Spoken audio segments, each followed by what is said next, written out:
your skills in the gaming. 1xBet. Respect from 1xBet. Respect from 1xBet. Respect from 1xBet. Respect from 1xBet. Respect.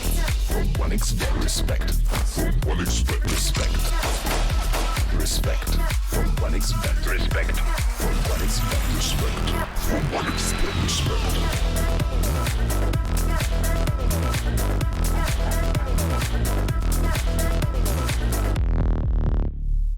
Hello, son. Hi, Mom. Pretty girl. This is Eva. Nice to meet you. Thank you very much.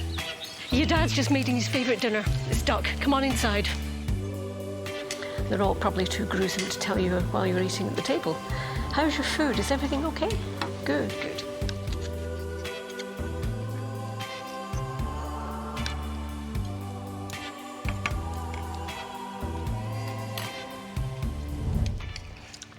You seem to know each other. Yeah.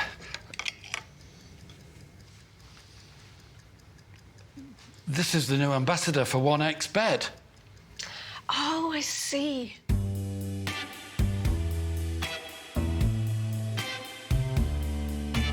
Everyone felt good when Eva Elfie became the new ambassador of 1xBet.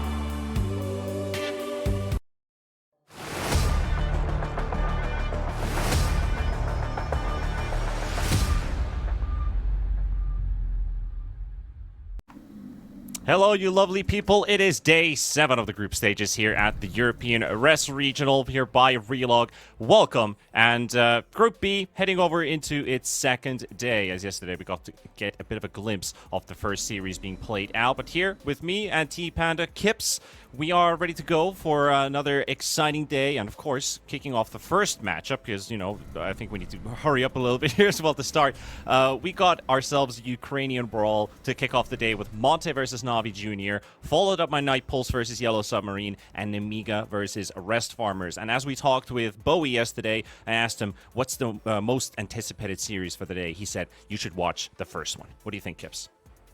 I mean, I think so as well. The local brawls, the derbies, are always the most exciting to me, just for like you know, who's the top dog right now locally standpoint, and these players also know each other the best, right? But apart from that, I also think that this is a matchup with something to prove in it, where Monte looking a lot better than NAVI Jr. the last time around during our previous RES tour, whereas I was kind of let down by NAVI Jr.'s performance in that, and I think they do probably feel the same, and they have started off the best so far together with Night Pulse. So NAVI Jr. perhaps looking to make this group stage look a lot different from the last. Definitely, I totally agree. Like that 2-0 victory for Monte in the previous tour. And, of course, NAVI Jr. took a bit of an upset victory yesterday as well because, you know, Rest Farmers, we were expecting them to do good in that series. And it looked like, wow, NAVI Jr. was just much, like, few steps ahead of what Rest Farmers were capable of establishing in those yesterday's games. And I had a quick talk with Pablo as well, and he said, well, the biggest issue we had was we can't ban all their heroes. They have huge hero pools by the looks of it, so got to keep an eye open for that. And what are they going to draft today? In this particular matchup, I think we should still continue talking about NAVI Jr. Yesterday, got the juice. He got his Pudge pick 2 games in a row.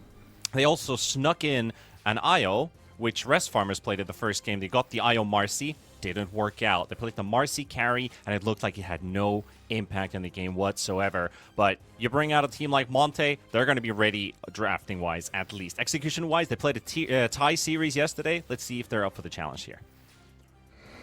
Let's see, because with Crystallize in the lead, I want to see a little bit bigger from Monte today. And of course, we have the boys from NAVI Jr. all young, so no wonder their hero pools are so big. That's what you do. You play everything all the time. Kind of the storyline that I had yesterday regarding NAVI Jr. is I want to give a team time and I want to see them improve and if they can get better. But I feel like now's maybe the tournament NAVI Jr. should really rack up those points on the board because Group B is super contested. if you can come out as a winner, you're making a statement in itself that you can beat some of these tier 2.5, tier 3 teams of Europe and East Europe that are constantly contenders. They're constantly invited to close qualifiers. Some of these teams even make it through to the actual group stage phase of these big tournaments. So if you can win in this group, that's going to be a shining color that you can add to your list. So anything that you come up with drafts here, you got to be clever. You got to bring out those ideas, maybe the new ideas in a patch that's been, played throughout for what, over half a year, almost a half a year, the same stuff that's been going on. So just bring out the big guns, whatever you can bring in here. Yeah, exactly. And I mean, we do still see innovation, right? The stock of CK has still been rising in the past couple of weeks, I want to say. Klinks has been played a lot more often as well. We get served with a ban for the Klinks here. Navi Junior taking that one out. And of course, I mean, since the last time that these two teams played in our tournament, IO was nothing last time around. This time we've got first phase, first pick overall for the IO. Yeah, IO has been climbing as well in popularity. Like, this year has been picked a lot. We saw plenty of IOs being picked yesterday. And I think it was, I'm not sure it was Automo or Bowie who said they were surprised that IO wasn't even first phase banned because, the Chens, the Disruptors are going to be there. But now it's letting heroes like Shadow Demon, like even the IO through in these drafts because you can't just ban all of the supports out of there. And also from Monte's perspective, they banned the Pango, the Caudle, the Pudge. I'm not going to talk too much about the Razor, but those three are something that Navi Junior love to play. So they've gone with series-specific heroes above meta heroes. Another line follow-up from Navi Junior. I really love this combo just because this is a support that you could even take in order to make a kill happen anywhere, right? But it's especially also due to the fact that IO normally you lack utility from one of your supports. This ball is just going to hang around with one of your cores, and one support is going to have to do all of the heavy lifting as far as the actual supporting goes. So all of the disabling, all of the magic nuking, etc. And Lion is the full package. So yeah. I appreciate that pickup. Rather a ball hanging around instead of balls hanging instead of that. But you got yourself support opener here with Shadow Demon and Dark Willow, and of course IO and Lion, so it's basically all the cores available for the pickup. There's no flex in this draft whatsoever. So it's going to be Monte to open it up. Navi's going to respond to it, either with a counter or build their own idea. Monte's going to respond to that, and it's just counter on counter on counter from there.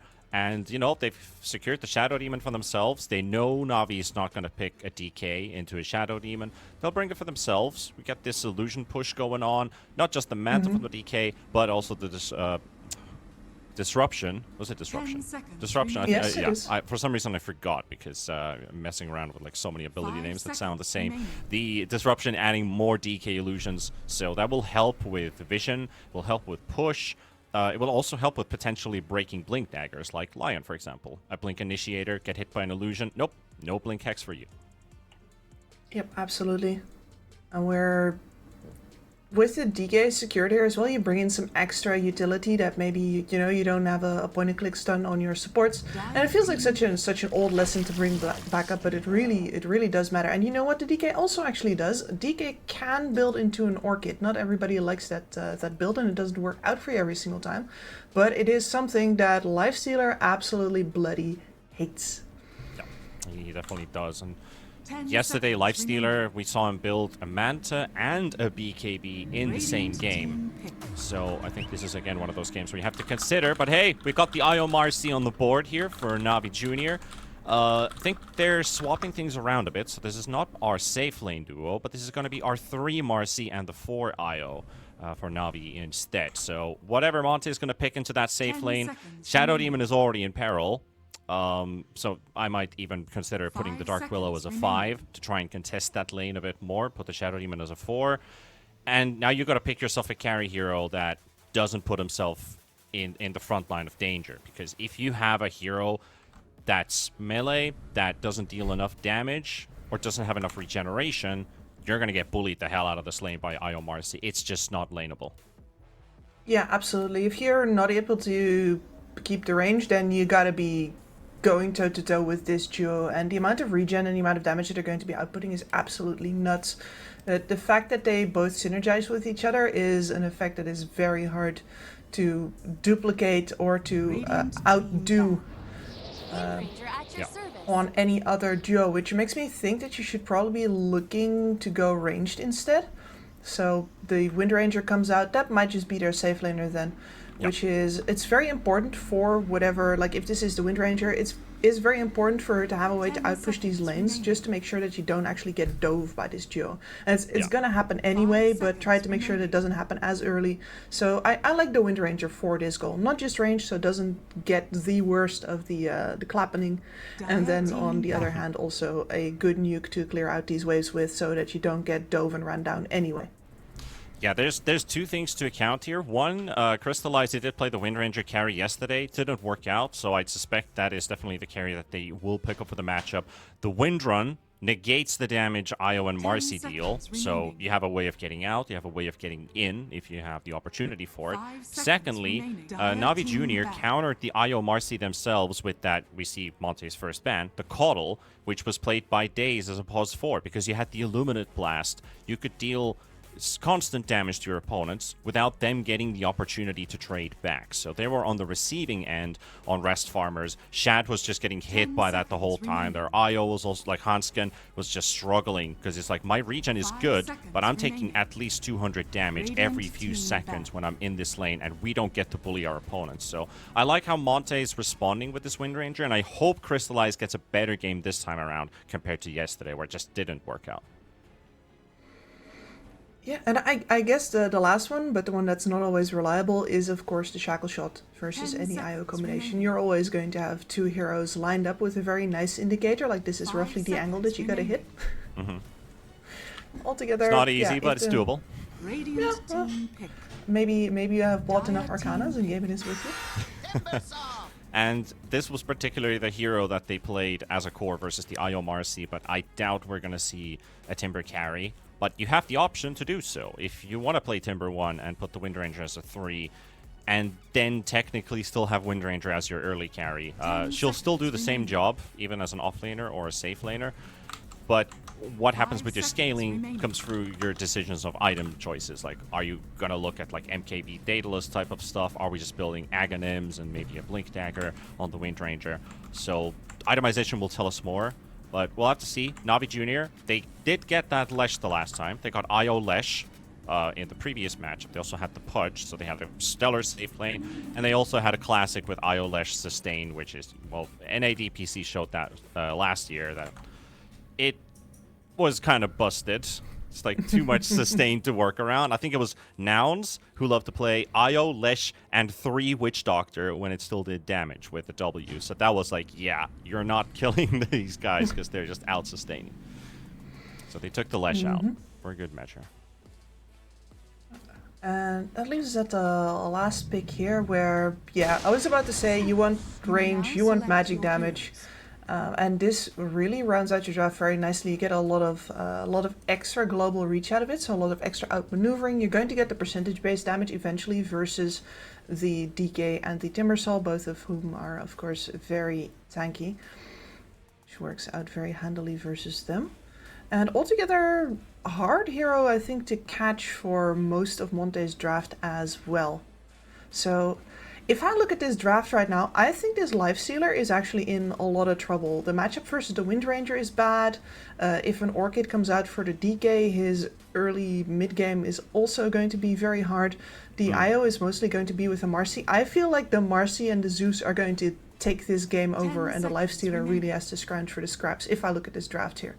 Yeah, I agree. Like, Marcy IO, they first of all have to they play a good lane. Then secondly, you got to time that Zeus Phylactery on time to get that early nuke damage going their way, because it is pretty obscene how much damage Zeus can do with a Phylactery. You don't have the mana regen to live with it yet, but you're capable of contesting. You can kill Timbersaw, you can even kill the DK if need be, and just create space for the Lifestealer. So I'm fully on the same page with you. I feel like Lifestealer's game is down to how everybody else is doing this game. It's really not down to the Lifestealer performance, it's everybody else. Agree, but that does mean that Navi Junior hasn't gotten outdrafted here by a long shot. They just really have to, like, they have to be very businesslike about that right now and recognize it, so that they don't start throwing all kinds of things at trying to get this lifestealer a good game. Like, I think that between the matchup and the other assets that you have here is just the wrong decision. Your Marcy and your Zeus can perfectly do this on their own, I think. Yeah, they're definitely capable of doing that. But then again, Kips, what do you think about Monte and their draft as a whole? Do you feel like they have the advantage yet again versus Navi Junior? They took that 2-0 last tour. Can they repeat that here with at least a victory in the first one? Do you feel like the draft is strong enough? I feel like their draft is a really, how do I say this? It's so basically solid. They've got everything. They got the ease of execution. High ground, ease of execution. Yeah. A lot of mobility. If you ask me which draft I'd rather play, I would still say Monte, just because they don't have to be like, oh well, our carry is actually an accessory here and we have to play through the rest. No, they just go straight on, build the items you normally build, and push the way you normally push, take the terrain away with the DK, and easy peasy. Easy peasy indeed. We're going to have a clash at the river here. Monte already putting down the wards with the quick disruption there from Eknard. Going to catch themselves a Marcy. PMA going to be dropping down, and a first blood secured. QBFY will secure it for the Willow. Probably not the best hero to give the first blood to, but considering it is a Marcy in the river, you're going to take whatever you can get on any hero. Yep, so a pretty rapid start for the day. Yeah, I mean, I did like seeing the 4-man Impale for Lion. Always feels good, but it didn't actually do a whole lot for them. Yeah, it was just quick reactions coming out, the instant ward, and, you know, if Eknard's in vision or in range, it's just going to open up that first opportunity and a kill. And, of course, the Bramble Maze is blocking the exit on the left. So no way to get out. Now, Monte have actually moved all the way to the western side of the map and contesting another bounty. Can he get a second kill? Ready's lined up for a nice Ravage. They're spreading. He is stuck in the roots, and a quick burst there from the Timber Saw. And yep, yes sir, that's a 2-0. And again, for QBFY. So now Willow's got money for the boots, but instantly lines up a Null Talisman and some extra regen for the lane. Also getting a couple hits on Got the Juice. Eknard will make sure the Lifestealer is not going to get instantly into the lane. This is a pretty bad start for Navi, because this is their lifestealer who was already going to suffer, and now you're going to put a support with an extra null tally in this lane. It's going to be very hard for Ridis to do anything about keeping QBFI out of this lane. Normally already, never mind dealing with an actual Timbersaw in here. And I'm just looking at this bottom lane. They've already started the Marcy IO action. They saw that power shot being leveled up, so PMA, quick dispose, and Wind Ranger's already down at half HP. So quick burst. And another attempt as well. This could be a kill. And this is why I hate playing versus IO Marcy, because it's just obscene amounts of damage being built over time, and they secure kills with it. And Wind is still going to be level 1 when she comes back to the lane, and they have another dispose available. Oh, it's insane. And she's supposed to be able to keep her distance, but there's so much extra movement speed on the other side that it really just doesn't matter. Yep. And they hit the level 2 now too, so they got the sidekick. But she needs these range creeps. Yep. Yeah, we were talking a bit about this how sidekick scales, because it's one of the few abilities that multiplies instead of being added damage. So 6, 12, 24, 48. Only the lifesteal is just added 5% per level. But that damage, which also is applied to the IO, well, yeah, that sounds balanced. Yeah. I'd understand if it's on one hero. I mean, I already said it, right? The way that these two heroes amplify each other's amplification, it's... Amp on amp. Yeah. They could make a band. They go up to 11. Crystallize and Eknard, though, you know, a bit of a shock start for the lane, but at least now you've got the Wind Run, so things will balance out nicely. Also, what I do like is the combination of Disruption and Power Shot. Yesterday, the Oracle worked with the Wind Ranger in the safe lane in a similar way. You've got root into Power Shot. The root duration is long enough to, even on a long-distance target, still get that Power Shot to connect. So this is a guaranteed way of poking the IO. And it's very handy actually for the Wind Ranger as well. Like, you get to choose if you want to deal all of the damage or if you're going to take the creep wave along with it, because you have so much time to set it up.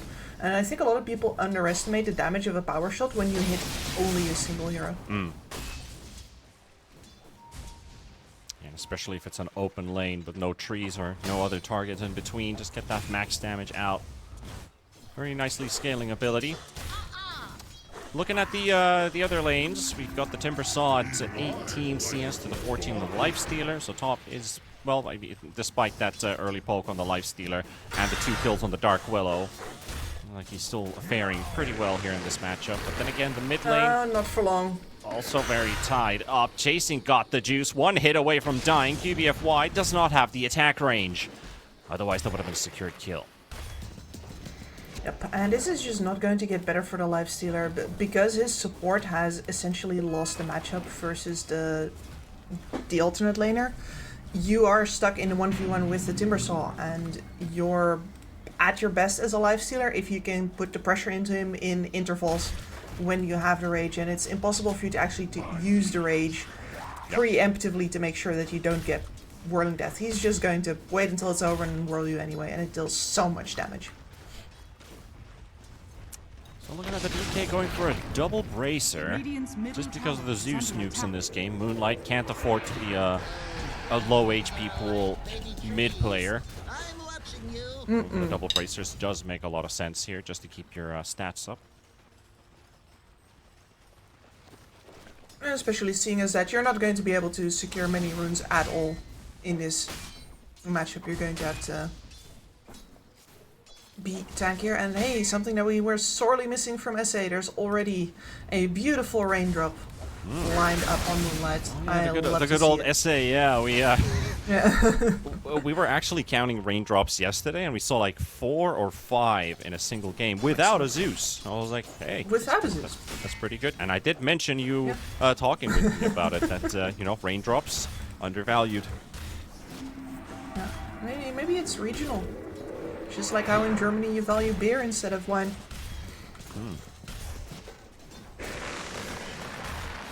Interesting way to put it. Look at his Lifestealer, man. Like, he's not even near the Timber Saw right now, and he just can't keep up his HP.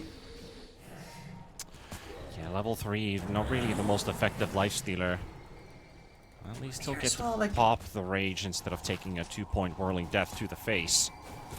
Bottom lane, EMA is going to fight all the way through, force out the wind run from Crystallize, and that AI almost helped him out a bit. They do get the jump out, got the juice, goes down to the top lane. They're still battling it out in the bottom lane. 3 points of poison, and Crystallize 3 seconds for a power shot. If that connects, this Marcy should be done for. Got the poison for it, but no. Radiant are scanning. Won't go for it. Not for the attempt. But the Lifestealer does go down at the top lane, nevertheless. So got the juice, you know, very far behind the Timber Saw. Good stun from Riddies, but it's a bit of a desperate attempt onto the Timber Saw in the top lane. Has a full magic wand. That was never going to work out.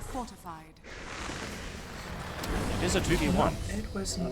Oh, Yeah, which is what they need to finally make happen, because the supports were in mid, rotating towards the level 6 of the Dragon Knight, and that is Dragon Tail into everything else to take down that Zeus. Yeah, very important to get that early Zeus kill if you can. DK pulling off ahead in CS. Needed to relieve a bit of pressure on the map. I mean, even if they're not really helping the Wind Ranger at the moment, it is good enough that both top and mid are doing good for Monte, because the Wind Ranger can then tune in later on to help out the team. Because you're already winning 2 lanes, and the balance of power is in your favor. So whenever you're starting to take those skirmishes, your cores are stronger than the opponent's cores, even if your carry is struggling. Exactly. No, you gotta use where you have the most leverage, right? I've worked with teams a bunch. Like, the instinct is, if you're losing a lane, you bring the strong heroes to the lane that you're already losing to try and reinforce it, because that guy's unhappy. He needs help. That is the wrong instinct. He needs to get his ass over to the lane that is not struggling and contribute there, so that you get to push an advantage you already have and get some resources, like say some EXP and some gold on a hero that currently didn't have it.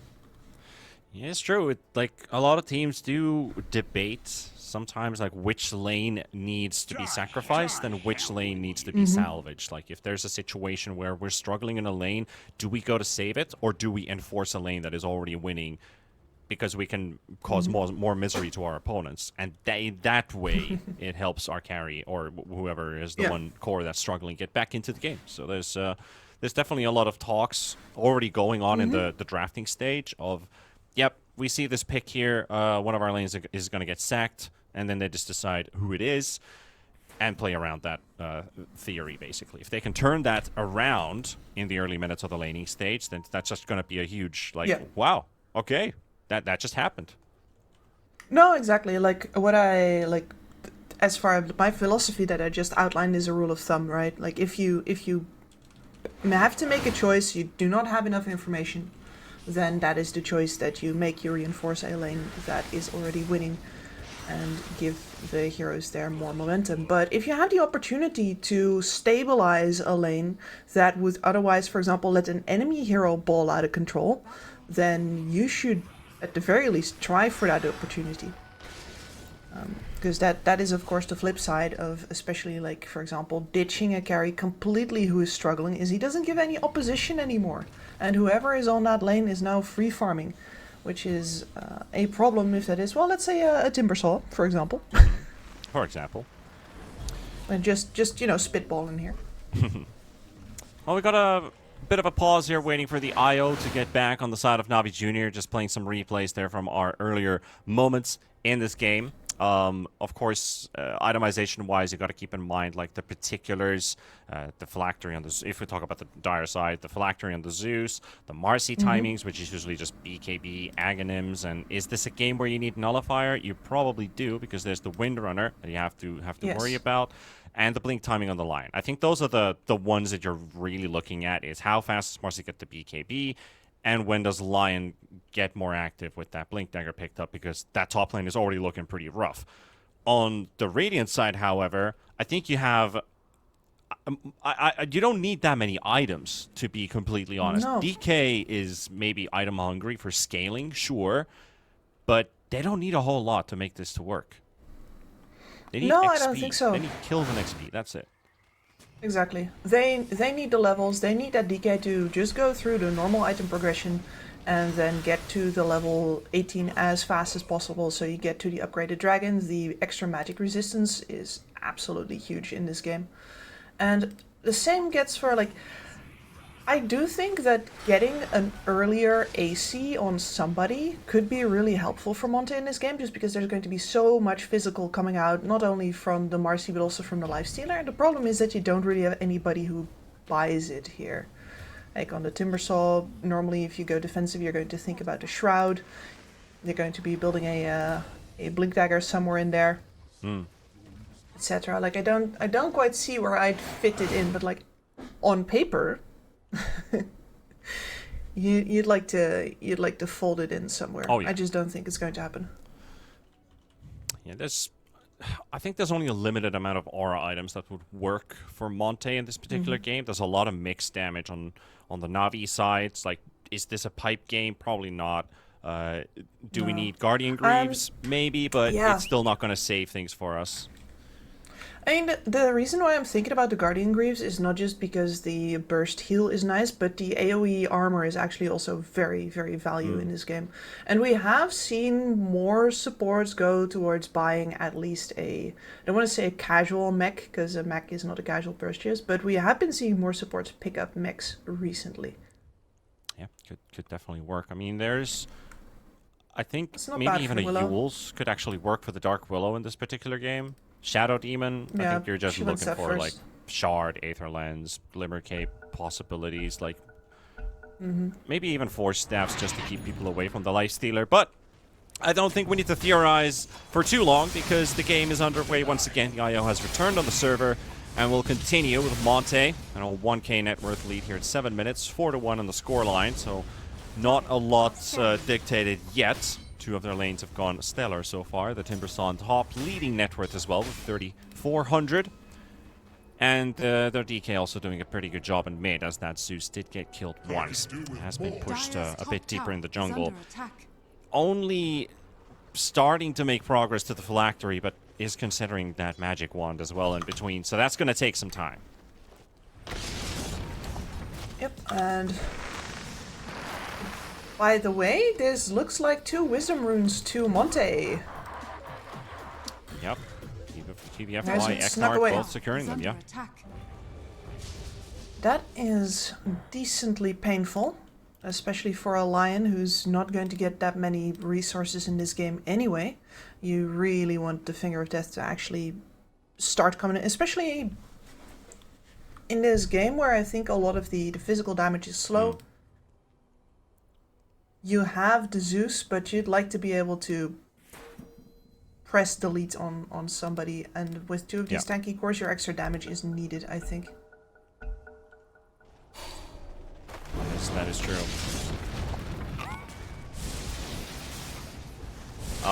So let's see what comes out from these next few minutes. I mean, Monte are attempting to potentially put some pressure towards that mid-tier 1 tower. Of course, with that dragon form, they can apply pressure. Might as well look to take a quick tier 1 tower. Could help a lot, but Niku has picked up an AD rune. And their movements have been spotted by that ward in the river. So Wind Ranger's going to be fine. Should be able to move away. Just take the portal potentially to the top lane. Or at least just stick around in a safe spot while Moonlight is applying the pressure already. So knowing that 3 heroes made a move bottom, but Niku, he realizes that, yeah, I think they know something. Can't let this tower fall either. So Wind will get back to the lane. Dire's top tower is under attack. Everybody playing to the rhythm of the DK right now.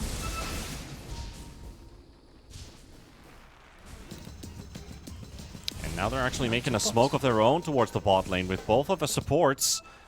PMA and Day's going to be scouted out, and Crystallize, he's very far away. So this will backfire. 448 movement speed. Good luck catching that. Dire's top tower. Oh, they No are such zooming. luck. No such luck this time. Not able to catch him. But then again, they've been pushed away. Crystallize can you know, farm a bit easier. Has actually gone past the Marcy now, which is a bit surprising. Io is going for the Lotus while PMA sits in the lane. The supports were making a move again. I'll be able to connect on that. Timbersaw is just taking full control of this top lane. He'll take the tier 1 tower by himself. Nobody's going to interrupt him. Moonlight gonna get hexed up by Riddies. Blood grenade, stun, no finger though. Just gonna have to suck his light, of course. Niku has the ulti though. They'll finish off Moonlight. They actually might get an extra. Are they just drawing Niku in, though? He's out of mana. He's greedy for this kill. He'll take it. Daze gonna get surprised by QVFY, but the damage is gonna be sufficient. And Eknard with IO Illusions is the one to get the last hit onto Daze to get the kill. Radiant's middle tower is under attack. Lucky for him, but unfortunate for Monte to draw somebody to the mid lane and still not actually get a win out of that fight. They don't get to pressure the tower off of that. Just a loss of their DK.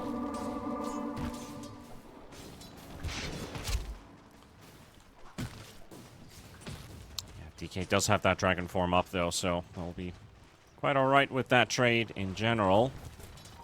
Riddies killed by a dragon tail. Dire's middle tower So the dragon's going to make short work of that tower. Dire's structures. Infernal, though, he's only 500 gold short from a blink dagger on this timber saw. So I'm pretty sure Monte, they're gonna start ramping up the action. And Navi, you just gotta hope that you've got your items ready to fight it. Zeus hasn't gone for the magic wand because he needs that phylactery so badly. Like, you're supposed to get it at like 8-9 minutes. If you have a good start. Well, you didn't have a good start, and you're still building it, so this is being delayed and delayed and delayed. Yep, and it can't be delayed much longer. There is a scenario where the Blink Dagger already comes in, and you don't even have all of the extra HP of the point booster on you, and now you won't for a while yet. Set up on mid again for that long-range initiation. The Bramble Maze will miss.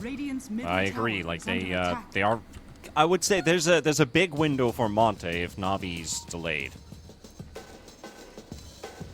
Absolutely, and it's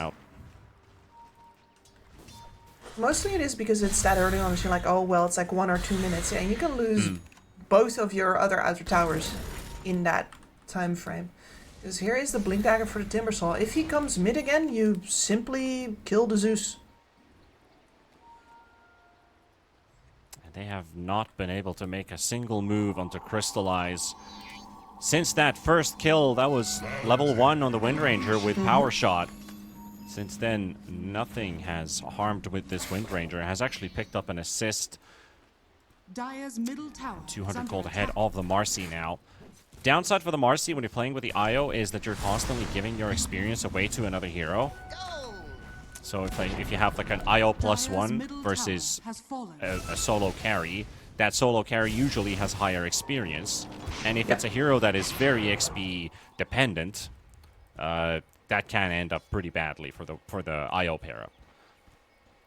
Yep, and it usually shows, especially around things like level 2 ultimate timings and that sort of things for either Phantom Assassins or here Wind Rangers who deal a lot of damage with that focus fire.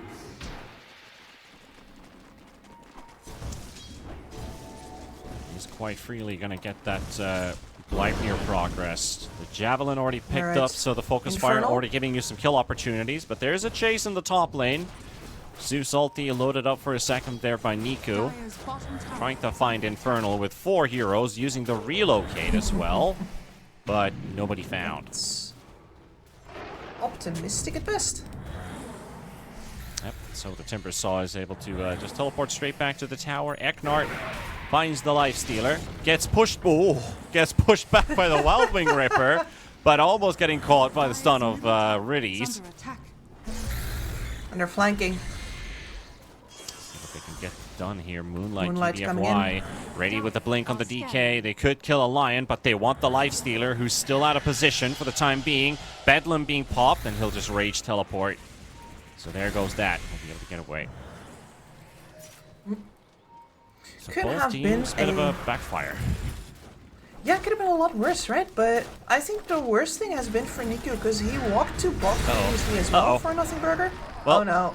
It didn't seem like it was a backfire in the end because Got the Juice still found. How unlucky for him. He knew the chase was going and he still went to this area. Pretty confident there's no one around, but that's exactly where Monte were going, looking for stragglers. And they found themselves one. Yeah, I mean, it's also forced, right? Because the item priority is currently the Marcy BKB. That is what you're waiting for on Navi, and the Lifestealer cannot go bot to, you know, swipe away camps in front of them or anything like that. He needs to be top somewhere. He knows it's more risky, but he has to. Suddenly a 5,000 gold lead from Monte. All of their cores still building that net worth differential to Navi Jr. We do have the Phylactery now up on the Zeus. Marcy BKB, oh no, they're gonna run into Infernal and QBFY. Moonlight's also around, but at least they've got the mobility. Io's gonna get caught by the Shackle Shot, followed up by the stun. Quick burst from Moonlight. They're done with that. Niku shows up. They got a TP coming in as well. Io did buy back, and PMA in for the fight with the Unleash, the Zeus ulti, and Infernal gets denied by the Dragon. Just a casual Dragon spitting fire, and it catches a stray, and in this case it's a deny. QBFY will be taken down by Niku, and also PMA survives with the relocate play by Daze. Daze, however, he's going to get brought straight back to Moonlight and Crystallize. Riddies and Niku, they're trying to protect this area. Get that IO out of there. Shackle Shot will not connect. Moonlight going up for the blink stun. Catches the Lion. Lion gets blown up. Zeus out of mana now as well. That means the death of this last outer tower, but you did get to bite back with the Marcy here. You did not die. 200 more gold towards the BKB. And we did see some of the burst power that this Marcy is capable of.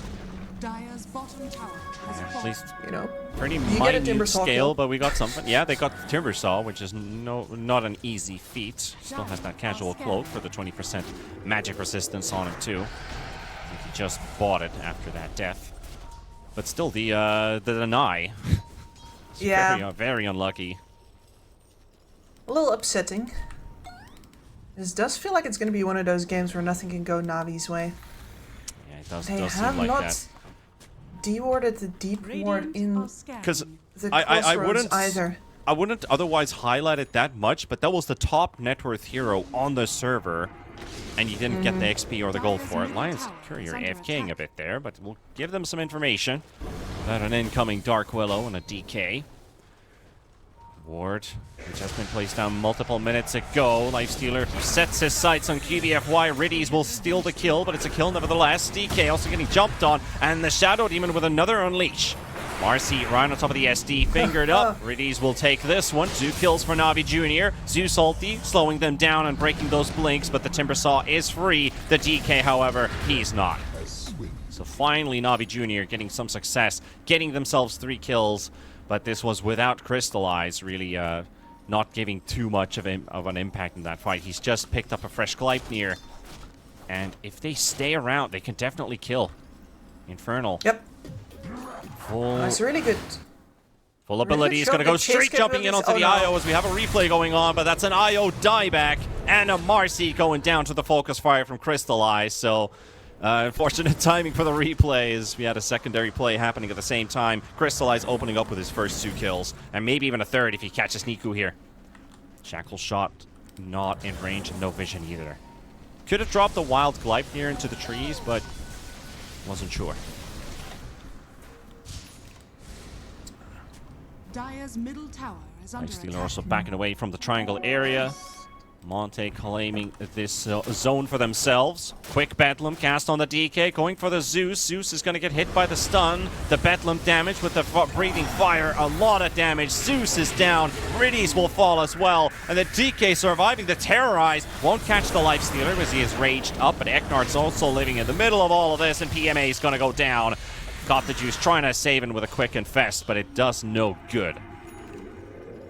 So Infernal will be able to move away. That opens up a tier 2 tower that they could also take because they are low, but there's no defenders for this. Well, the IO is back, which is, I think, very much the condition for Navi to be able to fight it all. Oh, they're going to get him immediately. Yeah, they're going to take that away. That's a good night. Yikes. Yeah, sweet dreams days. So much for defense. So much for anything at all. And this was your Marcy BKB timing, but Monte clearly anticipating it very well. They say, alright, sure, fine, you have that now. We will respect it, try to get it out and dodge it, and then as soon as it's down, we know that you are still paper. And you can't actually stop us from running at you. There is absolutely no AoE control on Navi whatsoever. It's purely a damage check. And if you don't pass it, then you don't pass it. And Monte gets to do whatever the hell they want. Yeah, it will get easier with Riddies opening up fights when that Blink Dagger is ready, as he's now picked it up. But up till that previous fight that we saw, they were literally just able to walk away. Yeah. You can chase him down. You can walk him. You can walk him out. Show him the door. But put him on a leash.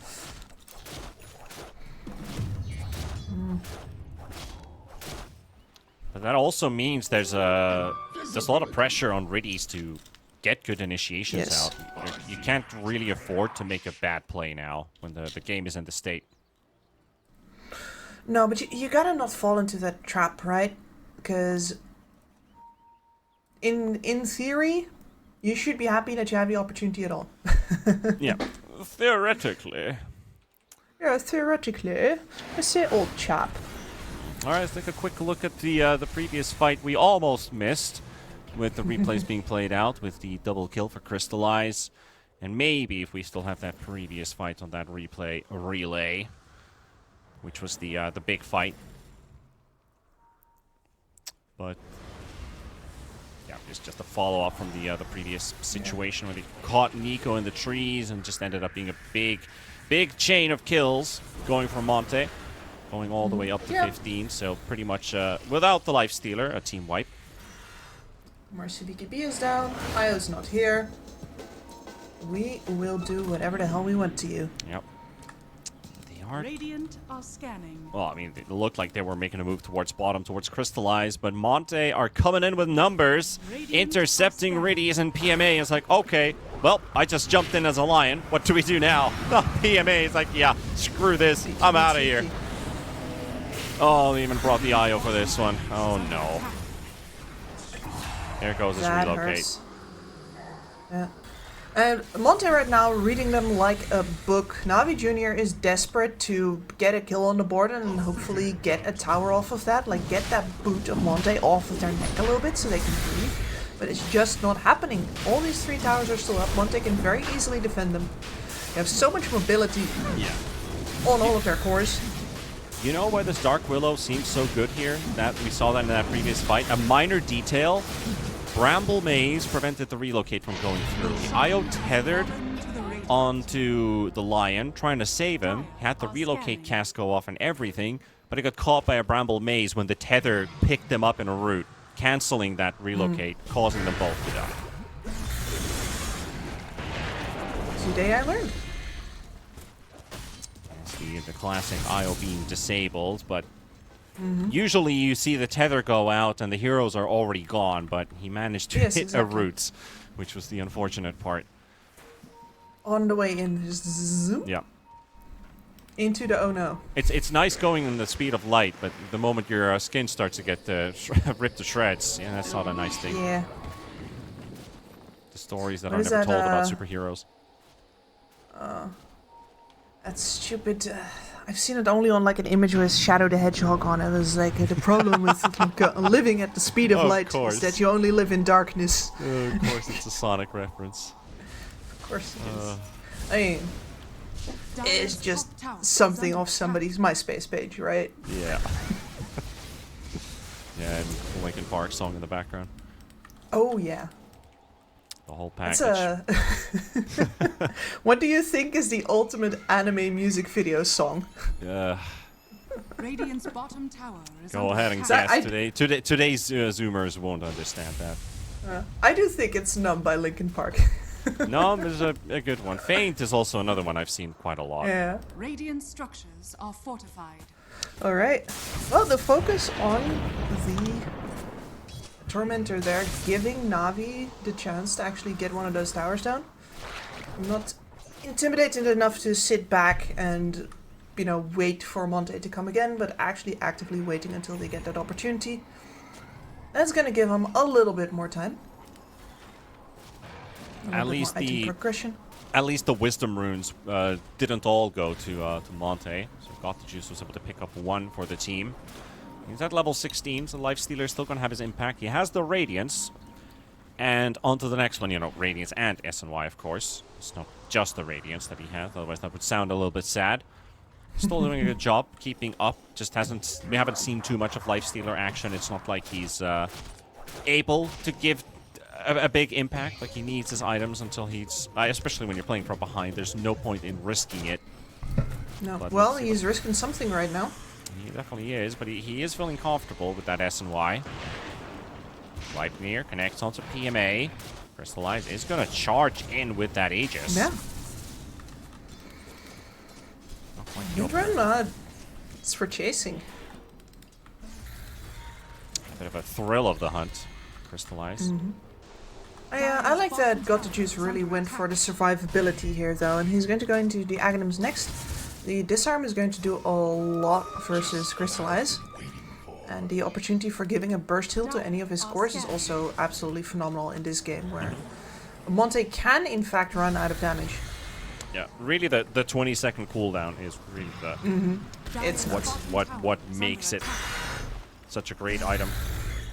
Bit of a chase there from Infernal and Got the Juice. Well, good luck with that. Crystallize might be able to lock him down, but do they have the damage for it? The Rage comes out and will just teleport away. Do not really have anything that BKB pierces, and even if you do have the Demonic Purge on him, it's not going to remove that Rage. And the fact that he just takes another wave with him is really very... This is just really good time buying. You got a couple of cores chasing after you. They don't want to. They know you're going to get away, but they have to. Otherwise, you take another wave. So they walk after you. Fine, whatever. Yeah. You take the wave anyway. And time bought. Yeah, mass TPs to the outpost. Trying to catch somebody here in the dire side of the jungle, but not quite. A lot of mobility on Daze and PMA, so this is a tough duo to catch. Gonna need some blink daggers to have any chances of catching them. Quickly showing themselves at the outpost. Crystallize is right behind them. This is where they left from originally, and now they're back to bottom. They do find themselves a lion. They'll take that. They'll complement themselves with a kill. I'll let others sing my praises. And still farming. Dire's Navi just have not had any other opportunities for a fight since that BKB came out. They got one fight. Just the one.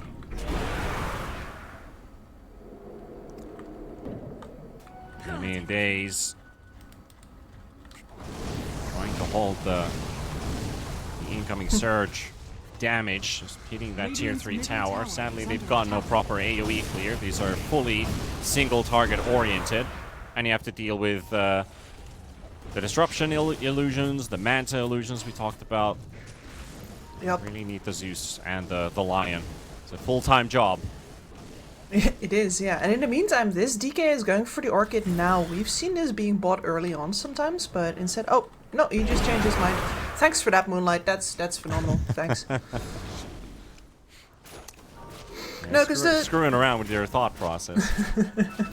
the decision that you make here, right, is are you going to go for the enemy heroes some more, or are you going to go for the base?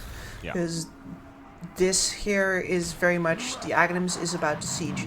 If you want to choke them out for longer and build the distance that you take from them monetarily on all of your heroes, then you go for the Orchid and you force out all kinds of defensive items, not just from the Lifestealer, who'd have to buy a Manta style most likely. And now that he has an S&Y, he's probably not even picking it up at all. Now that we see a fight breaking loose here, Eknard will be the first one to drop. Got the Juice will get the kill for himself. Infernal also taking a lot of damage from Got the Juice, but they are dropping low inside of Navi. Nico could use some help at the back line. He's forced away. Infernal will live, and they will catch the Zeus. So Crystallize, the second kill, 2 cores out, 1 support on top of that as well, making it a triple for the Wind Ranger. So a good start for the fight from Navi, but not getting that Timber Saw kill in time. They start to spread out. It's starting to cause a whole new world of issues for them. Yep. No, and I just realized why the item change came at that precise moment. It's Moonlight seeing the Reaver. It's like, oh, there's going to be a Satanic. There will be a Purge for the Lifestealer, which means that the Orchid no longer a viable option. Yep, but he's still going for it, which is an option Moonlight still wants to keep open. It's still a great item. The Bloodthorn is also going to be very handy, not even just versus the Lifestealer, but potentially even a Zeus who's already popped the Manta, maybe even an Io, can't relocate, can't do a lot, and if it's a Bloodthorn, that Io will explode. So all the extra damage that they can pick up will be very handy. Yep. Well, we also have Marcy with another item, so the Aghanims is up. We do have the cooldown reduction on the Unleash. We do have the Dispel as well. Of course, the extra pulses is a good start. Reward. Very good start. That is a gem recovered from the enemy side. Moonlight going to get hit by the stun from PMA into the German suplex. Toss him straight to the hands of the IO. And going along with that Unleash, a couple hits, got the Juice, and Nico. All the cores hammering a DK will make short work of it, and now they can also get a tier 1 tower. So Navi Jr., a couple good kills, and they can already look at objectives being taken. That also means that the Satanic is ready. Yeah, the Satanic is ready, and that also means that you didn't actually spend the BKB of the Marcy going for this a little tower take here. Yep. That's huge. It means that they're still fully up and running. Salty scouting out for potential targets, but nobody around. Also quickly checking if they were to be in the Roche pit, because minimum timer has already come to a close. 1 minute and 25 seconds for the Roshan spawn. Will take a bit of time, but just checking that they're not in the pit already. Timbersaw has built up the Aghs as well. This is, versus all of the physical damage, it is facing a very good option, right? You get so many more armor stacks, you get that shield eventually. The only problem is, of course, that it's for nobody else, it's just for you. Yeah, exactly. But he is also soaking up a lot of attention, so if that Lifestealer wants to hack away in the Timbersaw, this is his tool of survival. Exactly. You can be Infernal's guest, he does not mind. Dire are scanning. can be Infernal, you can be Immortal as well. Oh, beautifully crystallized. lined Well, up. that's when he talked about that Jackal shot. It's always going to guarantee a hit if it's going to be the IO Marcy, and that's exactly what happens there. BKB forced from PMA, and Daze losing his life. Got the juice. We'll trade a tier 1 tower while all of that is happening.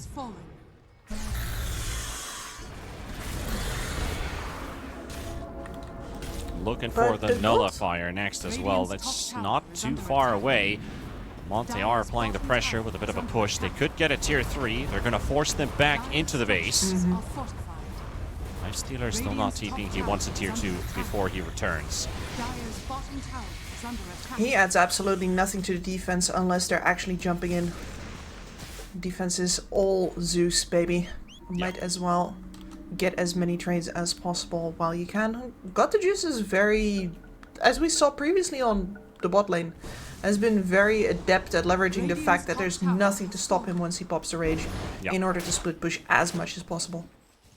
Yeah, they are going to need their pre-rage items like the Orchid, for example, if they can pick that one up. But also, you don't really have a natural Abyssal builder here in this team. Not even the DK wants to build an Abyssal Blade. Not that value of an item. So you don't really have a way to prevent that teleport from going through. There's going to be a Hex on the Timbersaw eventually. And that's what's going to do the trick. Yeah, another pre-rage ability, but yeah.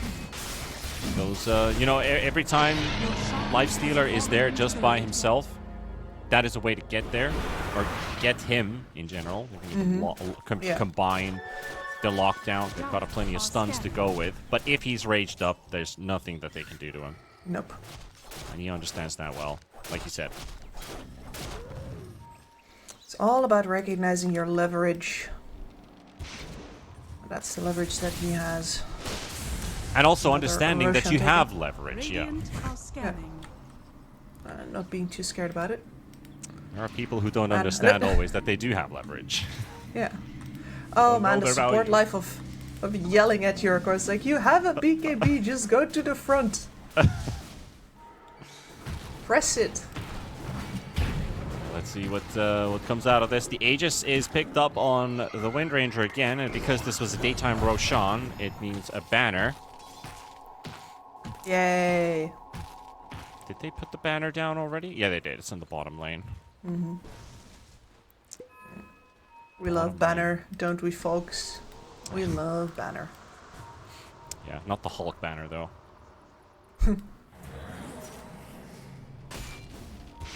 Several franchises away. See what Monte can do with their continued pressure. Has almost taken a tier 3 down. Backdoor protection is also off momentarily, but not comfortable enough just running there with a wind run. So you have Moonlight, 5 more seconds for another dragon farm. You have the Aghanim Scepter online, you just pop it, you make 5 huge dragons. You send 4 of them to go hit the buildings. There we go. Yeah. One gone. Well, at least they are getting some work done here, because it's not just Rudy's deleting them. Taking them a bit of time to finish them off. More dragons sent into the base. Let's go. Yep. You know, this is the... It is really boring Dota, not gonna lie, but it's smart Dota. That's the correct way to do it. Just proxy push. Proxy, proxy, proxy. Why put yourself in danger? Because you can see on Crystallize why they do it this way. Crystallize helped with the push just a little bit there. That cost him half of his HP. Yep. Costly. Radiant's top tower is under attack.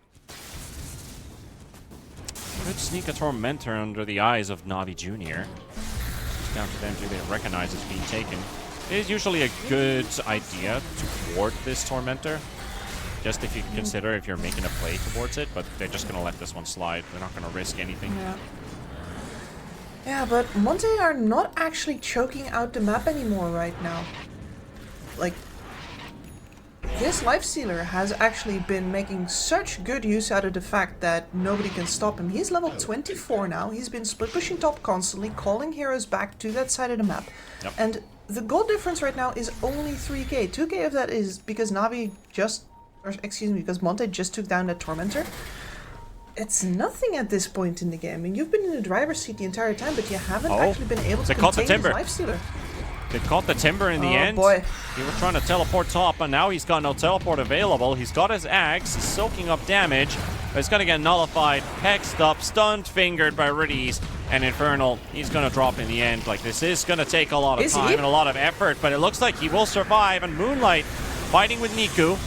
Crystallize also got the focus fire on, got the juice, but it's got the heals. There's the BKB. Nice shackle shot. Lifestealer does survive for a bit longer, but his Satanic has been spent. PMA, quick jump out as well. Tries to teleport away. Moonlight's right there. The Gleipnir is also going to cancel that teleport. And again, he just can't get this Timber kill. It looked guaranteed, but Monte, they were able to get there in time to save their buddy. Yeah, the Zeus not being there to lay all of the magic damage into him. That's the Aghanim Scepter right there, baby. Absolutely saving Infernal's life. Yeah, he'll keep his clean KDA stats for now. 2-1 and 14 on this Timber Saw. Also the same storyline for Crystallize. Hasn't died since level 1. 9-1 and 7. Clean, but not squeaky clean. Both of them have tumbled once.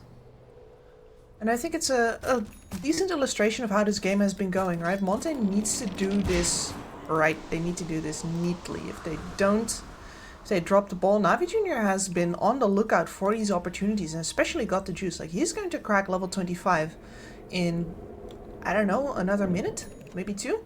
Yeah.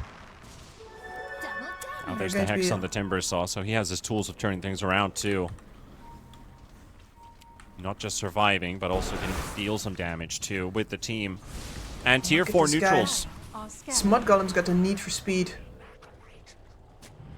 Tier 4 neutrals coming up as well. We've got the Havoc Hammer already up, and the Ninja here, but let's see what comes out of this one. Attempt number 2 on Mr. Timber Saw, and it's successful. PMA will lose his life for it. Both offlaners down. Moonlight trying to go for a bit of a chase there, but Niku already back to the safety of the high ground position. That is the 80 rune on the Wind Ranger, hitting for over 500 damage. Not huge. Necessary for Navi to take that fight right away, but they saw the duration of it. It's run out. DK quickly blinks out. They've got the Lifestealer raged up. He'll dodge the Cursed Crown. Infests himself just in case inside the Lion. Lion getting stunned instead. Wind Ranger gets the shackle shot off, and that's going to reveal... Oh, they take the whole team to safety.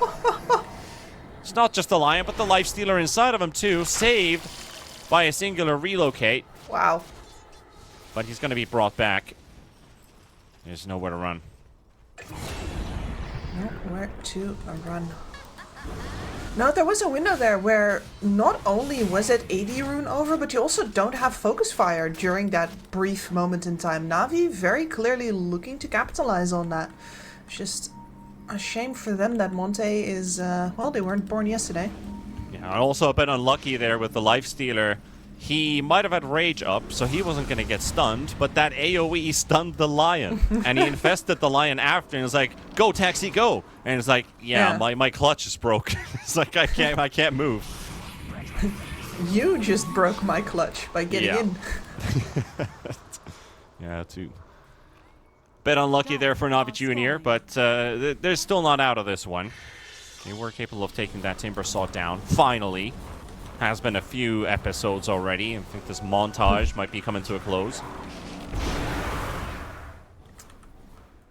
Let's see. The Timber Saw is buying a BKB. I think that's the next episode in the waiting right there. Right, sounds like Pokemon, where your neighbor Gary keeps showing up with better Pokemon the whole time. It's kind of like, yeah, you beat me once, but I'll show you next time. And I was going to come up with the BKB. It's like, yeah, try it again. Doesn't have the slots anymore. I mean, he's going to have to remove his Aghanims with a Blessing to pick it up, and then, of course, the boots after. Yeah, the boots are going to go in favor of that Refresher once he has that BKB. And Halberd here forgot to juice. It doesn't hurt Timber that much to get rid of the Ags. Sorry, talking about the Blessing, that is, because you do lose a lot of stats, and this hero does a lot with all of them. He is universal after all, but he has high strength gain. His HP doesn't really drop too much with the BKB being picked up. His mana, full mana in general, doesn't drop too much either, so it's not too fussed about removing his boots. Can get rid of the Ags. No.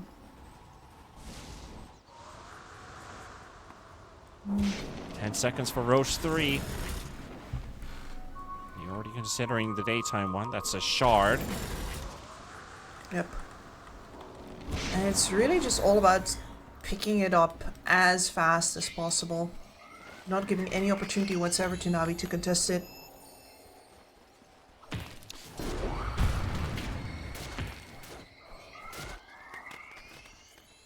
I just love how, like, this is Roche 3, but I just want to get back to Roche 2, and when the same team takes it again, when they get debuffed by the Roar. How some teams, or at least some players in particular brackets, I mean, this is outside of pro games, are afraid to take Roche 2 because of the debuff. It's tearing the base! And that debuff is now tearing them to shreds. They'll lose a hero. At least Eknart drops, they'll reply with a really easy kill, a quick BKB teleport away. Daze, he's also out just in time. I love that they went for that quick push to the high ground, trying to get a tier 3 tower. Oh, we got a kill. Yeah. They just finished Aegis. We're out of here. Yeah, shove them all the way back. And, you know, if you play versus a team that's not as steadfast, they might actually break off the Roche and come back to death early.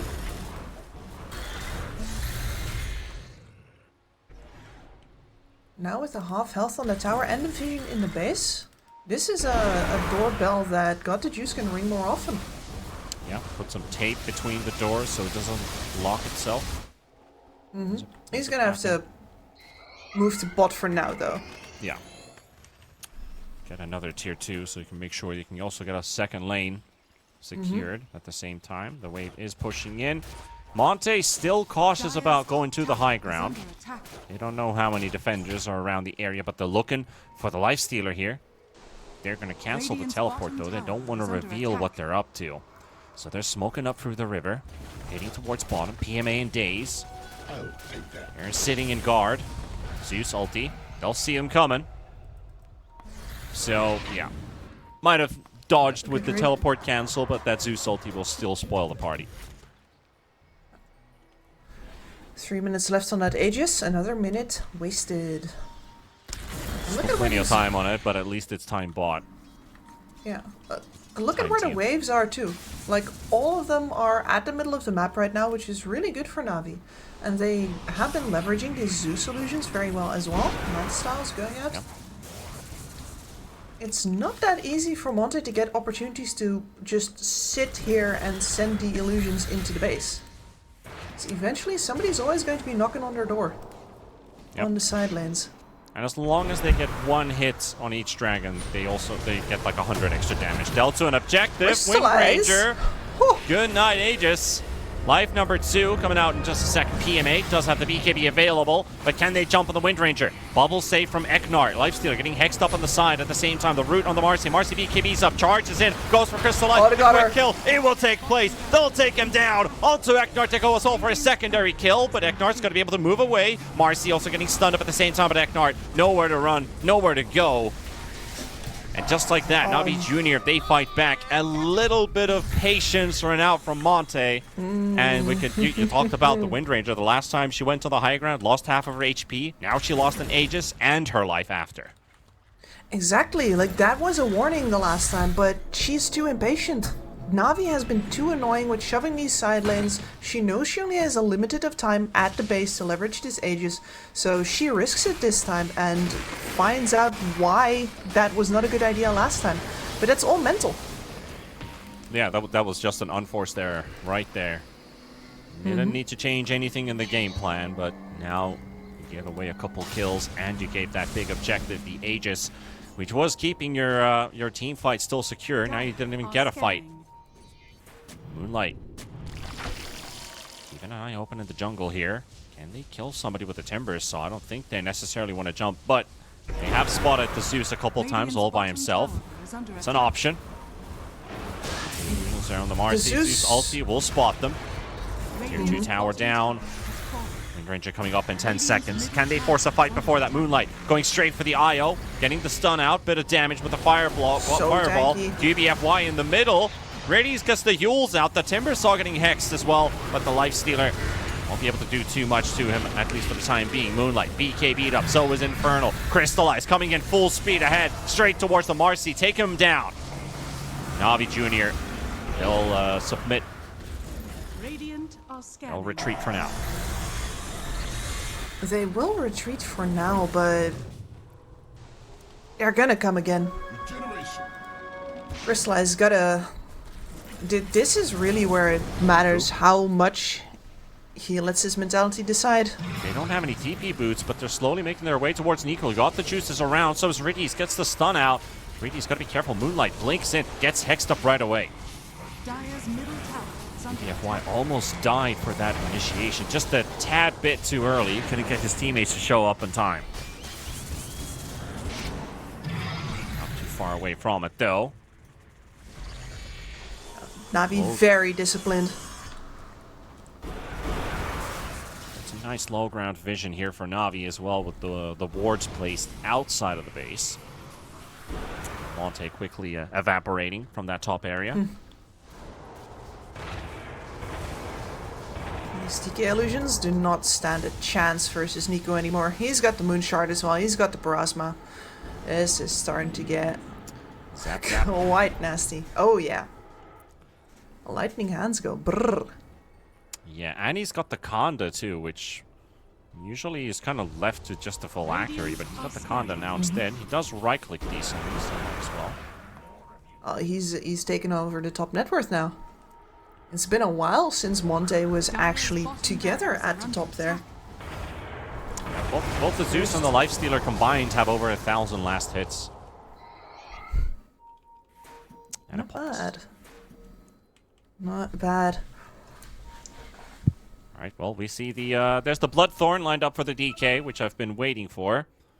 That's the big damage-dealing item that you can also add into the team. The Daedalus as well for the Windranger. Which was kind of expected. That Wind needs a bit of extra to pump in. If you have Daedalus combined with the Bloodthorn, those are going to be quick kills. Here's that attempted siege on the top lane. Crystallize losing his Aegis right away at the start and unable to get into safe waters. They're trying their best to hold him back, and Moonlight's just like, well, I'm just hitting this melee ranks here. Guys.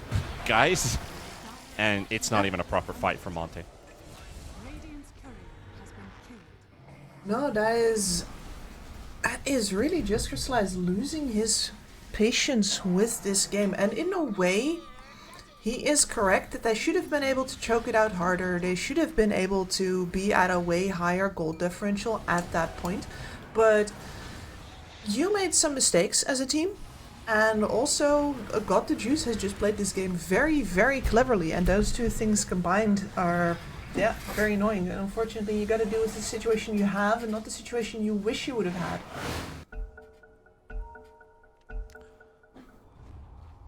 Game still continues to go. We're at 47, almost 48 minutes. This is still game one of the series and also of this entire day.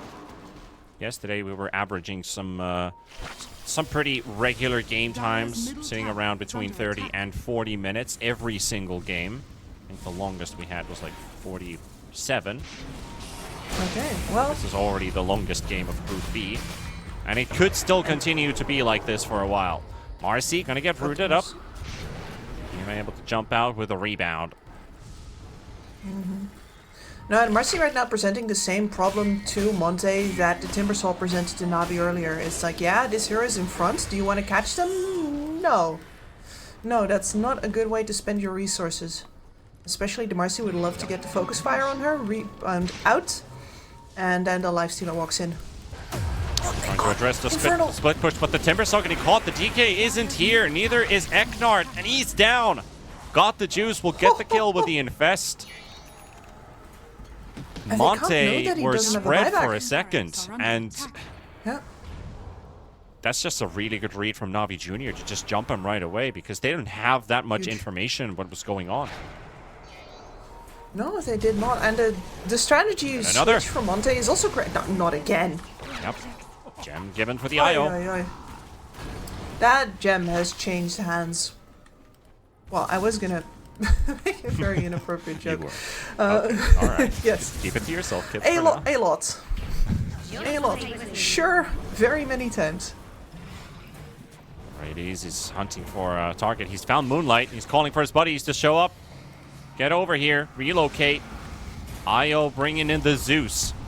That DK, that BKB is going to run out right now with a nullifier on him as well. And he's got nowhere to run. Crystallize is trying to save him there. Still being slowed up. And again, a stun from Riddy. He's fingered up as well. Nika with the burst. And they're going to take Moonlight away for 90 seconds. PMA. Focus fire being bursted down by Crystallize. He's got this kill. They'll find a response, and a very much needed one too. Otherwise, Navi could have just pushed straight to the high ground with that.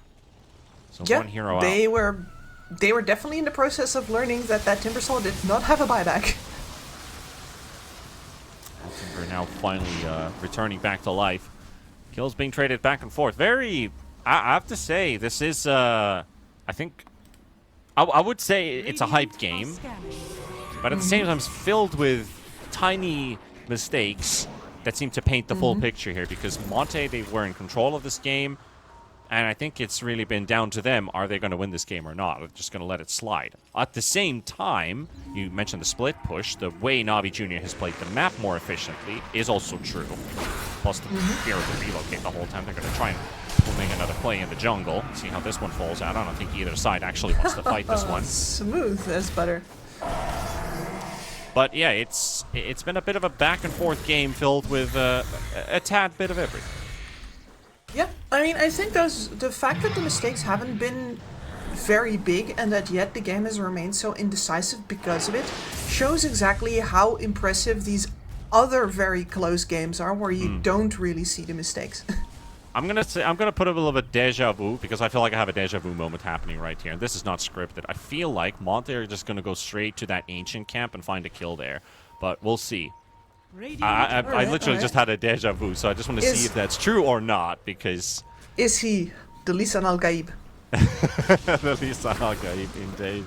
However, Navi Jr. do get to intercept, and of course the Timbersaw being held back a bit. While the BKBs are popping, PMA again being blown up by Crystallize, but not quite enough for the kill. Marcy able to disjoint, but the stun goes through from Moonlight, and Crystallize will get this one.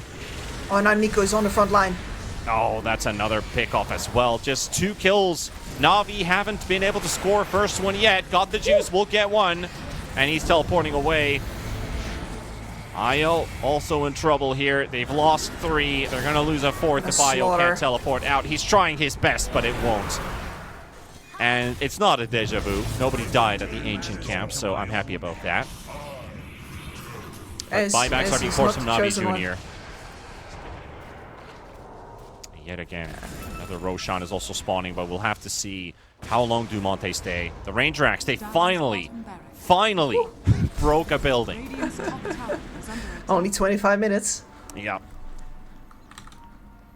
Gotta bring a pretty strong sledgehammer to take down that building, but I think they finally found the tool for it. All through a team fight. Tower is under attack. Yep, an honest to God, straight up team fight. Where the fact that Monte does not engage fully, but rather PMA does his job, right? He goes on the Wind Ranger, he attracts the focus fire, and it would be very easy for Crystallize to just say, okay, I stand my ground, I stand still.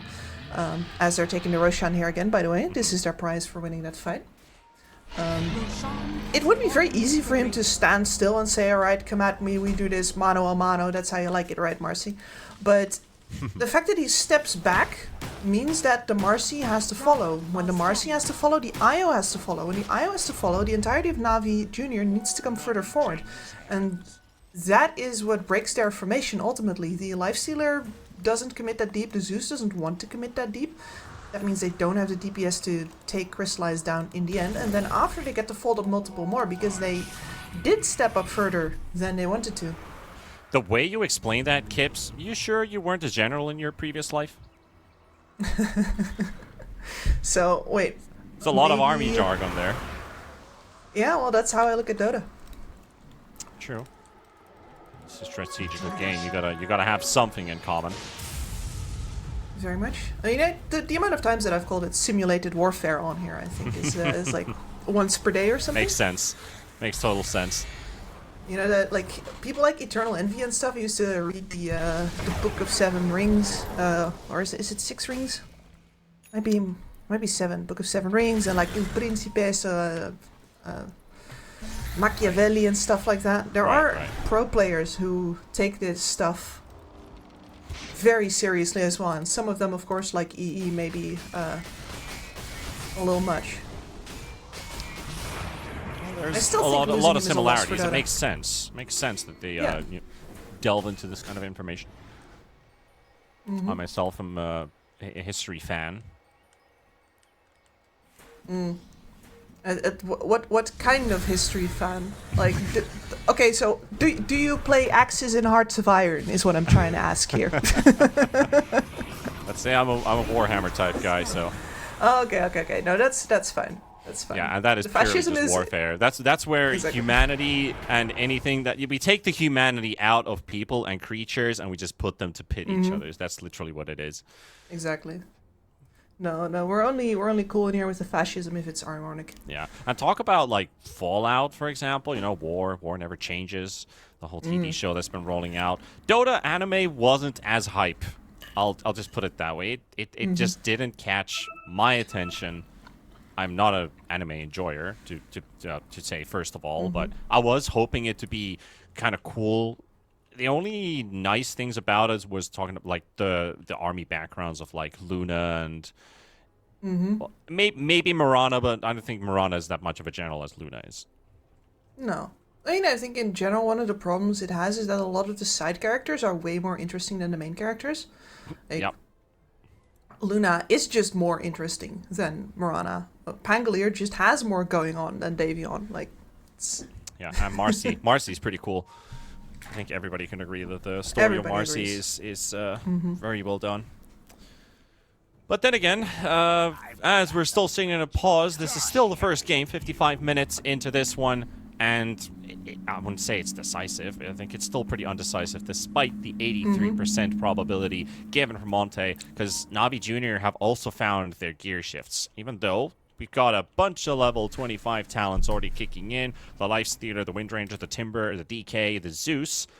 The only core that doesn't have one is the Marcy. Of course, Marcy 25 would be, you know, extra sidekick damage or a very long dispose throw distance, which is also very handy. I think that's what you take. Yep. In a game like this, especially when it's all about movement. Forced movement is very handy. It is the forced displacement. And the amount of tricks that Navi have been pulling, like, this is one of the things that I like about this matchup, is Monte clearly has the experience. Monte pressed the tempo better at the start. They really knew how to take advantage of the fact that Navi Jr. sometimes lingered after fights, even when their fight conditions were gone. So Monte got bonus skills, that sort of thing. They're clearly, you know, they've seen these kinds of things work out. They were more patient. But where Navi Jr. brings in like that kind of, you know, the young guns kind of factor, for me has definitely been on the way that they've moved and they've used the disposes and the tethers and the infests and the blink daggers. Like, they've gotten several really smooth cabs right out of the middle of danger. Oh, yeah. Dire's bottom barracks are under attack. So with the admin giving a quick notification about the 2-minute pause timer, we're suddenly unpaused. Navi Jr. have had a couple of... they had the IO disconnecting before, and they had packet loss issues. Limited to an X amount of time. Oh, the big juicy wave clear! It was just a bait. That's such a classic. Someone's going to clean this wave, and that's exactly what happens. But they're not out of the fray yet. Still a buyback on the Marcy, but you're going to have to try and fend off this push from Monte somehow. Daze coming in with a quick tether play. Very interesting position there with the relocate already used. Actually, so relocates, relocate. 30 seconds cooldown remaining. Riddies does catch QBFY. Quick bubble save. Can't Nico time it right? He can, and the fingers there from Riddies as well. They're secured that kill for themselves. It's a second range Rax in the tier 3 tower, but still no melee to fall, even though the bottom melee Rax is in peril right now because there's a double catapult wave, and quickly charging to it is the Lifestealer to clean it out.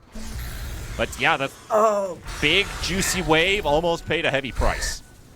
Oh yeah. I mean, I was gonna bring up how Marcy was that low level because she hasn't gotten any opportunities like that. A lot of this game has been stuck in the base. The one who gets the last hits is the Zeus. He keeps the waves out of the base. The Marcy needs to be in standby as a counter engager while that happens, which is why she's lower level and a lot less farm. Like, she is below Eknard by now.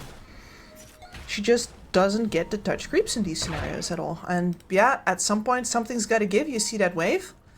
You're like, man, this one's all mine. Yeah, it's like, what, 10 range creeps, 10 melee? It's like, yep, that's payday. You jump in and you kind of knew what you signed up for. She was level 22 when we clicked on her, right? She is level 23 right now, dead. Yeah, full on wave. Nico also denying the mid tier 3 tower, taking some of the gold away from Monte. And I think the distance matters a little bit here as well. If you're trying to defend a tower, even if it's just subconsciously, you have to step up a little further. Yeah, you heard Enemies it. that actually matters. want...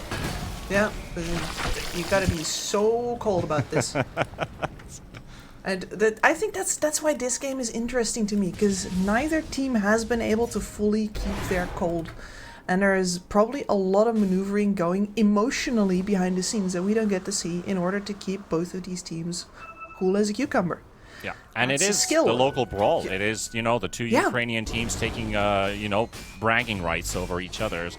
Monte already winning Navi Jr. the last time around, but Navi Jr. looked good yesterday. It's really down to, like, how good, what was the shape of Monte.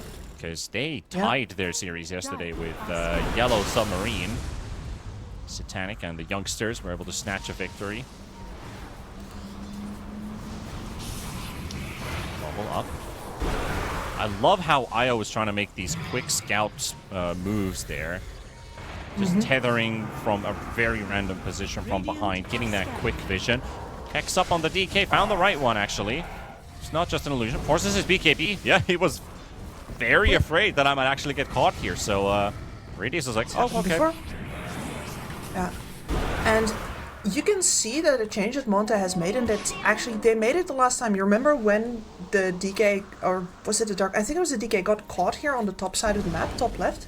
That is when they were actually starting to split push different lanes while they were up in front of the base, because they started realizing that they did not have enough HP on these Dragon Illusions to just steadily proxy push with them. Yeah. So Monte has been splitting up more in front of that base. They have been trying to keep the door shut on the lane where the DK is not, to make sure that Got the Juice doesn't get out of containment.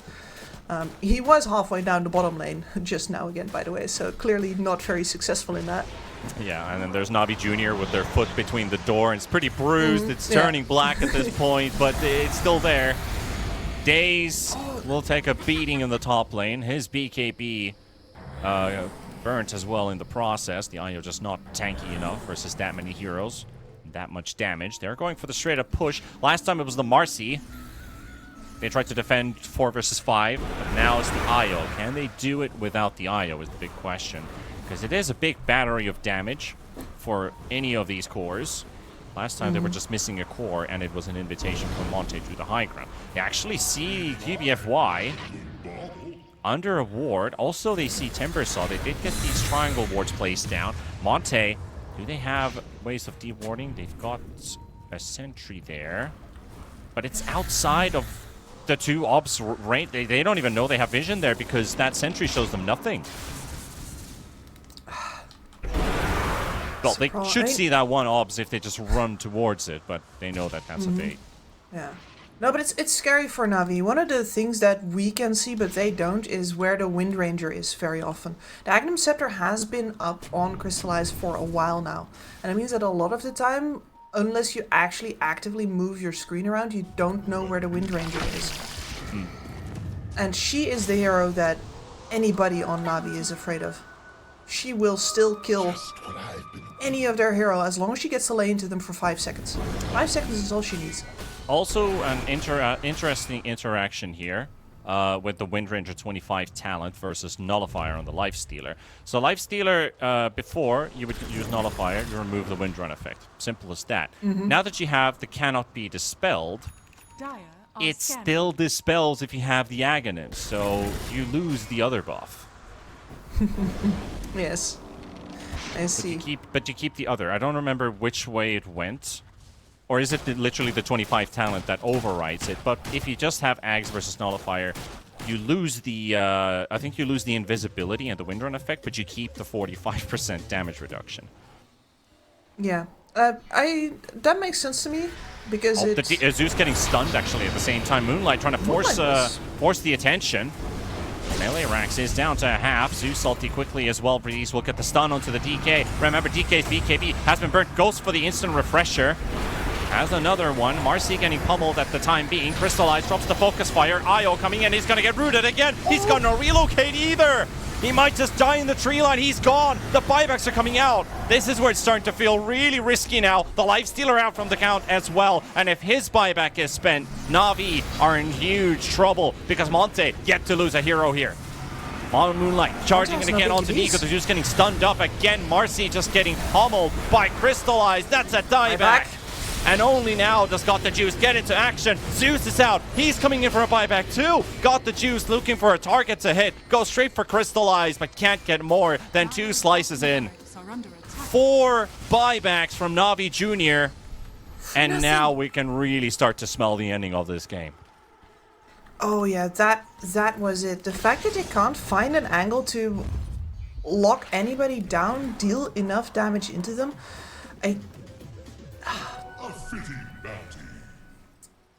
and suddenly we're looking at 30k. This entire game, we've been, we slipped barely out of 10k range. Yeah, this was a 20k swing that happened here. The chase, I mean, they found the DK, but man, is he in a difficult position. And the refresher, he gets another BKB, baits them in. Crystallize gets a free focus fire, just stand still, and the shackle shot, which caught the IO too. The shackle shot versus the IO, once again proving to be insidious. It's the only thing. And now they've actually got to choose outside of the base, but he cannot be taken down just that easily. Yeah, DK is actually trying to apply some pressure on his own. Lincoln's popped, has his BKB, got the Juice with the open wound, slows him down, forces it out. Also the Zeus ulti just to make sure. Now they turn around, it's like, hey, he's alone. The FY, nice. Roots coming to flying through. Connect on 3. Now the rest of them are here. QBFY quickly yules up. Willow sent into the air. Sorry, the Lion sent into the air, but no follow-up. Now the Wind Ranger. Getting caught, fingered as well. Niku right-clicking away. Just need a bit more. They've got the Aegis. Oh my goodness. Can they actually hold this? Because they don't have a second round of remaining. And of course, with that, Marcy still gone for 3 seconds. Lifestealer caught. Got to Juice. Stunned forever. Stunned forever. And feared. He's gone. No carry for you. They take down the DK at least, but they're going to lose a Shadow Demon. But PMA can't afford to lose his life here. The focus fire on him. They got the chase from Infernal coming up to the back line as well. Now that they bring in Eknard and the DK, they know they have the upper hand. Niku's down to half mana as well. Has the Manta. Will pop it. DK quickly burning down a low on HP. QBFY coming to the Terrorize. Nice 4-staff save. Riddies will keep him safe as well. Nice one to Niku. QBFY low on HP as well. Moonlight with the blink stun. Zeus into the Terrorize. The the Willow just blowing him up. Riddies does have a buyback. Niku, however, he does not. And it's just down to the supports. And PMA getting taken down. Io to fall. And Monte have finally broken through the barrier and get the end result they were looking for about 30-40 minutes ago. What an absolute slugfest. And I think in the end that one is decided by, we don't really get to talk about that at all because it all turned so quickly, but there was a bunch of level, a bunch of top level neutral items finally coming into play. A couple of mirror shields really saving the DK's hide. Yep. As well as a couple of... sorry, I'm just stunned by the speed at which this game ended. That's understandable after a game like this because, you know, even though Monte were ahead, NAVI Jr. would find good pace with that split push, a couple good pickoffs that Monte kind of got frustrated about that we can't really push this high ground the way we wanted to.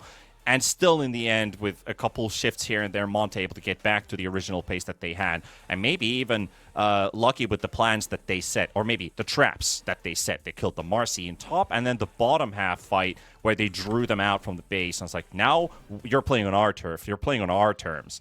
And NAVI Jr. kind of fell for it because they needed something to happen, but they weren't able to get the results they were looking for. So I understand, you know, that game put a lot of us thinking out there, like, why isn't Monte winning this sooner? Or are they throwing this game because Navi Jr. is just, you know, getting a bit lucky once or twice? But is it really Monte just making mistakes? But hey, they got the end result in the end. I think that's all that matters. I do think that's all that matters, yeah. And if you're Navi Jr., like, you've felt here that you have power in this game. You have power in this matchup, even if the early game goes pretty darn poorly for you. So I can't help but feel that we might just be getting a very nice game too as well. Hope so, but that is after the break. We're going to return with Monte versus Navi Jr. in just a bit.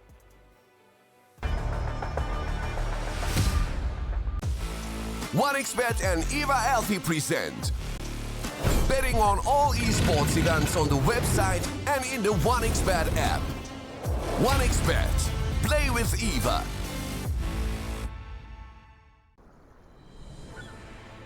What if Kunka knew that he could not only play Dota but also place bets?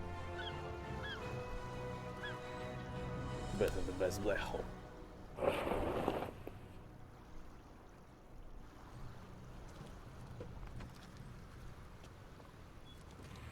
OneXBet, bookmaker company.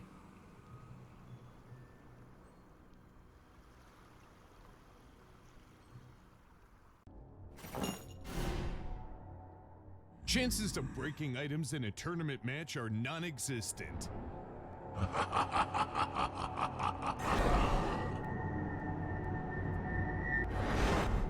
Chances of winning at 1xBet are always real.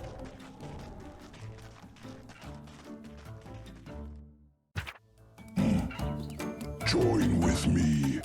At your service. Stealing Aegis from Roshan is very difficult.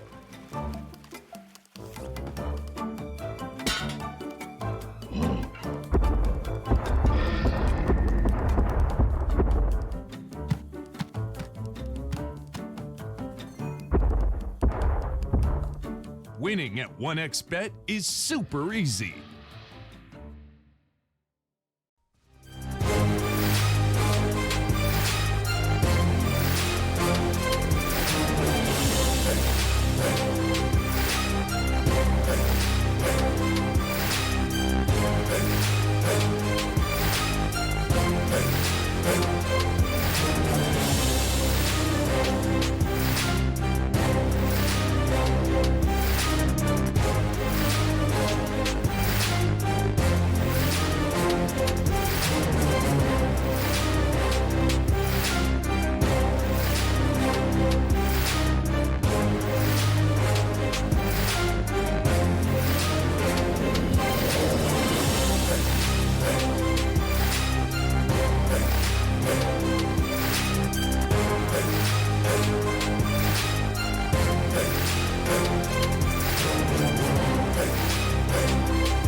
skills in the gaming. 1xBet. Respect from 1xBet. Respect from 1xBet. Respect from 1xBet. Respect from 1xBet. Respect. From 1xBet. Respect from 1xBet. Respect. Respect from 1xBet. Respect from 1xBet. Respect from 1xBet. Respect.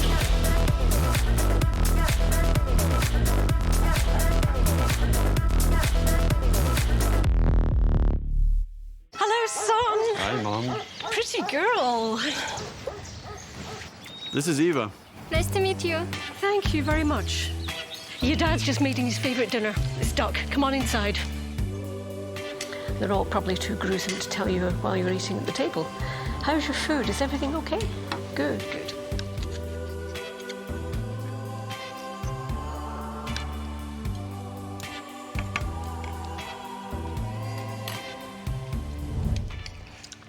You seem to know each other. Yeah.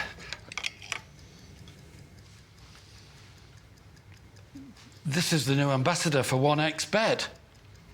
Oh, I see.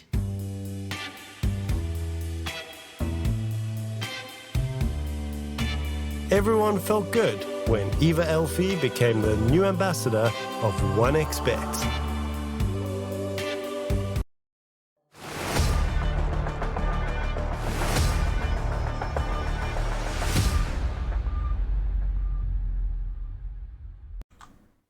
Well, welcome back, you handsome and sexy people. We're heading over to game number 2 of Monte versus NAVI Junior.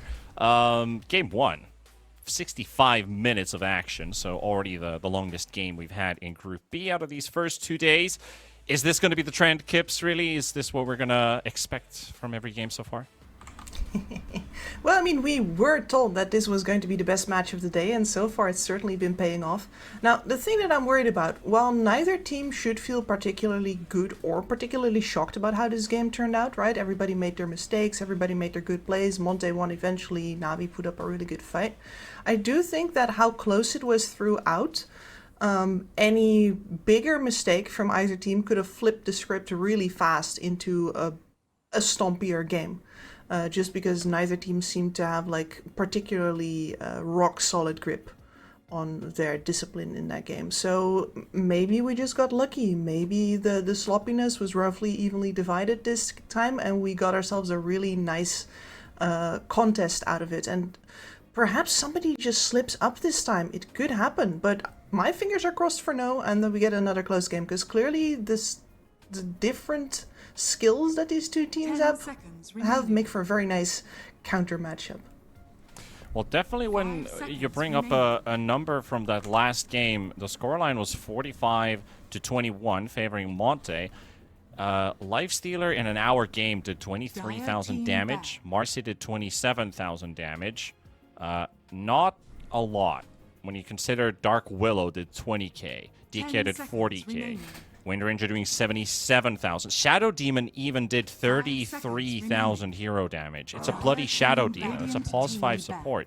So all of that damage was really coming out from Zeus. Zeus was the one reason, and the Lion also, why they were picking up kills even that frequent in numbers. So what Navi Junior yesterday was able to establish was a deadly team with all of their cores having kill potential, while here it felt it was more down to, is Nico in the fight? Is Nico around? How much is Got the Juice going to get to hit his targets? Because it didn't feel like this Lifestealer's going to get to hit anybody. He only got to hit the Timber Saw.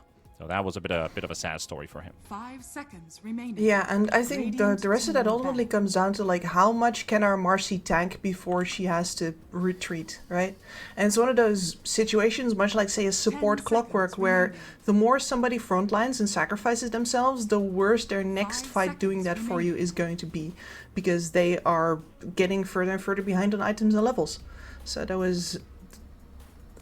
The score was being kept indirectly by the Marcy falling further and further down that net worth board. Yeah, totally agree on that. Well, let's see what they cook here into the second game. NAVI Junior, of course, their first defeat. Monte, they played that tie series yesterday, so also looking for their first full-on W. This time the Coddle slides through with the IO ban from Monte, so Coddle secured for NAVI Junior, and of course they have 2 players for this hero. It's not just about the mid Coddle. We did see Daze. We talked about the counter to the IO Marcy. It was the Coddle 4 with the Illuminate Blasts into the lane, plus the Timber Saw. So let's see what they come up with this time. They got the flex. 5 seconds remaining.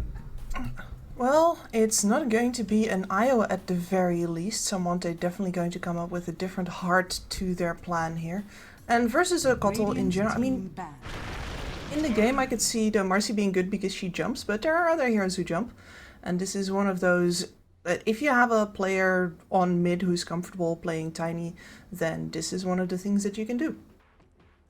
So they left the Pudge open for now. Monte, they only got 1 ban. Is it going to be the Pudge or is it going to be something else?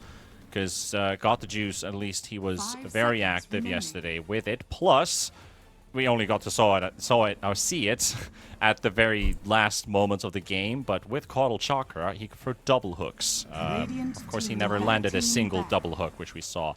But let's see if Monte decide to ban it or not. Instead, NAVI, they got the Doom and the Enigma out of the way.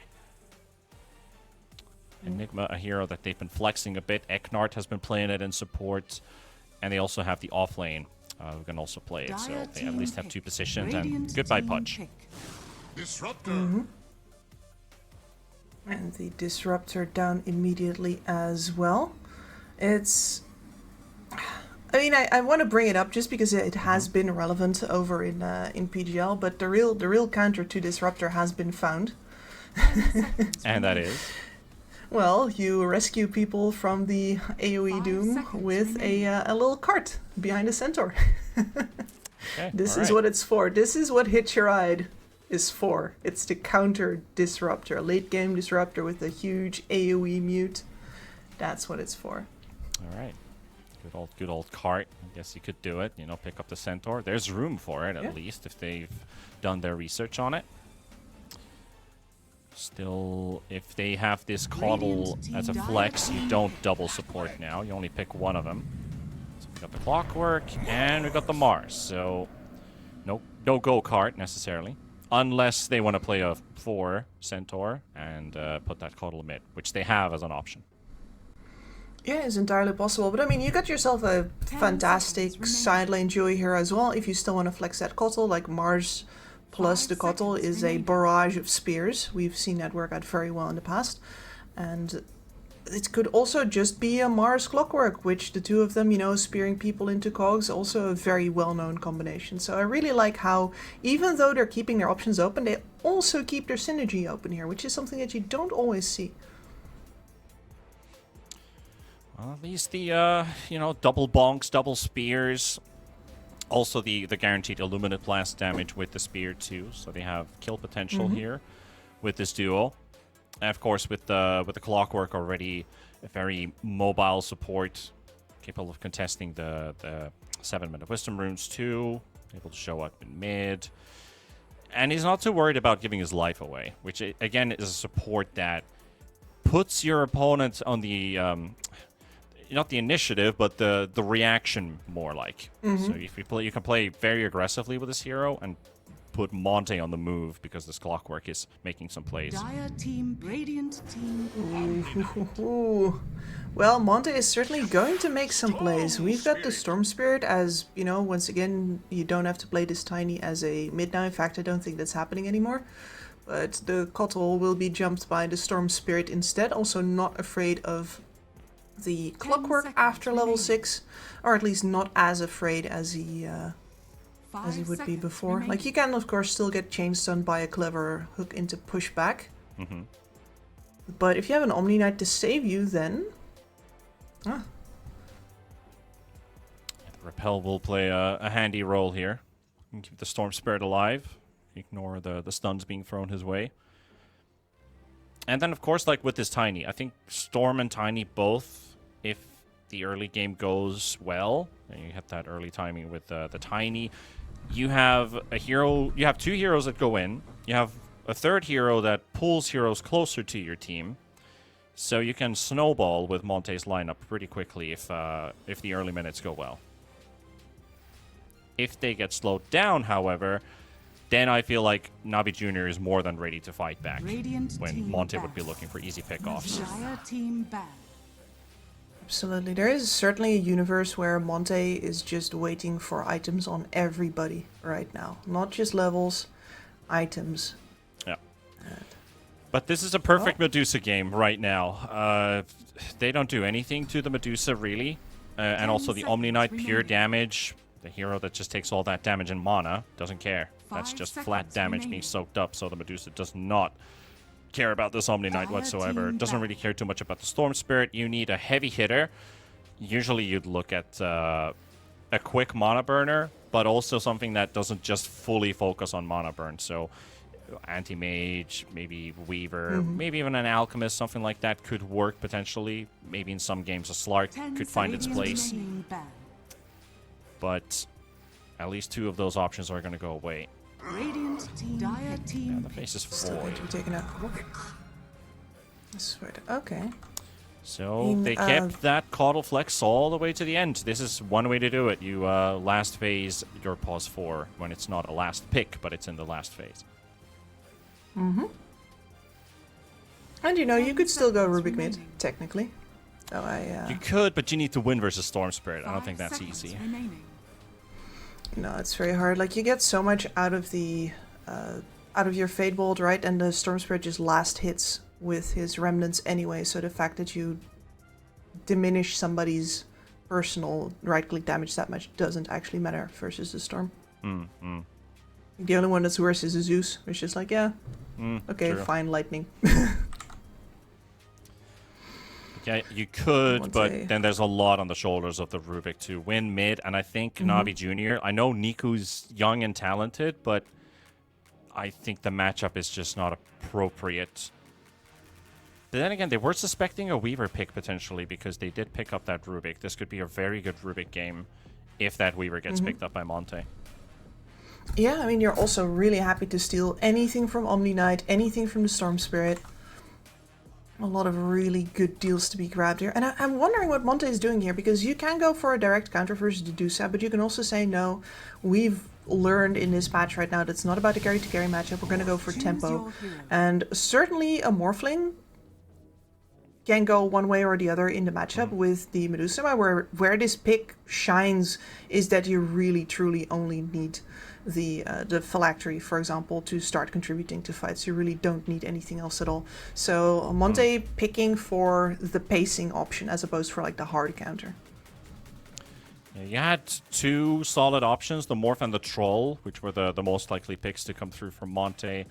And, you know, Morphling, it fits in nicely here. But now I'm looking at Navi Jr. That first phase, first pick Caudal plays a pretty big role in this game because you can also gank the Morphling early on with that Solar Bind, the burst. It could be sufficient to blow the Morphling up.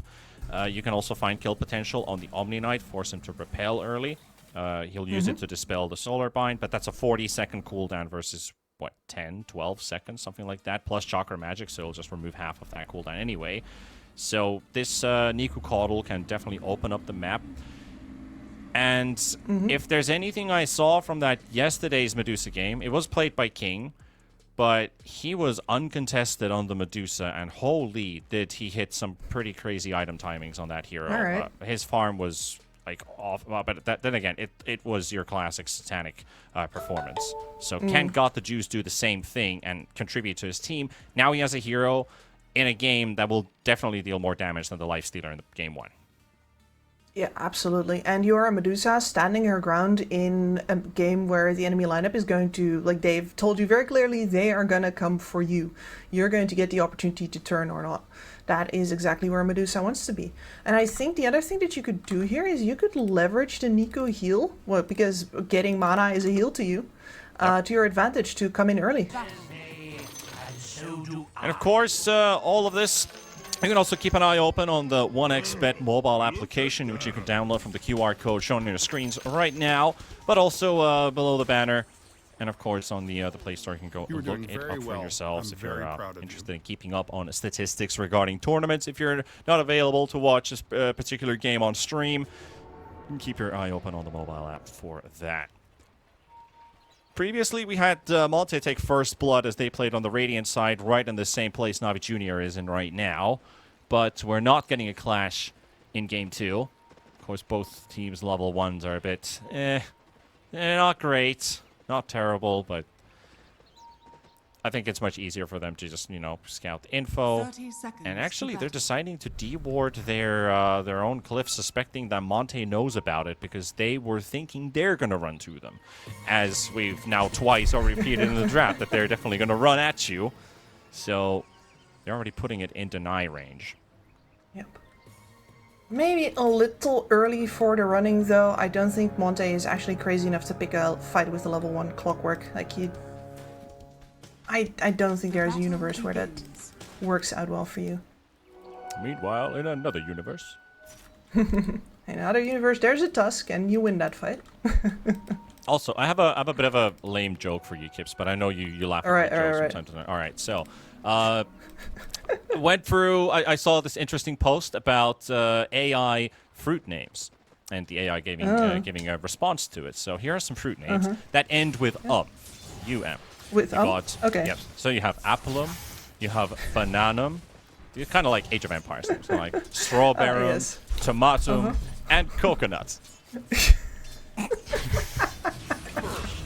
So AI isn't exactly on its points, but Riddy's is with the first blood for Navi Jr. Yeah, listen, man. Tricking us all. They're just language learning models. There's nothing AI about it. And they didn't even learn the language that well, apparently. Nope, not at all. An attempt was made. Bananum. Yeah, I can Bananum. Yeah, we can basically just say mid lane is going to be a farm lane. There's nothing to watch between these two. We're just keeping an eye open on the level 6s. We're just Kotal rotate. Does he go top? Does he go bottom? Does he pick up an action rune at 6 minutes? Those are the timings to look at. But outside of that, top lane, this, adaptive strike spam on the Mars, sure, is pretty good. But Eknard's already forced out like almost his entire mana pool without any mana regen remaining to try and keep the Rubik out of the lane, and Daze is just sitting there with PMA. Yep, and Eknard didn't even bring himself extra mana regen on the career apart from a single clarity here. That's it. The rest is just going to have to be plain old slapping each other around tangos and a salve. Yeah, we all know that Rubik is good in those general 1v1s. His mana pool is already bigger than the Disruptor, allowing him to spellcast more, and his right-click damage is also higher.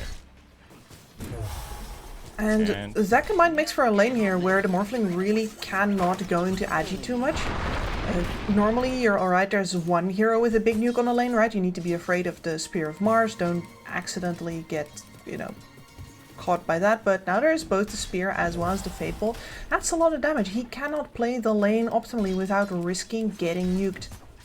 Yeah, it's true. You got 2 nukes to worry about. Long ranges. That in turn makes the adaptive strike spam less damaging. Also, the bottom lane is going to be a bit of a farm lane for the time being. I think the Medusa is going to be fine. Loading up stick charges, or in this case, a magic wand, because, playing against Omni Knight, you're suspecting a lot of Hammer of Beauty spam. Long cooldown, but sufficient amount of casts during the laning stage. Yep, and this is... open a bit too with the tree. Yeah, but this is a double melee lane, right? And you're just going to get the second point into the Mystic Snake on God to Juice, and you're going to be happy as a clam. They will always have to gang up on you if they want to do anything to you, and it means that you'll always get a bounce on 2 heroes and get all your mana back. I don't think they can kill him here at all. Crystalline is already suffering from that early poke here. PMA and Daze doing the best that they can. Did pick up the Lotus for the Morphling, which is actually pretty huge. A hero that really benefits from it. His HP pool is very low in general. You pop that Lotus on yourself, and suddenly you're feeling very healthy. Yep. And usually in those scenarios, you also want to be able to morph more immediately after. So the extra mana actually also a big boon for a Morphling. Yeah.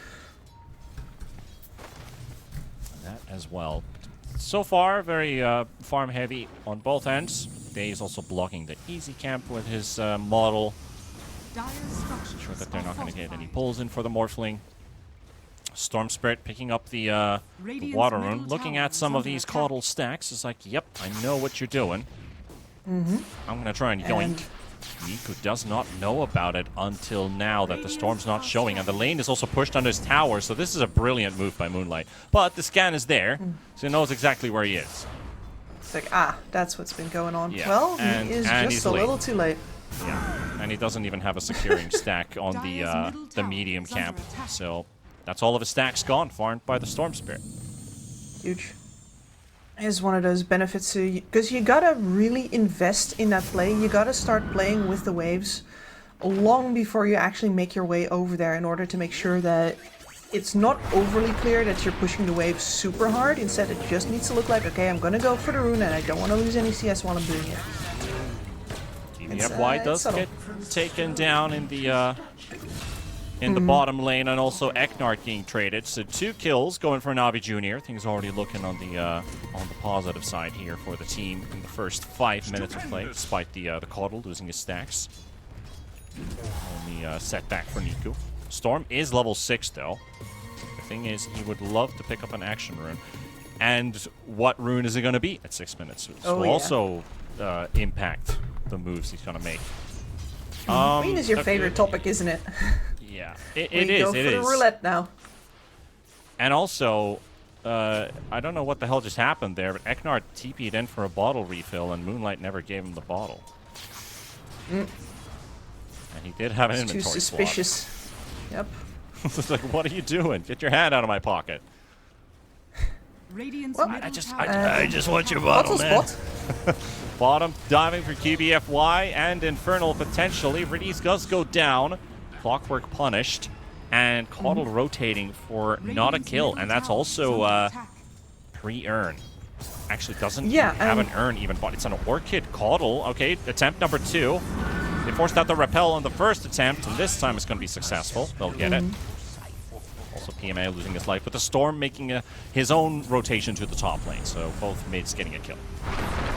Well, Crystallize is not a kill, Faster and more efficient, but that's because you got the AD rune, which is the QBFY. best possible pickup. middle tower is under Pick it attack. another. Just need that snake to There connect and goes it'll the do snake. the trick. There we go. And the Wisdom Just Rune's a follow rune. probably gone too, because the Tiny's not going to be here Yeah. in time.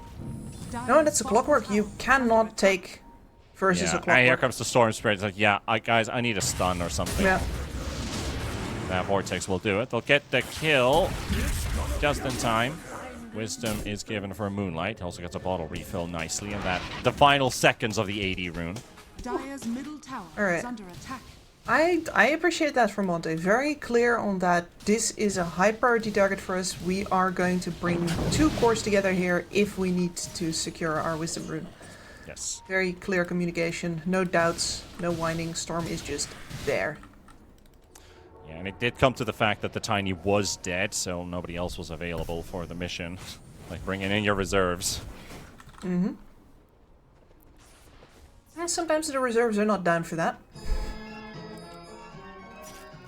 Sometimes they are not. But yeah, this Scottle, I've been keeping an eye on his itemization already because I found it quite weird that in a game with a Morphling you would want to skip the vessel. There's definitely some reasoning That's behind it. what's Probably happening the instant silence with the cast range makes some of the magic work, knowing that he's going to build a Manta anyway. But skipping the vessel is somebody else lining it up as they take QBFY down with a rotation. Eknart protecting the haste rune. Dire's Denied. middle tower is under attack. So there's that. Also, Storm is now low on mana. Does have a full Royal Jelly, which will instantly pop to get some regen. That does not get broken, but he is still under pressure. Just enough mana to evade the situation. Eknart, though, being punished by PMA. And PMA will take this one. 7 kills now for Navi Jr. We're riding out this laning state's advantage really smoothly, and this is what we normally see from Monte in, well, actually in this specific matchup against this specific opponent. I don't think I've ever seen Navi Jr. win a laning stage versus Monte yet, but this looks really good so far. Dire's middle tower is under attack. D-word action behind the tower as well. Yeah, I'm guessing that the Clockwork is going to buy the Urn then, which is a good build-up for him. It's an option, But yeah. it doesn't mean you're going to get it late. That's top. Take down Dire's PMA, top sure. tower is under attack. They can take that kill, they'll go for it. Moonlight really wanting to be involved with all this early action. I do think it also matters in this case to get Crystallize launched into the Space. into the jungle. Yeah, well, you're hoping he's going to move, right? But for Morphling, certainly when you don't actually have a farm accelerating item and it's really all about your levels, this is one of those cases where I would not say, okay, your carry doesn't have the best of lanes, but he's going to recover anyway, so just let him. With a Morphling, no. True love story there. I'll take you to the moon and back. Play among the stars, mayhaps? Dire's bottom tower is under attack. Wouldn't that be beautiful? At least Navi Junior, you know, they established what they wanted with this Clockwork early on, getting early kills. They've slowed this Tiny down a lot. He's 700 gold towards his blink. As you can see, the 4.18 odds for Monte. Not looking too healthy, but there's still a timing to play for. Not like it's the end of the world. Could be much worse. Absolutely.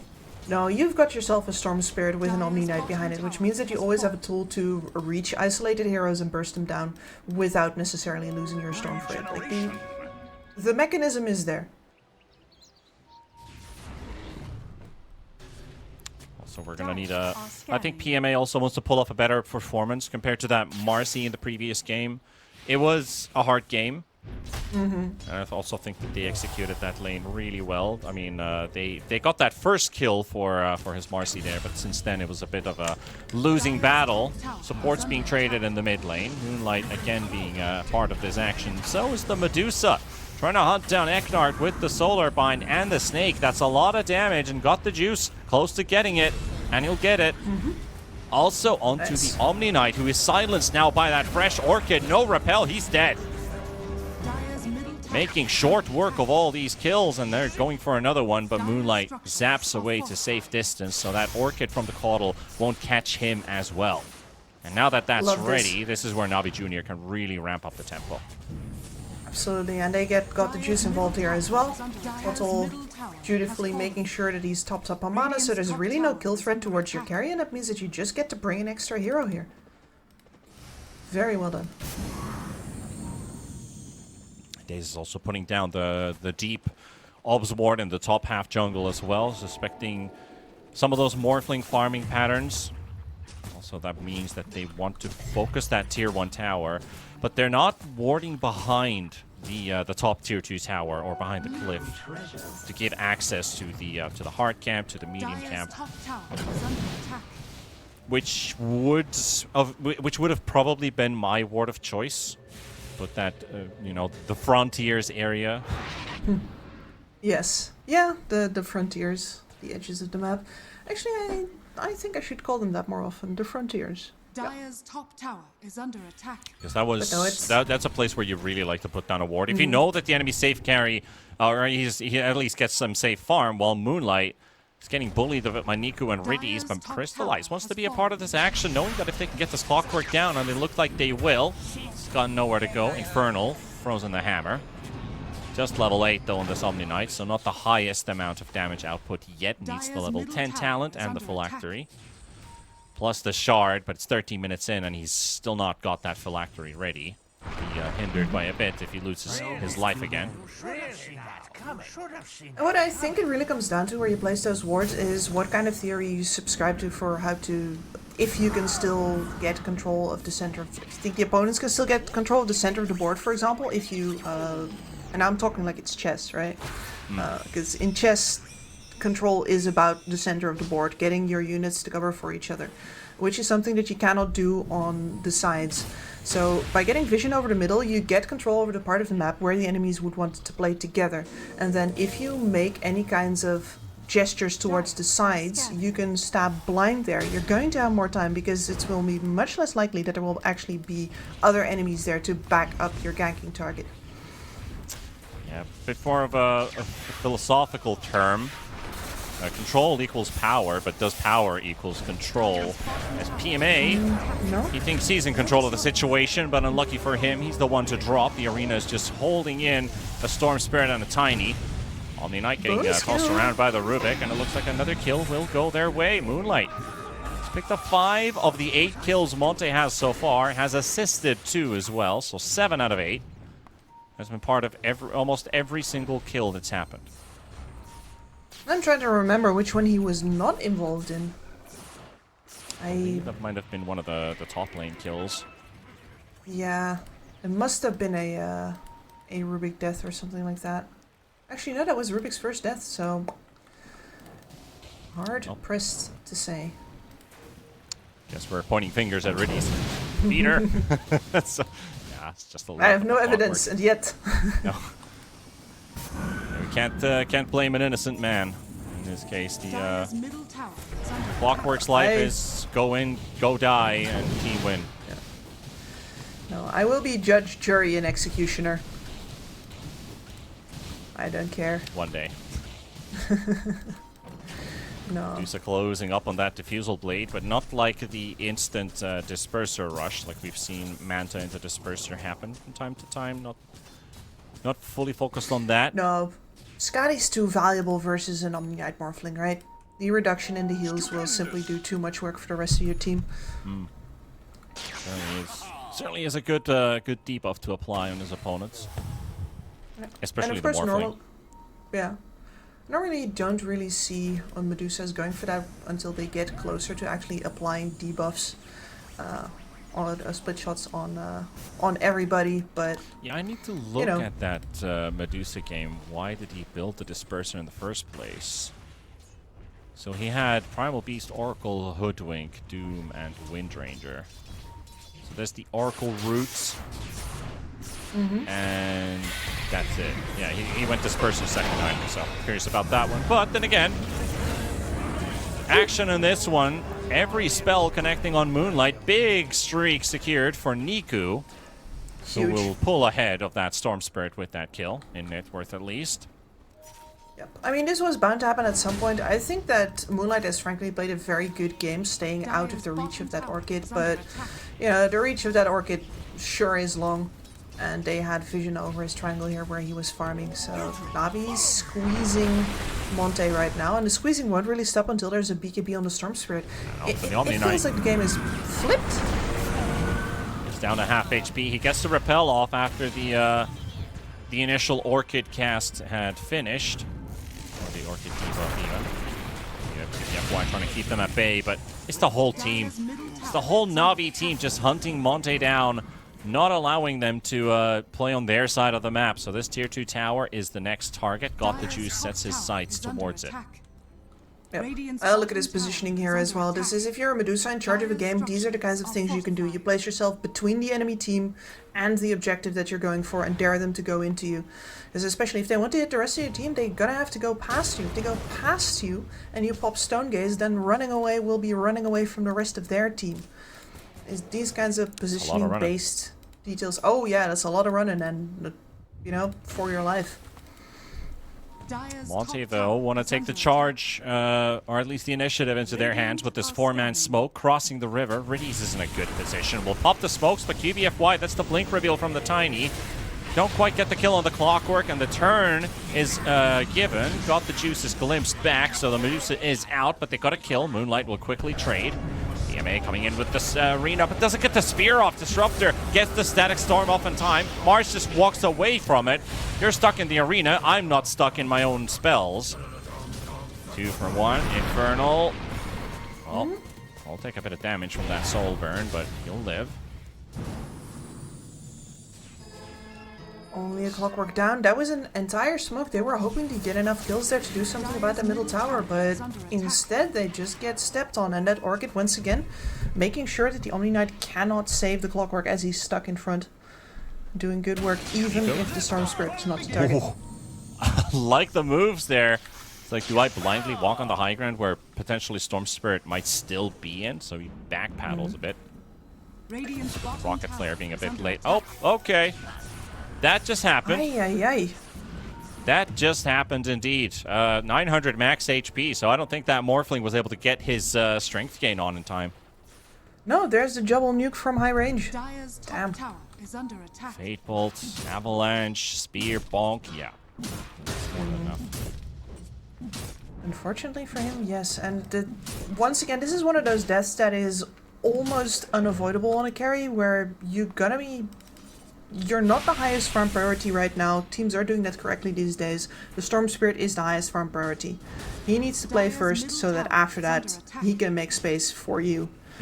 And we're still waiting for the BKB, so he gets the safest farm, and it means that nobody is creating pressure, which means that if you show on a lane, your enemy gets to pick if they want to pick you off or not. And that is exactly what Navi did there. Radiant's top tower is under attack. So Navi pulling off with a 10k lead now. Very safe waters for them, but they also want to make sure that this game goes their way to the end. It's a much bigger lead than Monte was able to establish this early on in game number 1. And of course, with the Coddle, you want to make sure that this early game and the timing still stay in your favor. Because this Morphling is definitely going to be something tricky. And also don't want to give Crystallize the opportunity to get big in this game either. But there's still a win condition, but still a while away. No, there is a lot of burst damage on the side of Monte, especially once that second phylactery on the Morphling comes in.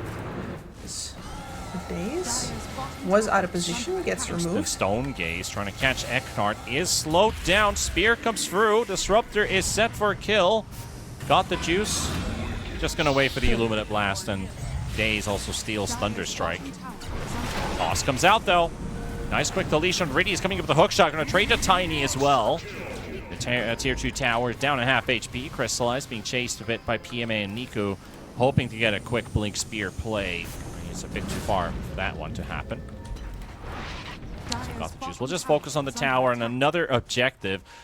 A 1-2 trade, a Wisdom Rune stolen, and a tower take. Yeah, Dire's bottom tower has that fallen. Wisdom Rune is a big, big deal.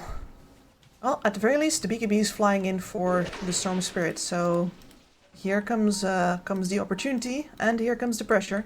Here comes the Moonlight pain. is going to get to play the game right now, exactly. The question is, if he grabs somebody, does he have enough damage to take them down? Does his team have enough damage to back him up? You would want the phylactery to be up. That's a Manta dodge right there. Something that doesn't get highlighted too much in today's Dota. We also talked about that yesterday, that we're expecting them to Manta dodge everything these days. To dodge that Glimpse Static Storm. QBFY will lose his life, and with Disruptor's ulti already spent. Oh, this is a bit of an unlucky hook shot. Creep Wave spawned a couple seconds ago. Should have known better, Riddies. Gets Glint back to the base. Well, he got to his destination in the end. Just not the way he wanted. A little bit of a roundabout way, but no harm, no foul. Kinetic field was not up in time. And this is just posturing. This is just Navi knowing that as long as they're ahead and they keep everybody on Monte busy, they will stay ahead. Sometimes it's simply that easy. You look for a point of contact and you just badger them. And it's like, yeah, we can wait for you to make a mistake here. Neither of us are farming right now. The only thing that matters is if anybody is farming more than the other.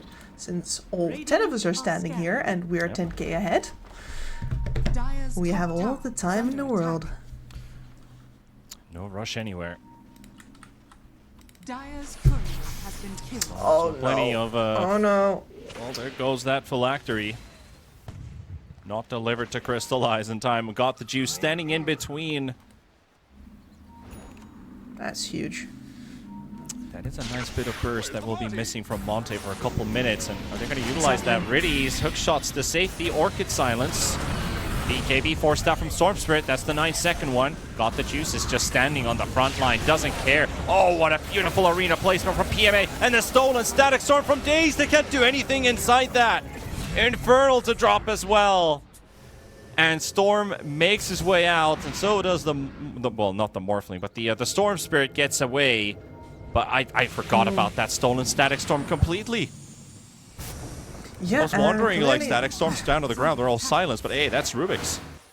That is Take a look Rubik. at Yeah, that. clearly so did Monte. Look at that replay. Like, Moonlight just wants to fight it in the end, and he's like, I'm happy with the kill. Now what? Yep. And this is such a beautiful, like, sandwich, right? Medusa coming in from the right, PMA coming in from, or sorry, from the right, excuse me. Got the juice from the left. Two thick slices of sourdough coming to smother you. Yeah, Medusa literally putting a question mark at the end of his name. Got the juice, eh? Well, let's see if Crystallize can manifest an escape. Nope. Gets killed by a green Morphling. Niku claims the kill for himself, and Niku's 9-0-8 on this Caudle. He is one of the two players who have not died this game so far. Medusa and the Caudle. Luckily for them, both on the same team. Moonlight still being chased by Got the Juice. Snake connection is slowed by the debuff, has to jump again. Haze is also coming in full speed. Okay. Getting recalled for funsies. Why not? Never know if you actually manage to find someone. QBFY turns around, but there's nobody here. Dire scan. Wait, they scanned on top of themselves? Dire's middle tower is under attack. Okay, they suspected somebody to maybe be in the trees. Sure. Yeah, I think they were actually scared that they were unwittingly surrounding somebody or looking perhaps for a target, and now instead... Yeah, Infernal's like, Infernal, I'm gonna cancel my TP. Cancel his like, TP. Yeah, it's like, I can't get out. But maybe they can get a kill. Oh, he's so close to getting XD. Quick XD play there. At the same time, Arena placed down. Infernal running out of friends. Eknar getting killed inside of some metally cogs. Both of them will drop. Infernal will get a kill from that. I'm not sure what happened with the XD play because that Got the Juice was on the other side. But QBFY is here. He'll be able to blink before that solar ride, but Nico's right on top of him. That instant blink, Caudle's blink range is pretty ridiculous. So why not? absolutely nuts. And well, 3 kills down means that at the very least Moonlight and Crystallize have been shoving the other ways, but it's a hefty price to pay. And I think that losing the phylactery was game losing. Yeah, it definitely gave a lot to Navi Jr. We can agree on totally on that. Game losing, maybe. It is looking like it. 17k swing now. Certainly losing the ability to get it back. Because that was the timing for your Storm Spirit. All you need is like somebody to bring in more burst damage on top. Yeah, because he saw the Storm going for the Kotal on the backlines in the previous fight. He just, you know, that's a Kotal with a full Octarine core. He's a tanky man. You need somebody else to back you up there. But with that phylactery, that help just wasn't coming. And now these fights have cost you another 8k. Yeah, and that also takes away your team fight ability right there. 30 seconds without the Disruptor. Glyph forced out. That's the high ground Glyph, and it's gone now. You'll have to wait for a bit longer. They're waiting in the tree line right behind, trying to get any info on the Rubik or the Caudal. They're moving them around with recall, and suddenly they cluster up with it. Niku out. Big money going for QBFY, and got the juice coming in with that Stone Gaze, trying to fend off all these attackers. No Orchid in use right now. Infernal gets pushed away. Infernal's Courier with his Blink Dagger just got killed, but he will be able to stand with that Guardian Angel for a bit longer. Got the juice still hammering away Moonlight. They snipe another with Crystallize. That's Daze out of play. 2 heroes gone from Navi Jr. Still down to 3. PMA, no Arena. Toss back coming out again from QBFY. Nice play. Morphling does get hit by the hook shot, but again, another explosion. Daze coming in with the buyback. Recognizing the situation that we were going to need some extra firepower here because we're losing quite a lot of heroes here. PMA is going to drop as well. Triple kill for Crystallize. And now Daze, he just fought back. And good night. Go back to whence you came from. That's an ultra kill for Crystallize. And what a sequence.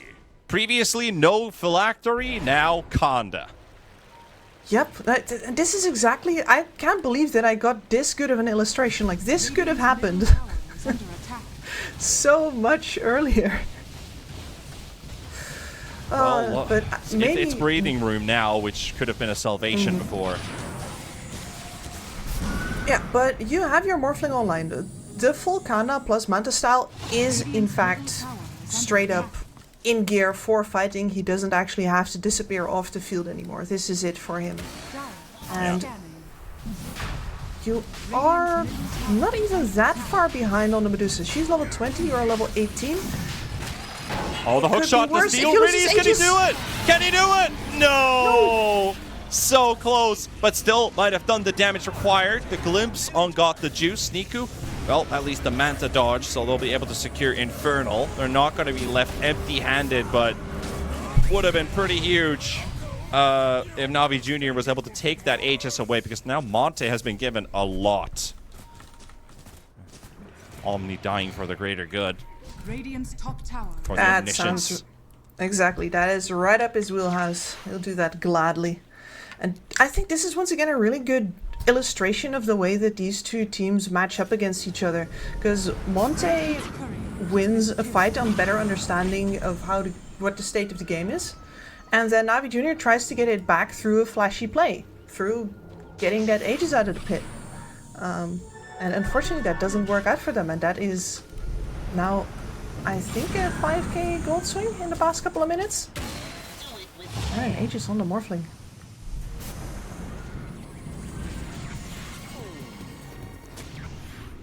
Well, still some room for Monte to maneuver. It is through cutting creep waves, most likely.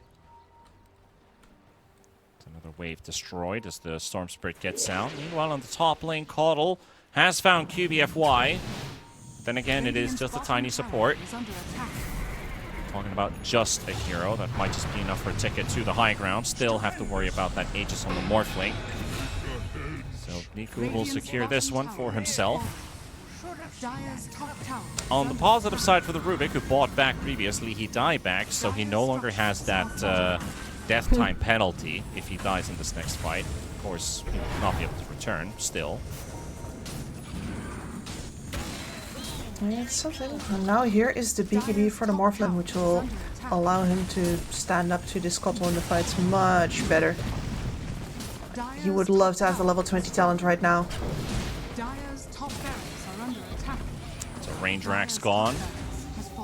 Making their way through that melee slowly but surely. Crystallize also turns into a Medusa and just doesn't stop waddling, you know? The Morphling was doing a bit of a dance, but now this Medusa form is doing the same thing. I wonder how you shoot your bow like that. Yeah. You're throwing arrows. Sure.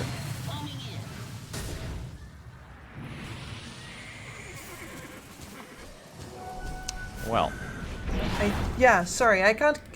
I know, it's mesmerizing. It certainly is. Moonlight spots PMA, throws in the quick Witchblade debuff on him. But that's all there is to that. No fight.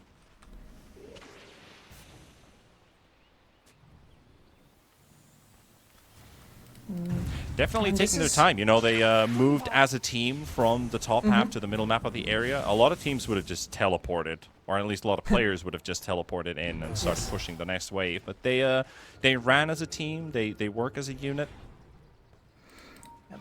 I think the slowdown here for Monte is hugely important. What they need the most right now is some space for their heroes to split up and actually farm separately just a little bit, getting some EXP away from each other.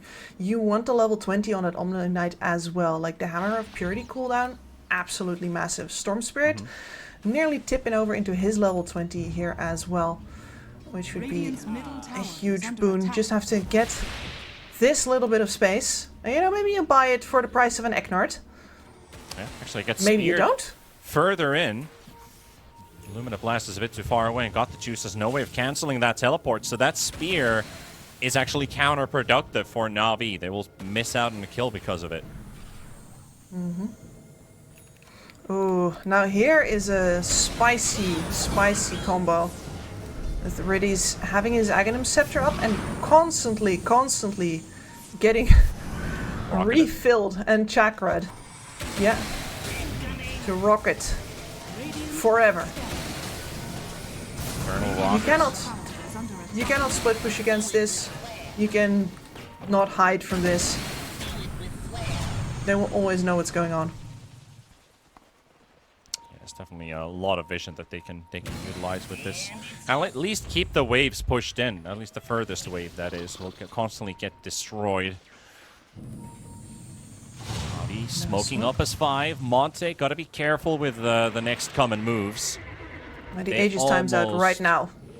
That too. And they almost have the Aghanims up on the Disruptor, but not quite. UVFY stacking them up with the Avalanche. And Daze will go out, but the Medusa down a half. 700 mana left to go. Gets the ulti off and Crystallize in a situation that he hoped he wouldn't be in. Tiny already out. Morphling still fighting to the end. Turned into Medusa and killed in the Medusa form as well. So Crystallize is out. Moonlight trying to make a run for it. Infernal out, but no. Nobody is escaping this. Everyone is getting killed. NAVI will take the full-on team wipe, and now the base is theirs for the taking. And that jump looked so good with the full avalanche, getting the Disruptor ult right over the top. But as it turns out, they simply do not have the damage to finish off any of their targets here. I don't think they were focus firing well enough. You can see Crystallize is going for the carry matchup, so he's hitting Got the Juice. But his only knight has actually already walked away, and Moonlight went on the Kotl in the backlines, which I think is... The Kotl would have probably been the correct target there, but on the other hand, he was not caught in the original avalanche, so that's probably what caused the confusion. Do you go for the target that you have or the target that you should get? Those heat in the moment decisions and comms not being clear, not focusing the same target. You got yourself a dilemma presented by itself. Daze going in with a quick lift onto the Tiny. Nullifier cancels out the Yules, but he'll be able to walk out with a kinetic field standing in front. Big box. Crystallize does get out from the arena, but QBFY not as lucky. Crystallize broken up. Meanwhile, at the same time, Moonlight gonna get hit with a hook shot. Does almost take down the Rubik. He's got some big heals going his way. And also, the Storm Spirit trying to fight all the way to the end, but he's getting body blocked by Riddies, and of course that rocket spam. Moonlight, Nico will not catch him, and Crystallize is trying to capitalize, but then again, it is over already. It will be a tie series. NAVI Jr. They find a way in, and they don't let go. That one was... that bruised leg. Oh yeah, that was definitely no amount of slamming was going to actually deter them from stepping fully into the room. No, really very well done. They had that one slip up where they let Monte pick them apart one by one after giving up their Kotl, but after that they fixed their formation and it just never actually has to happen to them again, especially as long as you keep the Kotl and the Medusa separate and the two of them do not get caught in the same kind of situation as we saw with the last Avalanche go there. Then yeah, there's no way to deal enough damage for the side of Monte, and you get to simply stand your ground, hold it, and kill everybody. Yeah, and also with time passed compared to the previous game and this one, Got the Juice technically tripled his damage because he did a bit over 12, 13k more before, and this game was also half the duration to the previous one. So a big improvement coming out with this Medusa. Also the almost 20,000 building damage on top of that. So he must be feeling very happy that this game he got to execute. They got a mid player, a mid-hero even, that never stopped going, and this was all without the Vessel. That Orchid paid off so well for their team. I think I agree with you, Kips. That missing phylactery probably was a win condition for Monte, but they didn't have it, and they got those kills a bit too late. I think that hindered them a lot.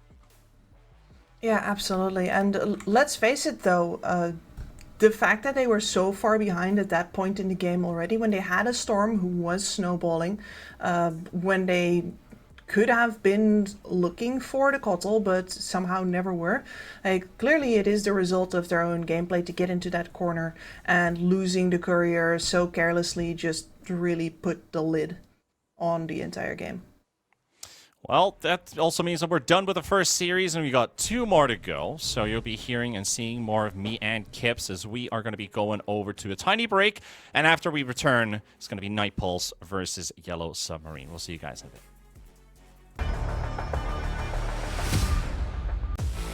OneXBet and Eva Alfie present betting on all esports events on the website and in the OneXBet app. OneXBet. Play with Eva.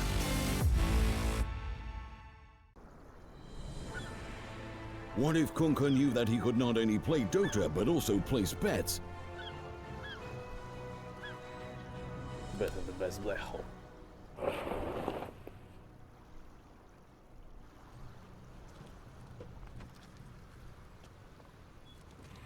1xBet, bookmaker company.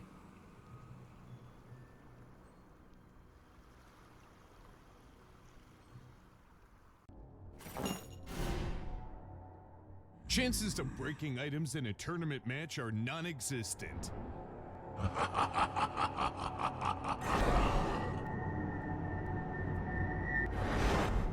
Chances of winning at 1xBet are always real.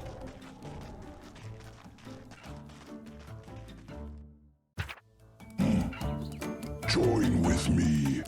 At your service. Stealing Aegis from Roshan is very difficult.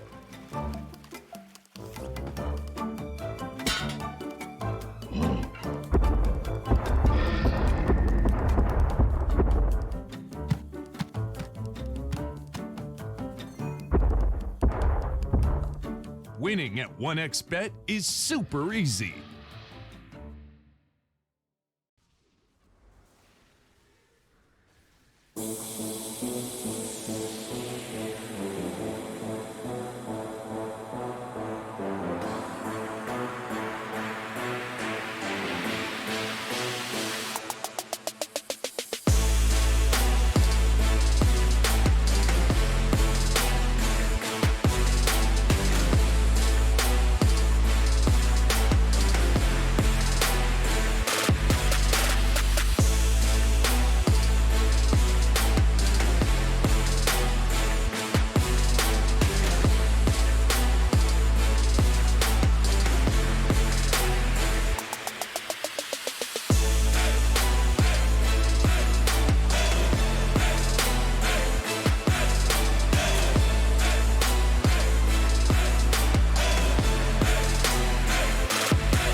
News in the gaming. 1xBet.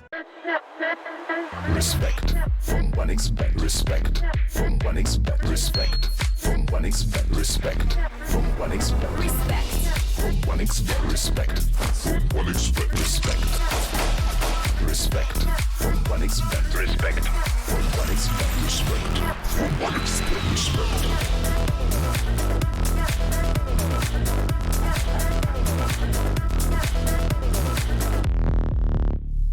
Hello, son. Hi, Mom. Pretty girl. This is Eva. Nice to meet you. Thank you very much. Your dad's just making his favourite dinner. It's duck. Come on inside. They're all probably too gruesome to tell you while you're eating at the table. How's your food? Is everything okay? Good, good.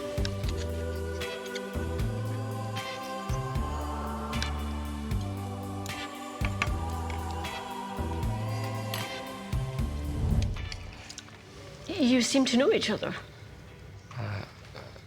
Yeah.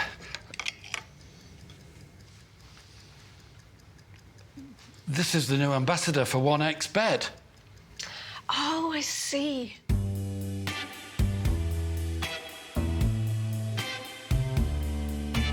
Everyone felt good when Eva Elfie became the new ambassador of 1xBet.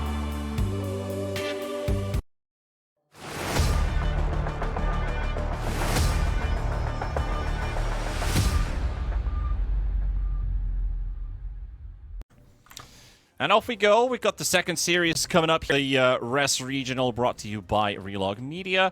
And our 7th day of the group stage, we are now looking at, yet again, another pretty interesting battle between the East European teams. We've got Night Pulse going up against Yellow Submarine. Yes, known by their abbreviation, were able to tie up Monte yesterday, whereas Night Pulse, at least in my eyes, snuck a surprise 2-0 victory versus Namiga, the previous tour champions, who took that $25,000 and 100 rest points to their name. Of course, they changed one or two of their players, but still not that huge of a change in their full roster. So Night Pulse looked really good yesterday. And yes, as well, in their first game versus Monte. Of course, Monte was expected to come in hot into that one, so pretty expected 1-1 tie result in the end. But when you look at these names, Night Pulse, I'll tell you one thing, Kips, since you didn't probably see all of the games yesterday with all the Dota going on right now. Kami had one game of Enigma recorded to his player profile, and that was a win. In the same day, he also got to play an Enigma in this tournament. It looked like, well, from my perspective as an Enigma player, it's like, well, there's a couple things that he's probably missing since he's probably not that proficient on the hero, but he landed the game-winning black holes time after time after time. He got cores all over the game, and every time it was off cooldown, they fought with the black hole, so that was efficiency at its best. And that sounds like he really knows the core of his gameplay is that he needs to call when he is strong, and then he needs to deliver. And, you know, if you have the nerves to do that on an Enigma, I think you have the nerves to do that on anything. Of course, Janter, he pulled off some good performances too on his Pause 4. I'm excited to see how he fares today. But Yellow Submarine, it goes without saying, the young roster filled with some upcoming names, and we always say the same thing from game to game. You got to keep your eye open on their Pause 1 player, King, a.k.a. Satanic. What will he brew today in this series? Yesterday, his Medusa was completely untouched and uncontested, so he had himself a stellar Game 1 to start off the tournament.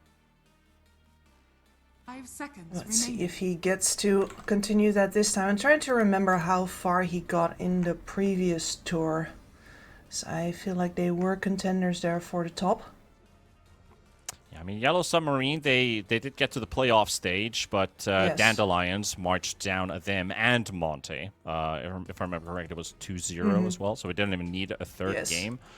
But, you know, group stage, they did pretty well. I think they had a lot of ties. Or just did they just have a couple ties? Actually, 3 ties and 2 victories, now that I did double-check their score from the previous tour. So it's at least what we talked about Yellow Submarine yesterday. I highlighted them as a playoff contender potential, because this group is hard.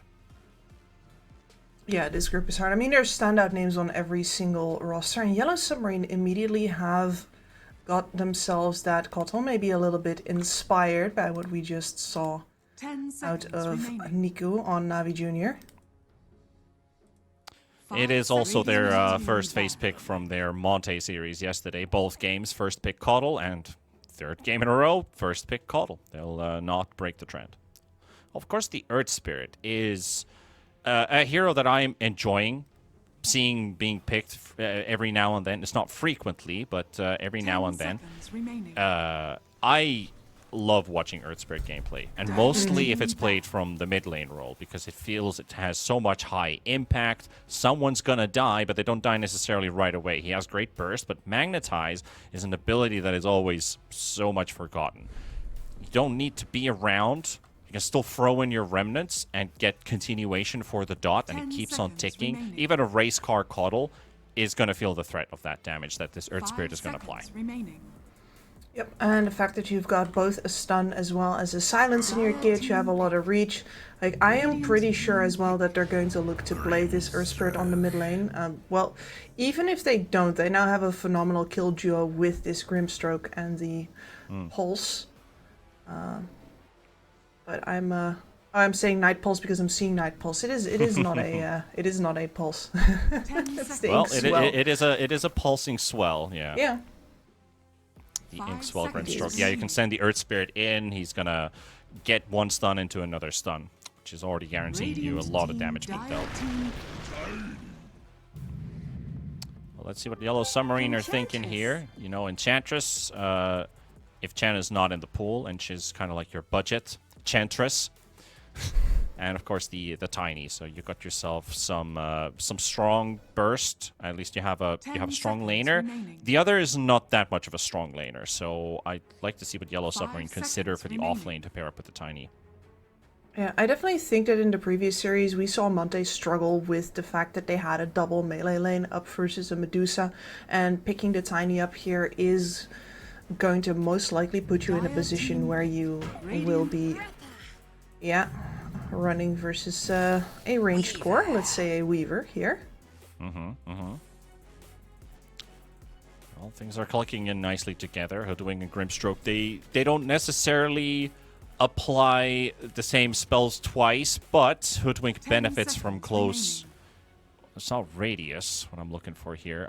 Close range? Proximity, that's the one. When heroes are nearby to each other's, Hoodwink gains benefit from that. So Grimstroke and Hoodwink, they have natural synergy.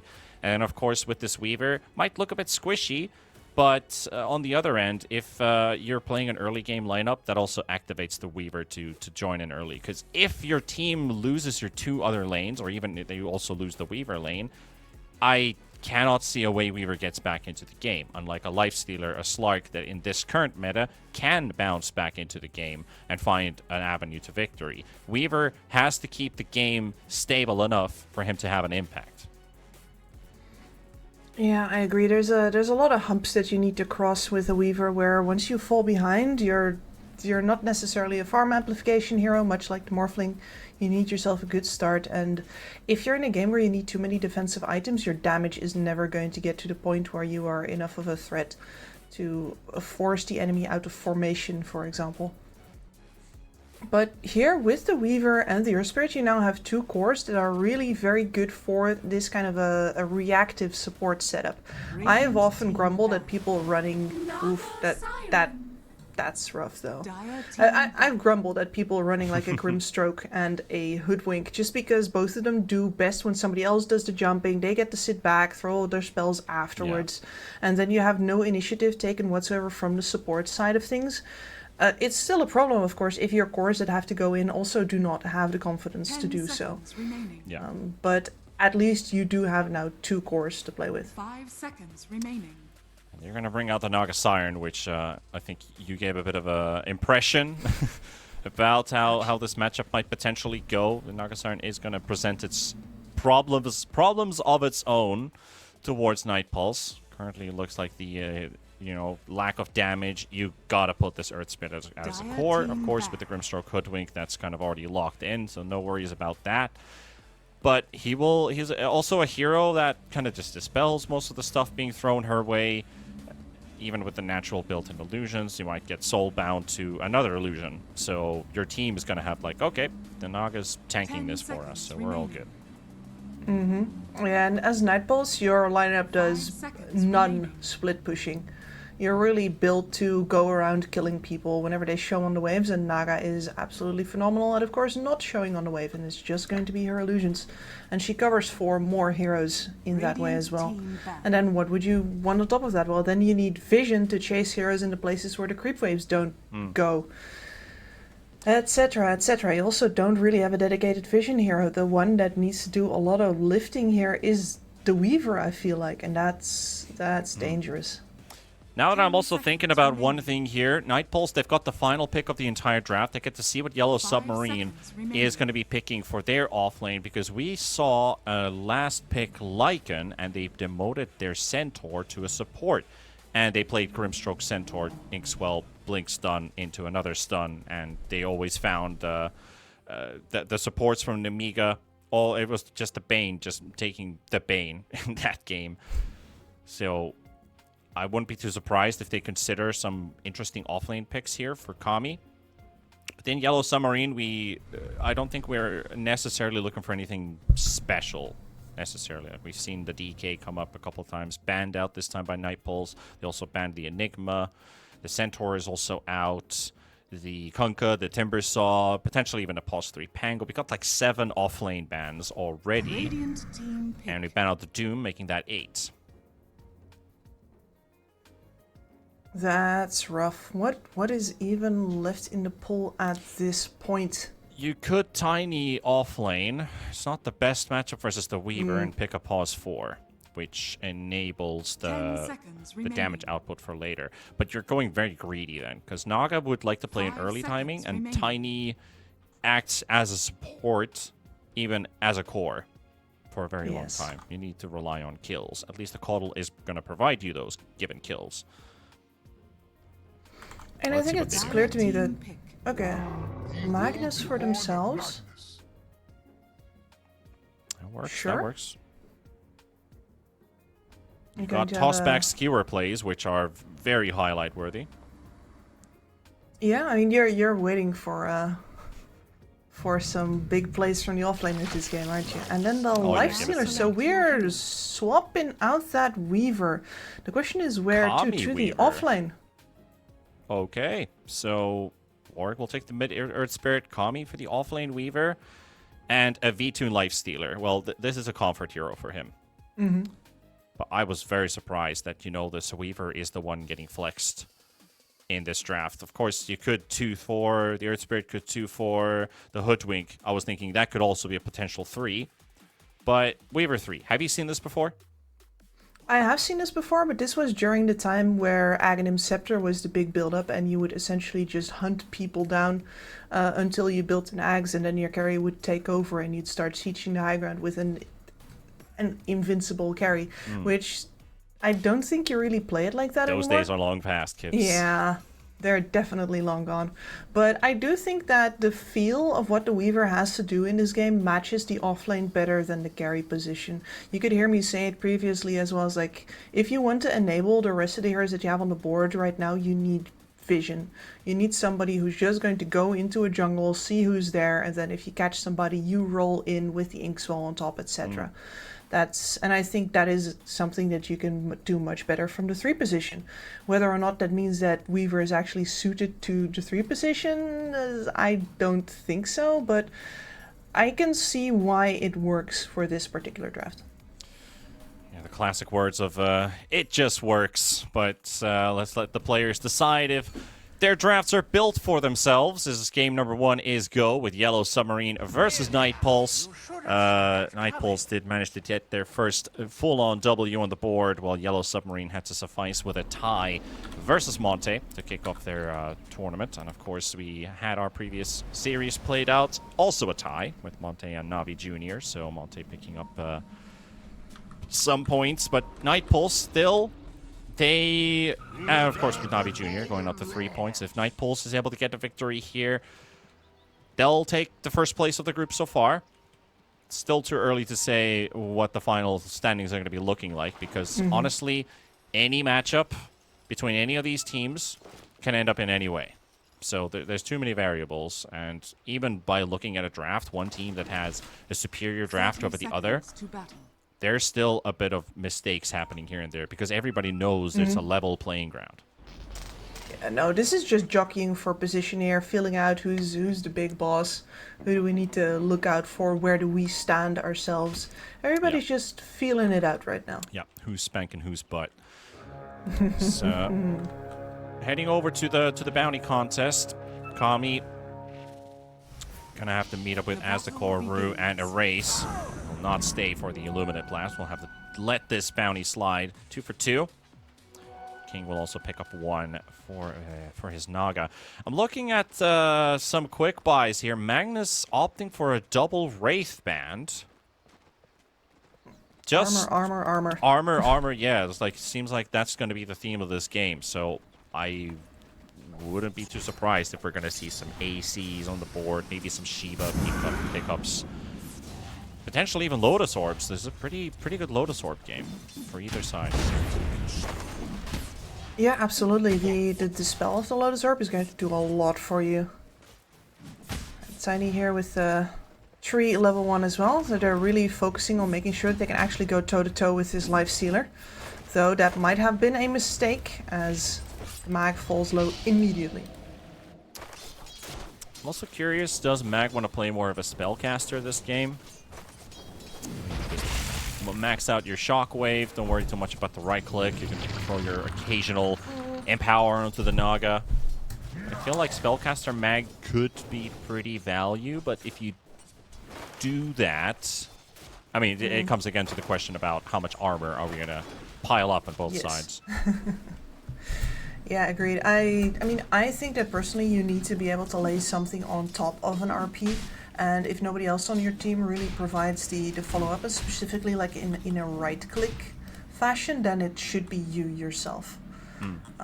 And I think that Magnuses who leave behind the Echo Saber, even though the build-up doesn't feel that good for you anymore, usually sacrifice their own scaling completely.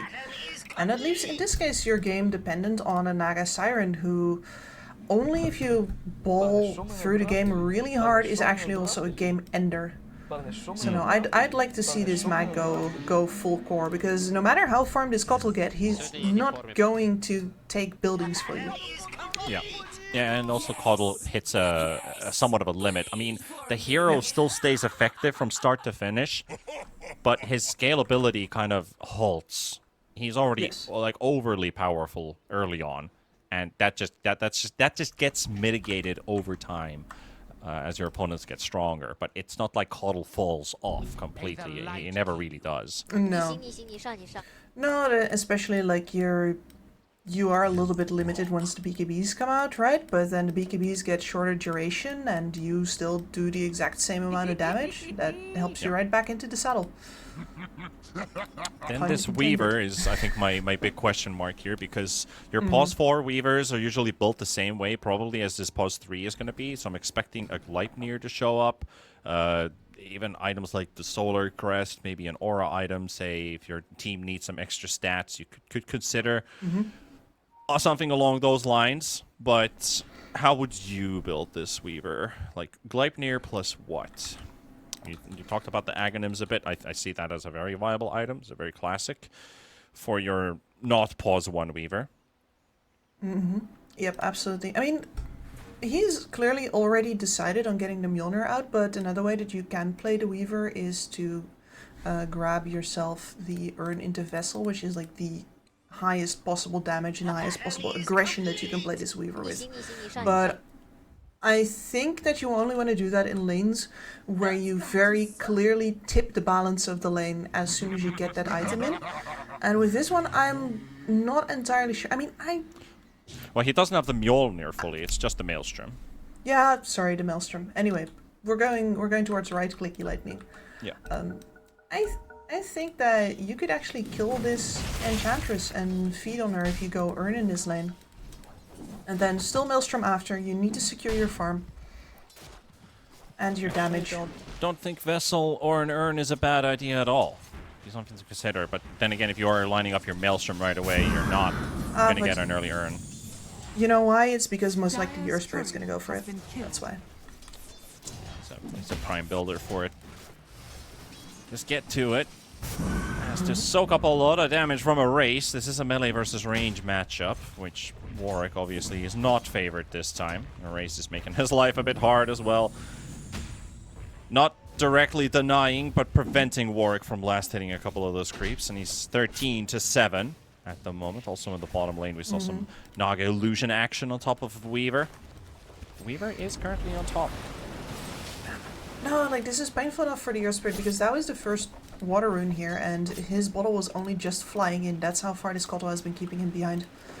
So, that is a lot of wasted regen. Yeah, he's got his belly towards the sky, just like my cat on the floor right now. Begging for some food, and she's just got her, you know, full belly exposed. It's a good cat. I love how we just skipped the whole spring phase and just went straight to summer. Yeah, I'm cooking in my room right now, basically. Let her cook. Turn me over, I'm done. Lifestealer Radiance as well lined up for the game. Feels like there can't be a game without a Radiance on a Nyx. I still like the occasional dodging Radiance and finding an alternative item build, because I feel like Lifestealer still can, like, match dependent. You can still have a different item build. But it looks like in the pro scene, it's literally just Radiance all over again. Armlet Radiance. Sometimes just straight up Radiance. It synergizes with your kit too well. It covers several of your weaknesses, like, for example, versus illusions. And for you, of course, also the right-click damage of the Sacred Relic does a lot for you. So there's many reasons why this is the item to actually secure your game. I like that in this case we see Vitune go for the armlet before it, though. It means that he will actually be ready to contribute to this game and play it faster, just in case his presence is necessary. And I do think that this is a good game for it, just because he has many heroes that can enable him to actually get close to his opponents instead of, you know, the early game joining Lifestealer just hobbling after people. As well, they're hobbling behind in the kill count. That as well, the first blood, but also cheeky little tree throw play there from Tiny, preventing the boots from B-Tune. Actually had the full-on face boots, but now he just has the blades of attack, and he'll have to live with that. The Inkswell popped, and Magnus inside the tree line. Continue to soak up damage, but he'll keep his life for now. He had the face boots up, that probably could have spelled more trouble. King, however, is dominating this Hoodwink a little bit here. Sees the tree being planted, cuts it down before the Bushwhack connects, and turns around to hit the Hoodwink instead. Also got the first blood there. Man, this guy's fast. Swift cut. Woo. Yeah, he did it again. Like 2 cuts in a row. Like really swift reactions. So much damage and laid into Kami here, which is... And he has to play this lane careful, because what I thought you were going to say was, oh, that's a cheeky little level in Ensnare that King took. I was kind of ready to leave it by the wayside, because a lot of times Nagas do not do this, even in lanes where it would be beneficial to them. But this one is clearly like, hey, I have an Enchantress with me here. We have kill potential on both of these sneaky, slippery heroes if I just take a level in this. King making a... and also with the lane sentry hidden in the trees, just I think just on. I think this is again one unit game, and right here, he's like, wait, what? How are you webbing me? We have a sentry in this lane, but it's 1 pixel away. 1 pixel away, so nowhere to go. And Kami taken by King. Meanwhile, in the river, Grimstroke being hunted by Rue. Erase is also here with the Solar Bind. Dodges the first Illuminate, but looks like this is going to be... Does he get the T-Ward? Yeah, he does. So nice. Look at something. Dodges another Illuminate. Come on. Really making him work for that. Fade from memory. Hashtag worth. No, I think a D-Ward for your life is not like 100% worth it, but it gets pretty close. Yeah. And now they also found the sentry in the tree line. It's like, yeah, they have a deeper sentry somewhere over here. So maybe Kami doesn't get killed again by the ensnare. At least not in the same way. Naga's coming to contest the Wisdom Rune. That's a level 3 Hoodwink you have to fight against. And King sees this, the stack attempt. King with the song. I'll take that. Bye-bye. Okay. I'm just really enjoying this guy leveling so proactively. So many Nagas who don't take song early, who don't take ensnare early because they're like, yeah, but that, you know, that's gonna hamper my efficiency. Yeah. And this man is like, no, I can get advantages You can make efficiency right now. in a different way, yeah. Exactly. I get advantages right now, and that's going to snowball into more efficiency later on for me. Like those levels that I skipped that I could have put into these other stats right now, I'm just going to get to them faster. Yeah, and this is such a good dodge as well, but Asakor finally shown by the camp. Work will clean it out. Erase is coming in. They're sending in numbers. Yellow Submarine contesting as that aggressive move coming out from Night Pulse till the end. Dropping low with the Grimstroke, so is the Hoodwink. Hiding on the tree line, the Illumina Blast will finish him off. And they get to keep, first of all, their Naga to dodge that initial gank. The Enchantress, they get a kill, maybe even a second one. Kami, does he manage to hide just outside of vision? And they finally figure out where Kami went. But it's a bit too late for that now. Is under attack. And the Earth Spirit there. A good response. Yeah, beautiful response. Not able to actually deal enough damage. You can see him sitting outside of that fight, dropping more stones in, even as he's low himself. But the fact that he's not actually there means that they can just all safely group up inside of the blasts and get healed. At the same time, Rue. Gift that earn charge. Everybody's here. Yeah, there we go. He's got him. Knowing the vulnerability of the Caudle there with the ulti running out, rallying towards that Weaver who initially escaped the fight, gets to contribute for another kill. Or at least, sorry, the first kill for Night Pulse, the one they were looking for previously, finally achieved. Ench was also hitting the mid-tier 1 tower with a bit of a skeleton army, so that tower drops very low. Painful. It's one of those things that normally you don't have to worry versus a Kotl, right? You just like, whatever. I leave the lane. Kotl is just... He'll shove a creep wave into me, but it's not like I'm versus a DK.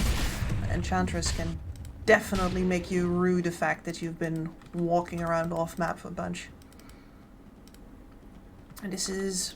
this is one of the reasons why the Naga Siren got picked up in total, right? It's just because Night Pulse's lineup is not that good at shoving out waves. And Yellow Submarine has leaned into it very heavily. Every single one of their heroes can either push or reward pushes. Magnus low and top, that's going to be a definite casualty.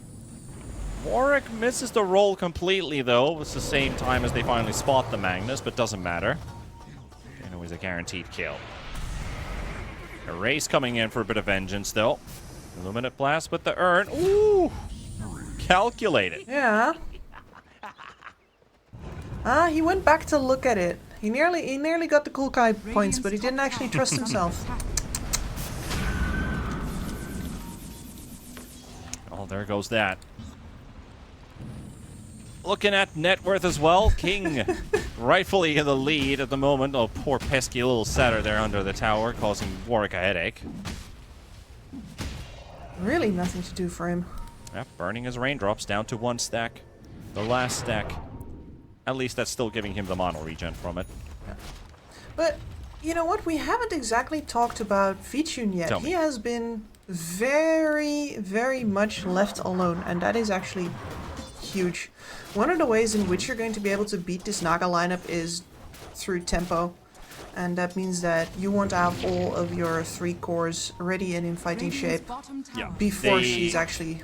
They couldn't do anything to V-Tune with this Magnus in the lane, so you can see it's a 2.5k difference between the two. Magnus is last in terms of all the cores, but that's bound to happen. Lifestealer is a very difficult matchup for already so many heroes to play against.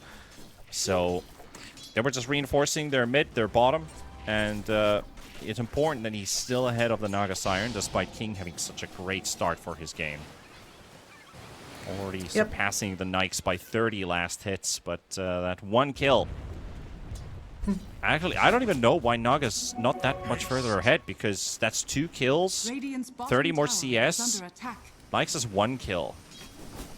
Yeah, could be regen bot, could be that a lot of that V2 and CS are lane creeps, and Naga has already dipped into the jungle a lot. Yeah, that's usually the case. One has more from the lane than the other. Bit of a battle there next to the Twin Gate. They've got the Naga caught, and that's a good kill. Warwick, with the help of his buddies, H2O and Kami. Well, Kami not really just making too much of an appearance, just a quick The Swarm thrown in.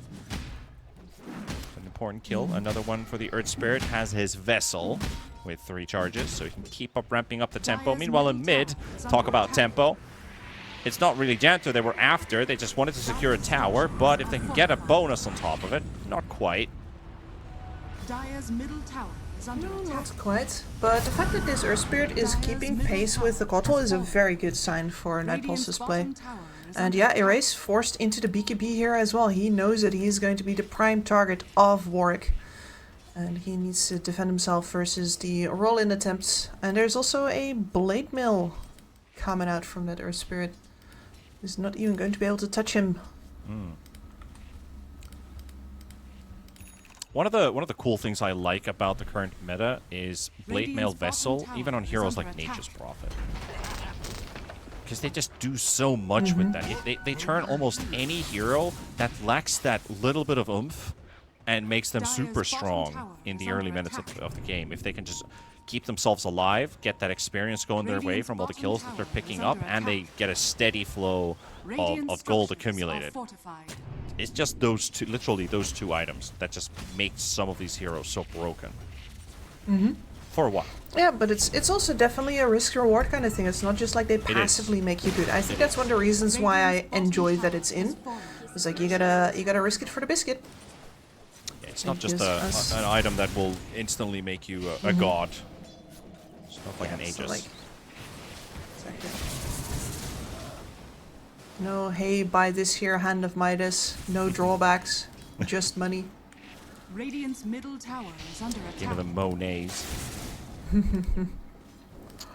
Action towards the top lane. I was looking at the same, like they're planning to smoke up. They will pop it as well.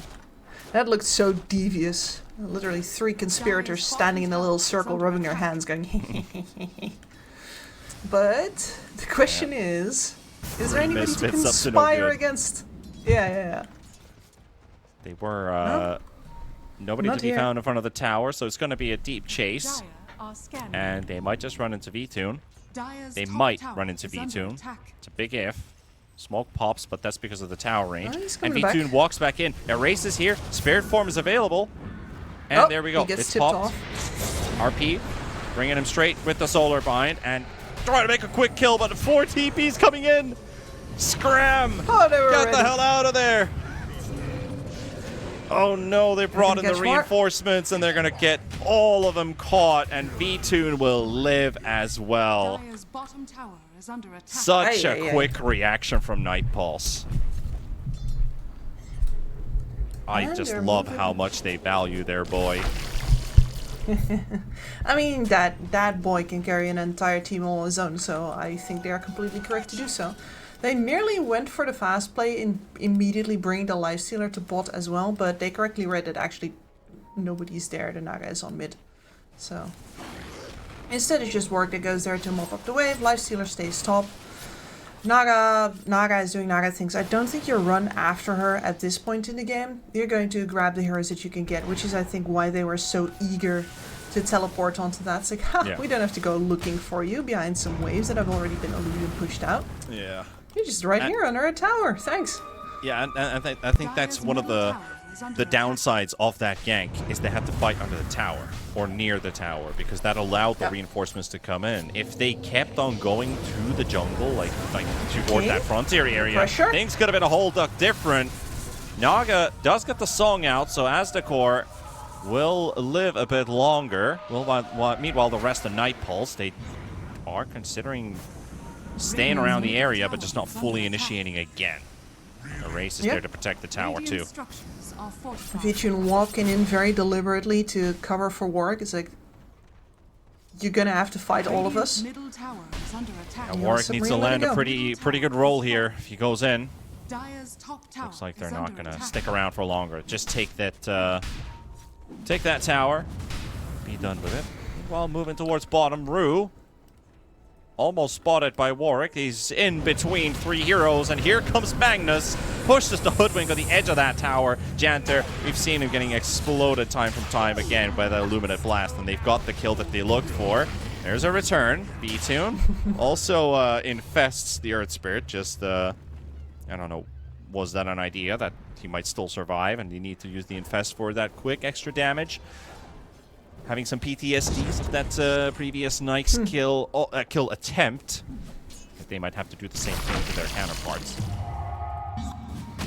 Nah, just looking for, I think, maybe a secondary kill on the flank there, mostly. But nothing more to do here. And this is very important to do for a lineup that's fighting a Naga Siren. You gotta take away her towers where you can. You gotta properly group for that and make it happen, because on one hand, Naga is good at pushing waves, but it's also definitely a way to keep her busy. You want to keep her illusions out of your jungle, you want to keep her hero out of your jungle, and one of the ways you do that is by taking away her towers and making sure that yours are still up. And at the very least, Nightpulse has been equal in that regard. So they have not felt the true power of the Naga pressure just yet, because King hasn't been able to play that far forward. Dire's top tower is under attack. He's just abiding his time. That Eternal Shroud will probably be the tanky item that will change things for him. But they are putting some pressure here. A lot of movement from Nightpulse on their side of the map. Consisting of fight, Weaver getting caught and killed before the ulti goes off, and here's the Soulbind. X-Wall's ready as well. Naga gets the song off, but Tiny's still down. V-Tune hitting with the rage, but there's no basher. Of course, that sharpshooter flings right past the Naga. Not enough damage to finish off the Naga anyway. So trading 1 for 1, but it is the core Weaver to drop. Doesn't look like they're still done yet, because Warwick has that AD rune. They'll find some stacks. They'll not find some stacks. They don't go on the high ground yet. Now they're on a scan. This is not economy. This is about kills. Magnus, nice roll in. Yeah, right on the money.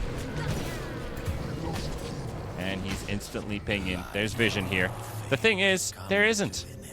Nope, that was just blind. That was just a blind roll in. Tower is under attack. Swing and a hit. Kami. And now V-Tune can lay into these stacks, and now you're gonna bring the wave. And they're coming back to defend as well, because King is here with Aztecor. They throw the swarm already onto the Enchantress, chewing her armor slowly but surely. Naga dropping low, and Naga's just going out. Gets the illusions out, but doesn't get to do anything else than that. And Aztecor has minus 16 armor. Look at Kami go. Doesn't take too long for this Weaver to chew through Bombi's feet. Not a pretty sight. Not at all. Bugs feast on the carrion tonight, and yeah, V-Tune is still in the bottom left. I kind of can't believe that King went that far forward without his song. This is one of the unfortunate facts of Naga playing, is that you're trying to play up so far that you're going to have to rely on your song to get out. Yeah. But then you gotta stop doing that when your song does get forced, and maybe it's because the song was already forced defensively this time, and he wasn't like fully thinking about it, maybe thinking they're still occupied on top or something, taking my stacks. I gotta trade now because I can't take my stacks in my own area. There was something pressuring him to make that move. Yeah, because it was clearly not correct. are definitely making some good moves on the map, considering that they also got the Naga kill right after they finished off the Magnus. Yes. This time a Dire Scan will be used on top of the Wisdom rune, but there's already somebody there. Rue will pick it up, and they're moved away as well as the core. Doesn't exactly see Warwick moving about, but they should suspect at least that sentry placement next to the ancient camp where they did find that previous kill, that they probably have a ward there now. That's why he's not sticking around for too long. V-Tune also picks up the other Wisdom rune. But Nightpulse still 6k ahead. brutal 81% win probability given. These probability graphs have been pretty wild these last 2 days. Mm-hmm. It certainly does not feel like that, because this next fight, if this comes from Yellow Submarine's initiative, good thing, change things a lot. Nice RP. V-Tune shows up. Magnus, though, it's not a way to go. And the Soulbind also connected onto 2. Rue will have to sack himself, but V-Tune and Warwick just continue going a race, though dropping very low. V-Tune doing some heavy damage, but they get the turn. Warwick will drop. King gets the song out, and he goes straight for the back line. Though it's just going to be for the teleport out, because they're out of firepower. Also, the call dropping that low didn't feel like they have a fight left anymore. No. So, talk us through that. RP into retreat. Yeah, no, he hesitated. He hesitated for a second there, and then actually allowed the Grimstroke to get the Soulbind off on his backline. And as soon as that, that happened almost simultaneously, which is why it was so unfortunate, because the Magnus had already committed, but he committed just a fraction of a second too late, and then his follow-up couldn't actually come anymore at all. Fast reactions coming out from Nightpulse to react to that too, because one initiates, though everybody is kind of on point, because the smoke pops, you're instantly vigil. Yes. No, everybody on a hair trigger there. And Nightpulse just a little faster. And sometimes it's really all that comes down to. You'd like to draft in a way where it doesn't. But that's the life of a Magnus in a game with a Kotl and a Naga Siren. You are the playmaker. And he's dangling. I don't like seeing it, as the core is going to go past him pretty soon now. And this is exactly what I was talking about. Please don't skip that Echo Saber. Please see if you can find a way to fit that in. Because you are now a glorified support. And you're not going to climb out of that anymore.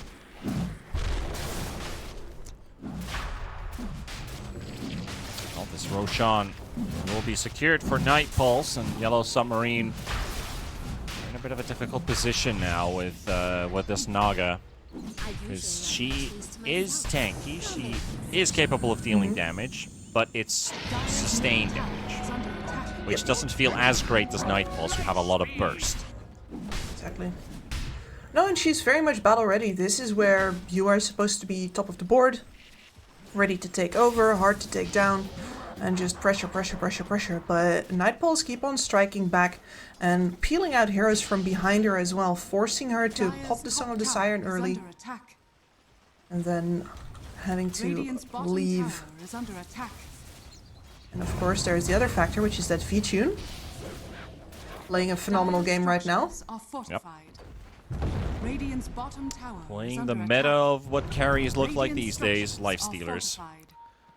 And also very comfortable with it too. This is a straight up comfort hero for him. He was already good before Lifestealer came into the meta. Top lane though, a lot of activity here. Rue being hunted by Janter and V-Tune. And they actually will find him there with the Inkswell right on the spot. They'll find the intruder inside their own tree line. And time for them to mop up the waves again. The rhythm feels really good for Nightpulse right now. They push a tower. They clear up the waves, they see somebody, they gank him, they push a tower, they clear up the waves. It's a very natural rhythm right now, but one that they can't actually slip out of. This is only a 3k lead for Nightpulse right now. It has been larger in the past.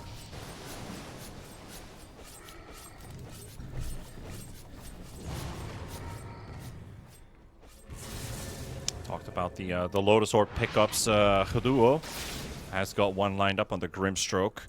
Not too far away from it either. It's going to be his, by the looks of it, first item, because he's got the fluffy hat casually built, just considering a Force Staff potentially. But instead, you know, just going straight up for the Lotus Orb. Like that for the team. Bounce back and ensnare, and you'll be very happy about that. But oh, we've got the Naga. Oh, very much. Take off some silences. Radiant's top tower is under attack. Sonar binds. Radiant's top tower has fallen. Moving towards the top lane area. V-Tune's the one baiting in front. Erase and Rue. Well, at least they saw the Caudal Blasts. Yeah, is he baiting or is he threatening? Yeah. Dire's middle tower is under attack. Good question indeed. I'm just looking at Kami, like his progress, like this pause 3 Weaver. Talked about the Gleipnir. He needed the Dragon Lance for the extra range as well, but he's got a BKB and Daedalus time, so we'll have not just one, but 2 proper right-clickers in the team. Well, the Earth Spirit from the mid lane kind of works as the pause 3. Janter. But I do think that's, like, it's working now because he's had a good game, but it was risky. They're sandwiched. They're all stuck in between. This is not a good place for Yellow Submarine. Let's see what they can do with this one.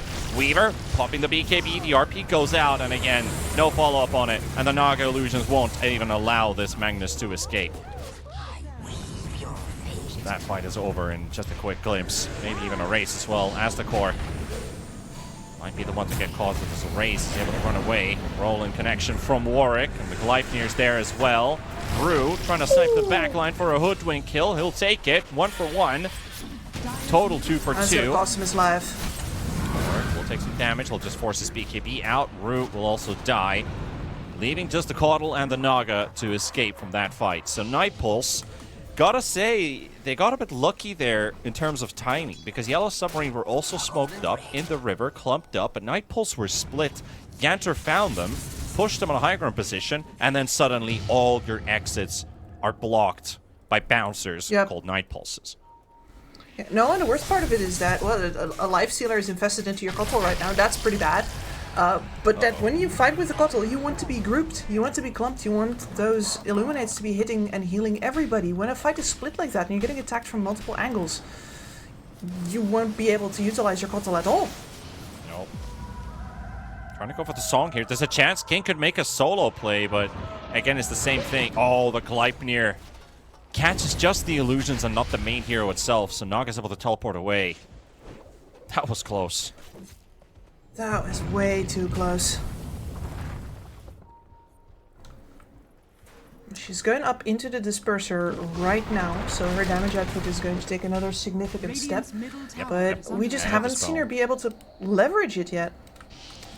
It does feel like there's a lot of obstacles in the way. That disperser also giving that dispel will get rid of the Gleipnirs, the silences that are thrown her way. So don't have to use the manta for everything. So just, you know, mass dispels. You consider maybe a potential satanic later on, you know, living up to his name, satanic, building a satanic, but he'll finish the Bloodthorn, and that really, you know, once he's done the disperser and you go for the Bloodthorn, that will kill. Like, the Orchid feels great to have early on, but Bloodthorn, that's a whole different story if Naga just gets to play it the way she wants. If she gets to play it. Yeah, exactly, because this feels like her against the world right now. Warwick already hunting for a race again, narrowly misses him. And they're gonna get themselves a Tiny and a Magnus. And a Magnus as well, yeah. Skewer out, but the bug is chewing. Oh, the sharpshooter misses by a bit. The roll-in, not quite on point either. Gets the vessel to connect, but it's just not enough. So Mag is out. Aztecor spotted. Inkswell cancels the teleport. And we'll just buy some time. So there goes that. Night Pulse still in full control.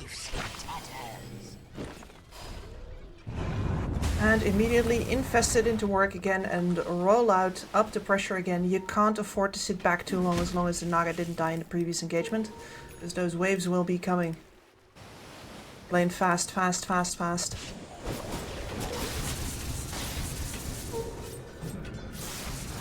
It's going to be a very difficult game now for Yellow Submarine, because it feels like their team fight isn't just clicking the way that they hope. Magnus has fallen so far behind on the board compared to the rest. At least he's getting experience toward that level 18. Get his third point in RP, which can be very game deciding, but he needs that BKB desperately. And he's just only got the mobility items. And as I say that, it's a lot, but it's not enough this game. No, it is, at least for now, not enough this game. A lot relies on the positioning of Night Pulse, though. Like, that's one of those factors. The previous fight looked very decisive because the positioning was very good for Night Pulse. I think that if Yellow Submarine get to all stand together under the nice warming umbrella of the Illuminate spam, then a fight would look very different still. Yeah. And we have to not forget that that's just an intangible that won't show up in the graphs. We won't even know if the fight positioning will be good or not, and literally until it happens. Is under attack. Caudle lining up the Dagon list, the full-on Dagon 5. That extra burst is much needed now, and especially when you have tools like the Silence on the Naga, which is damage that is amplified to try and secure a kill. The Dagon will add on top of that, so it's, I think it's very much needed this game. You already got the Octarine Vessel, BKB, TP boots, so Dagon is a natural in this build. Radiant's bottom tower is under Extra attack. healing for you as well. Should not be ignored. Yeah, the life steal is nice, but now I'm looking at it's straight up 5 Dagon instead of just the casual 1, which already gives you the stats that you need. Yeah, no, it's definitely about adding extra damage to a lineup that right now. I mean, you have damage, it just doesn't pump out fast enough. Yeah. It's a Naga problem. It's a Naga problem, yeah. That's exactly what it is. And she's lined up the Hex as well now to secure those kills. You're going to have to replace that last Wraith Band with it. But let's see what comes out of this one. Nightpulse are suspecting a potential smoke, or they want to go for a smoke of their own, because Yellow Submarine already smoked up. Radiant are scanning. So they know something is up. It's 33 minutes into the game. The Lifestealer is just staying hidden for most of the time. Of course, that Aghanims allows you to infest every 20 seconds. But they know they took the Tormentor. Caudle just shows bottom with that Illumina Blast. Who gets caught first? Who gets the opening first? Do we get a big RP? So far, yet to see one. We've seen a good RP, but we've also seen a great answer from Nightpulse at the same time. They are unafraid to use their spells to go forward here. Warwick just rolling in like that to an area where they had absolutely no vision or control. Confidence. Looks like they might try and go in. Quick Galodos Orb, Inkswell, nobody there. Tiny right behind the Roche Pit. They have already spread out around the map. At least the Caudle with the TP boots is able to move back and forth, keep those lanes pushed in. You gotta be careful now, you don't know where they are, and they see the Tiny, but the Tiny's out. So they finally found where Nightpulse's whereabouts are. 1 minute for a nighttime Roshan, but Roche is up in 10 seconds. So if they don't, I think they're just going to get it right away. They have an 80 on the Weaver. Yeah. This guy hits like a truck already. No, and they cannot risk. They haven't seen the raiding team in so long. They cannot risk going through the portal blindly and getting caught off completely. There's just no way you're going to risk this Roshan going to the other side. And at this point, when you're this close to the spawn and this close to the nighttime as well, you can't afford to walk all the way to the other side either. No, not at all. Simple. You take your day. Also, just realized there's a Nemesis Curse as well on the Weaver, so yeah, that's even more damage. Yeah, and he can play the game like this because he's not the carry. It feels very fun to be Kami right now. One of my favorite types of offlanes. Even to play myself as well, being the damage dealer from a 3 position. Sometimes you'd be like, well, you're doing the same thing as your 1. But technically, in this case, Warwick is playing the offlaner, just from a mid position. Yep.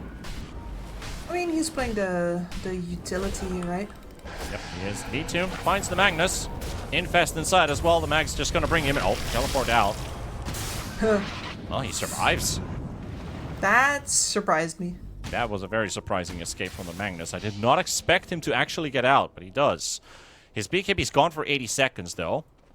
And now it's time for Nightpulse to shove in those waves. But hey, we got Naga Illusions cutting our waves already. Presenting a problem of its own.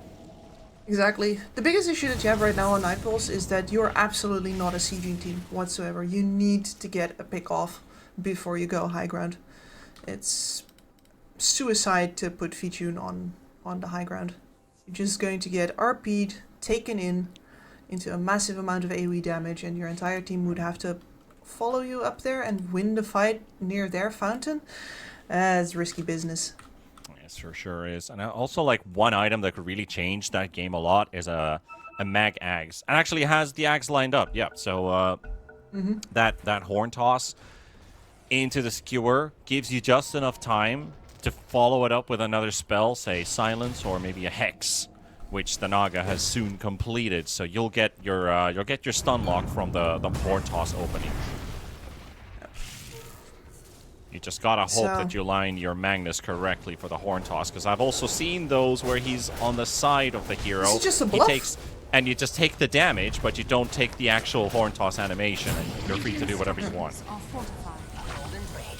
I'm surprised that they let him get this much damage onto the tower. I don't think that is quite necessary. He charges straight back to the high ground, gets pushed back a bit.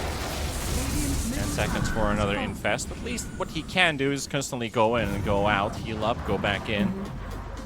But it is a 20-second cooldown, so they'll get that tier 3 tower out of the way. Dire are scanning. Not about which I think is pretty big because it's a Naga game. Yeah. If there are creeps standing there, they no longer get the regeneration from the tower. They also don't get killed by the tower. And now Vitoon charging in, trying to catch a race. They got the Gleipnir onto 2. There's the Bushwhack, connects onto the Enchantress with the tree placed down and broken as well. So that's going to be an easy catch for Vitoon. And now they can look. Well, actually, they're not sticking around. Naga is hitting their tier 3 tower in the top lane at the same time. So a bit of a fake back. Magnus. It's the second fake back. He's hunting here, but Tiny's also in there, and they got themselves a play. The toss-back skewer, it finally worked out. It's the first time they've done it, and it's the first time it also pays off, but they will lose Rue for it, so it's a trade 1-for-1. 3 versus 4, plus the Aegis. Another play, onto the Lifestealer. Gets his axe. Oh, no! Oh, the worst possible thing that could happen. Well, is it though? Is it? But they might still get this Vitoon kill. They finished off the racks in the mid lane. Kami is doing work here. Skewer's available. They'll push the Lifestealer, and he will go down, but they did also get the racks in the mid lane. And also force 2 buybacks. So let's see what they do with Yellow Submarine, then we can finally dictate if that was good or not. But man, does that hurt the Infest dodge, and he RPs nothing. Hey, that was very painful, yes, but it was also the illustration of why I was adamant that Vitoon should not be going into the base. Not that hard, not before the right kind of pickoffs, and well, here we see the power of the displacement. He gets punished. Yeah. Successful. It's like, yeah, you dodged it, but now you're at their fountain. Your team cannot come to help you. Yeah, I think he willingly knew that this is the situation I'm at, boys. You handle the rest without me. But no, I think he said that as well, because you could very clearly see Kami actually hitting the just gone. King tried to save him, but it's a bit too late. And even with the Bloodthorn, there's so many BKBs to go up against. They're going to go for the chase onto King. Warwick sees where he is. Another roll available right now. He'll go straight forward. Almost catches Aztecor. Hurricane Pike. We'll buy some time. Another roll available. Again, keeps on chasing King. He's getting closer and closer, but man, is he fast. The Disperser, 550 movement speed. Grim's dying to Naga illusions in the base. Vitoon has to infest him to save him in front of his own fountain. While all of that was happening. Yeah. I mean, maybe that's partially why Vitoon was ready to say, hey, don't try to save me. That could have gone a lot worse. Just take the buildings. It's because you need to take the buildings when you've invested this much in staying at the enemy base already, because the Naga has been chipping at your side lanes. If you come away from that without any buildings, well, boy, it doesn't matter that you saved your Aegis and your Lifestealer's life. Oh, still a 10k lead for Night Pulse here, but definitely now the items are in Yellow Submarine's inventories. Of course, that Hex still needed for the Caudal. He's got the Mystic Staff and the Tiara, but his Courier is dead. Looks like that Hex is... Yep, the Hex recipe is on the Courier. We'll have to wait for another minute. But they got the Hex on the Naga. Get the second on the Caudal, long-range one. Mm-hmm. And we're currently just sweeping through the jungle, holding hands, getting the tier 4 neutral items. See that Night Pulse was ready to go again. Ready in the mid lane, making sure that they were holding hands there, and then the call comes in. No, we sweep through the jungle. We need the neutrals. And also in terms of itemization, it's just like the Lifestealer from yesterday. Manta and BKB both saving abilities required this game. That is such a value BKB to pick up as well because it's coming at plus 40 minutes with a 9-second duration. It'll shrug off a lot of crowd control with it. Dire's bottom tower is under Kami's attack. also considering the Lincolns. Has the money for it, pretty much. Stealing a Tormentor as they go at it. 280 gold each. Decent spike in net worth. However, these Naga illusions with 2 catapults. Destroying a tower. Nobody's defending it. Dire's bottom tower has fallen. The range rank's taking a bit of a hit. Tower is under attack. If they're not ready to risk it. The problem with starting a fight from behind like this when the wave is already up in your base is that the enemy has had time to set up. And you could get tossed back in this game, you could get skewered back in this game. We've seen the amount of damage the Yellow Submarine can do if their target is just isolated.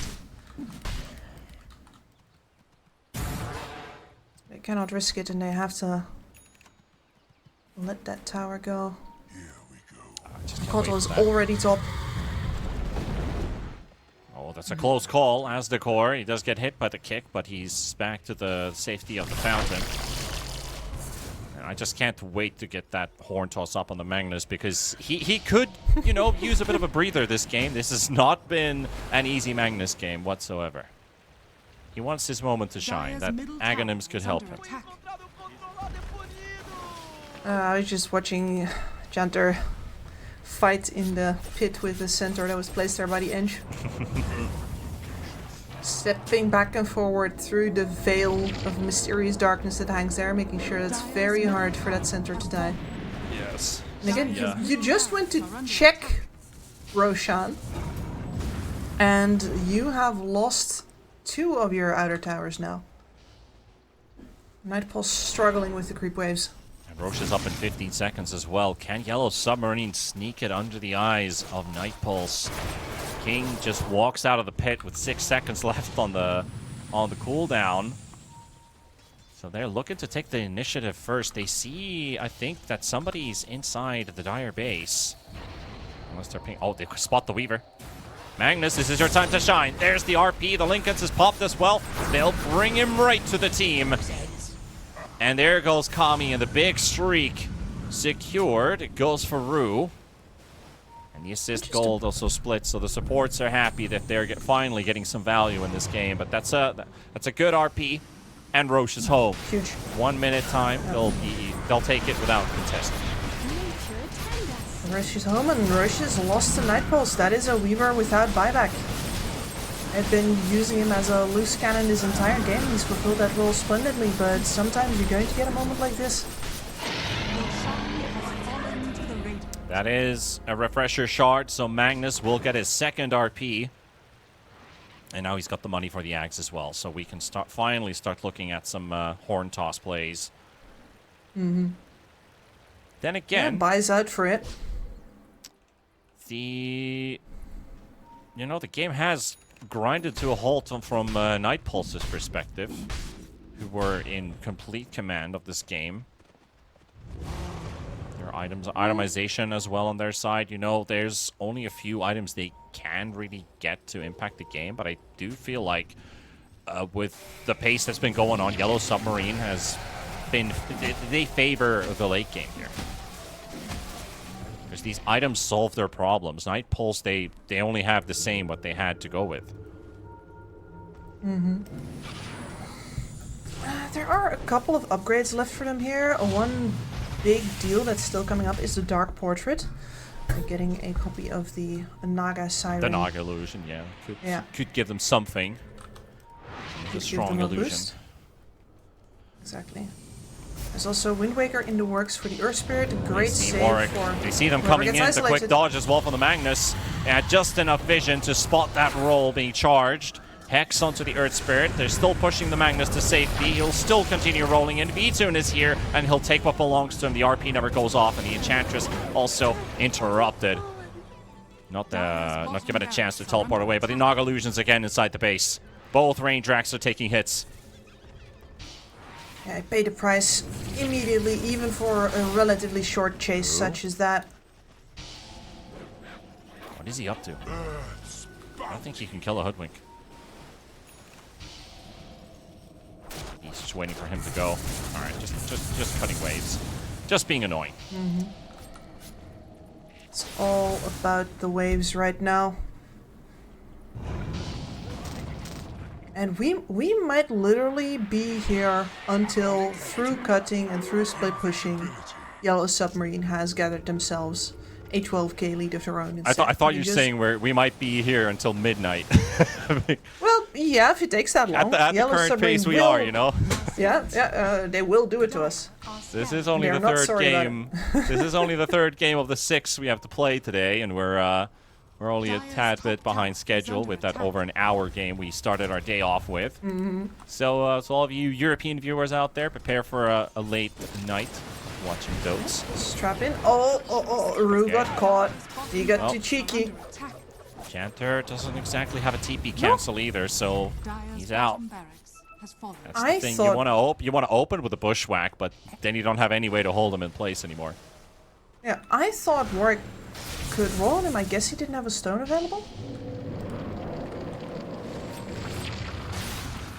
He's not nearby. A shame.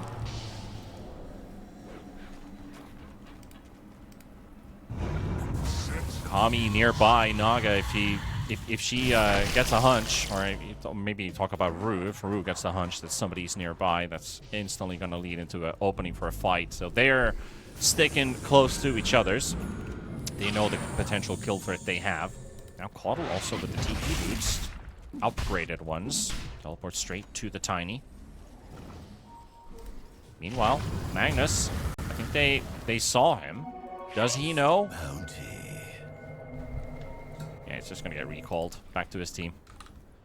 Such a nice game, you know, Caudle with TP boots. He can TP to someone and recall somebody else in. Yeah, get the gang together. Assemble the Avengers, if you will. Yeah. Assemble the Avengers. That's a pretty interesting group of Avengers that the Radiant side have. Who's who? Is Gandalf Captain America? I don't even know. Well, let's talk about that in a second. As the Enchantress getting jumped on by V-Tune and Warwick, the song is there, and it looks like they're not ready for the fight, so they'll just wait for his teammates to TP out. King is also getting away. Rue is still being chased by Janter. So it's not all over yet. Can he get the bushwhack out? Doesn't look like he can, so even the Tiny is getting away. And again, the Naga illusions in the base, just cleaning waves. But this time can't go through the backdoor protection. Middle barracks are under attack. Luckily. I was kind of hoping for somebody to die there, just so that I could say, hey, you see that one? That's Iron Man. But... So is Gandalf Captain America? Listen, I didn't want to go here in the first place. Now here! We're getting interrupted again, so sure, V-Tune will take down Rue. A kill for the Lifestealer, make it now 7, and also the Magnus getting killed on the other side of the map. Kami with a solo kill with the Weaver. Some heavy hits with the Swarm. And of course, on top of that with the Shukuchi. Oh, he's gonna get caught as well. Nowhere to go for this Weaver, and there's the Bloodthorn damage. I almost want to say that that's good for the game, just because it was about to get very awkward with Yellow Submarine constantly shoving out the waves and yet still getting caught out, which means that actually the gold differential is only going up in favor of Night Pulse. And Yellow Submarine literally does not have another play to make. That is the only thing they can do. They simply have to shove and hope Night Pulse makes more mistakes than they do. And if they... Given on a silver platter. Yeah. Literally given, because that didn't need to happen. No, it did not. But the comms get really hard in games like this, where everybody's in different positions on the map, and everybody has different teleport and movement options. You don't know what anybody's range is at a given time. And you have a lot of dark space where, you know, Naga illusions just come falling out of the trees constantly.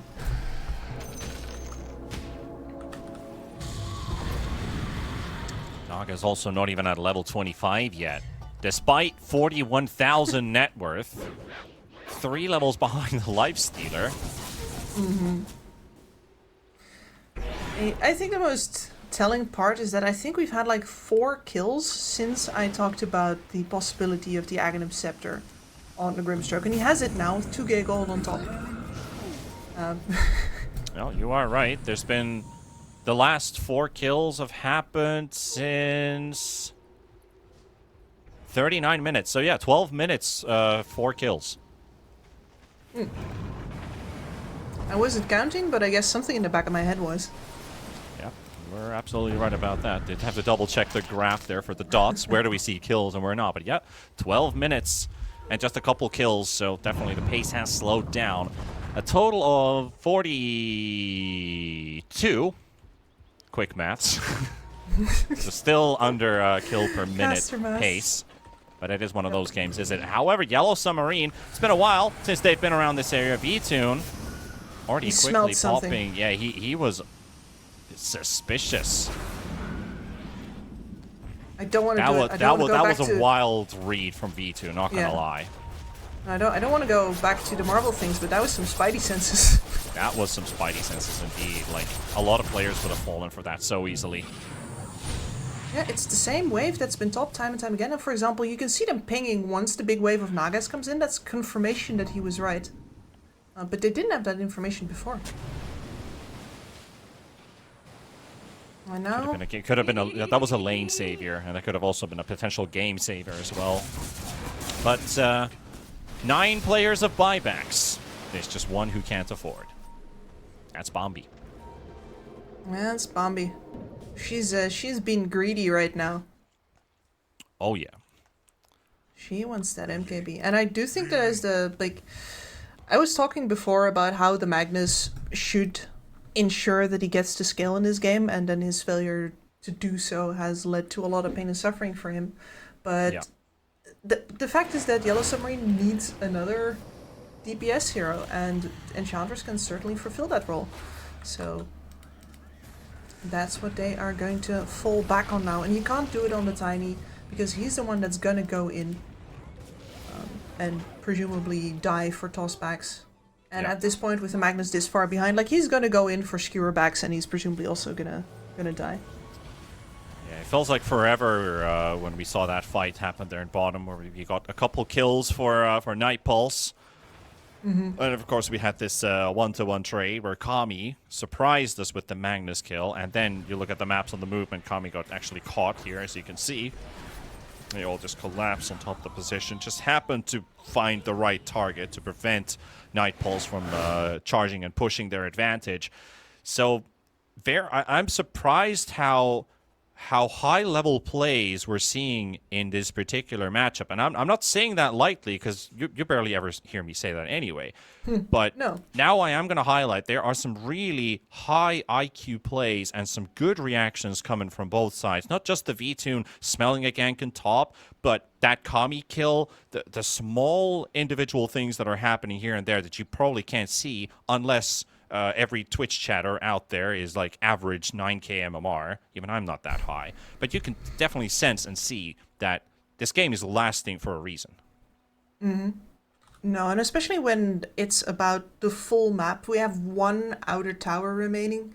We have 3 base towers still up in total. Just about more than half of the racks standing. Time becomes your enemy. There's a lot of distance to cross and a lot of things to do, and it all has to work out. And in some ways the game is way easier to just be snowballing when there's still towers on the map and you just walk from kill to kill to kill. And right now all the time that you spend walking after people has unwelcome repercussions on the other side of the map. Repercussions walking right at your top tower right now, for example, for the crime of looking at Roche. Securing a Roshan for themselves, but Yellow Submarine trying to keep the push going on in the top lane. They forced out the defensive cliff. They know they're not defending, so they have a suspicion, especially Rue being there. They confirm their suspicions that Roshan is being taken. They are forcing some of the teleports back, but these Naga illusions have already chewed their way through the range racks. make that a second building to fall, but they're on the hunt. Warwick. Magnus goes for the RP, actually catches somebody, but the TP coming in as well at the same time. The song is there, and they will wear out these BKBs for the time being. Infest as well on the Earth Spirit, still chasing King. King, can he try and TP out? He's gonna be so close to it. And again, the Gleipnir animation is halfway in the air. They will not catch the Naga this time. There is no basher on that lifestealer either.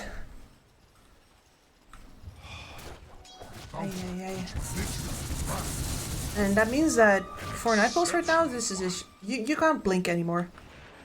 You need to get multiple buildings, multiple sets of racks with the areas that you're bringing right now. As the core, again, the roll in from Warwick, but the same issue presents itself. BKB TP home, no castle available. Magnus, though, yet to use that refresher shard, so still that double RP looming. It's very important that he holds on to it for as long as he can. They found the Caudal, though. Erase suddenly a piece of paper as he's erased from the server. Warwick immediately teleported back, making sure that he actually... Yeah, the situation, you know, it's presented an opportunity now for Night Pulse to finally get inside the enemy base, cause some structural damage. But how much can they do? So patient. This has taken a long time to get here. I mean, the mid-racks, they fell eons ago.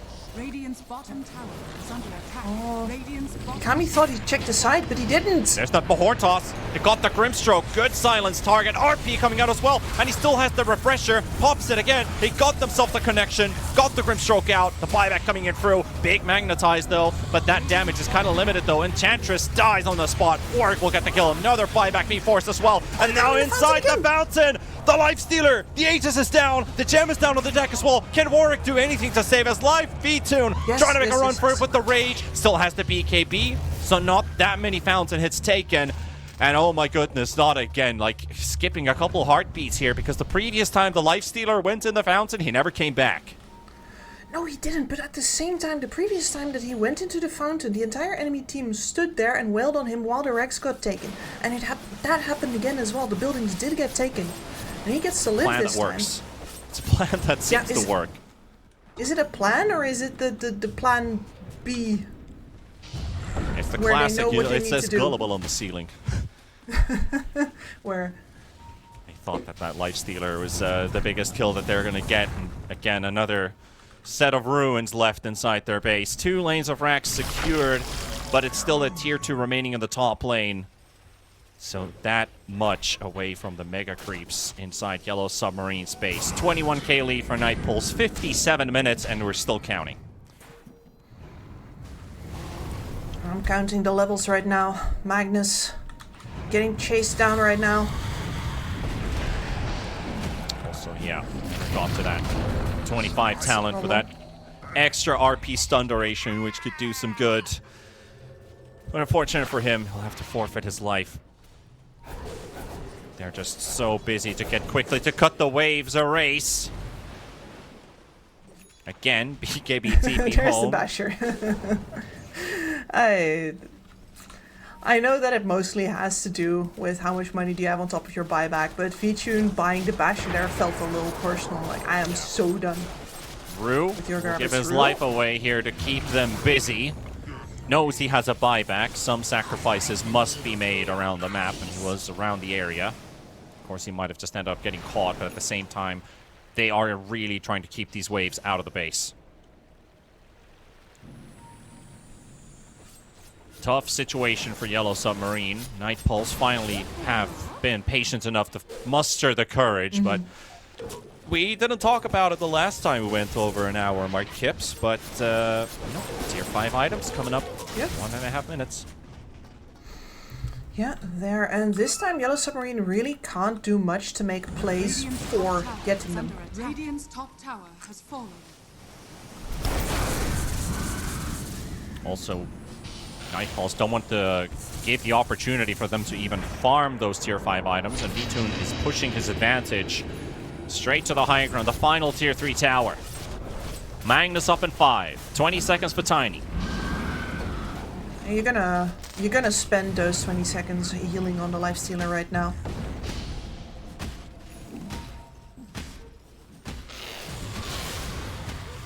Quick open booms up and get your HP up. Yellow Submarine, though, what's on your mind? At least it helps a lot having a carry that keeps these lanes constantly pushed in, so you don't need a babysitter. You're not stuck inside your own base, which would probably be the worst case scenario. Being in a situation like this is you'd have to put 2-3 heroes just to defend. Mm-hmm. Oh god, can you imagine Yellow Submarine grabbing a bunch of books and they're dead?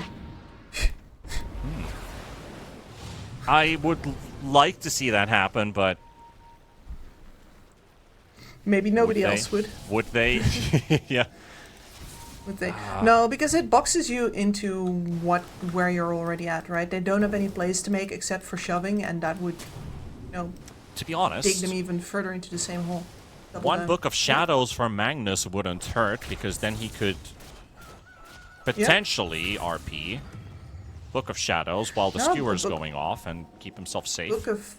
Book of Shadows and a Night Vision, really very good for him. Absolutely agreed. That protection, at least. Even if you can't cast spells during, you cast your spells first and then cast it on yourself. Yeah. There we are, across the hour mark. Pirate Hat, Stitch and Deso. Yeah, I was thinking that was going to be a few tunes. Lifestealer, yeah. Good old Pirate Hat. Yar! Yeah. Oh, and Janter actually does have the Rapier queued up as well. Yeah. There's the real damage. Yeah, it's the... Can we dub it the FY Hoodwink build? Almost. Perhaps. Manta's just a bit of flavor there, but otherwise. I do think that the Hoodwink item, like, and damage progression, have been partially what has enabled Night Pulse to slowly crawl their way out of the pressure cooker again. Because you need wave clear, and the fact that you get... Mag got the Book of Shadows.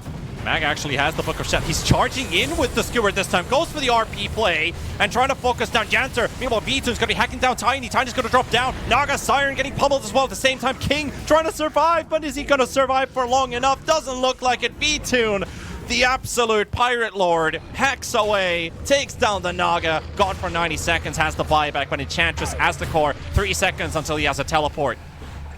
And it's just not up on time. Literally down to 3 seconds. He wanted to TP from that high ground position and escape, but it's taken away from him. He's gone for 90 seconds.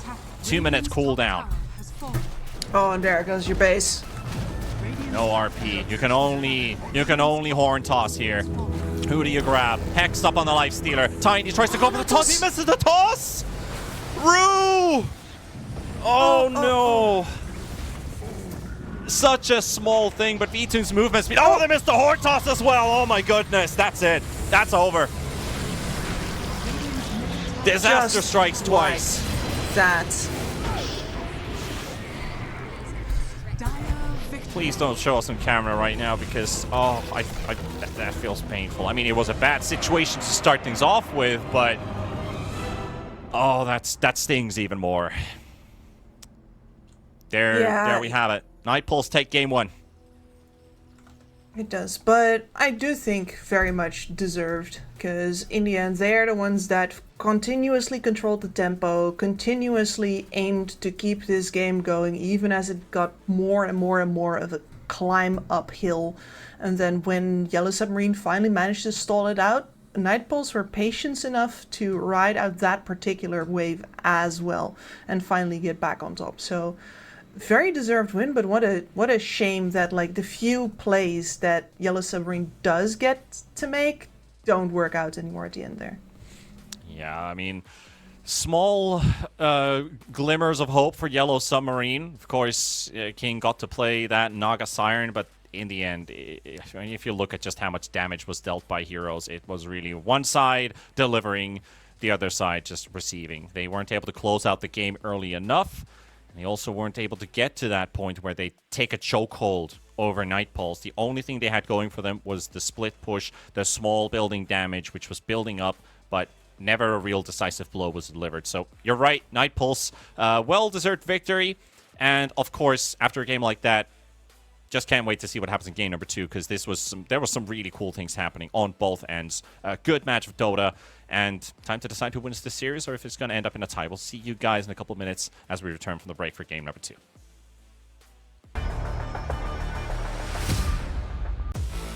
OneXBet and EVA Alfie present betting on all esports events on the website and in the OneXBet app. OneXBet. Play with EVA.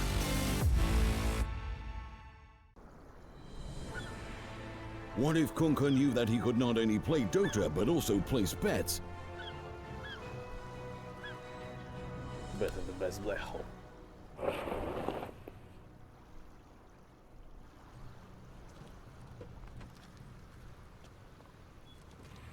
1xBet, bookmaker company.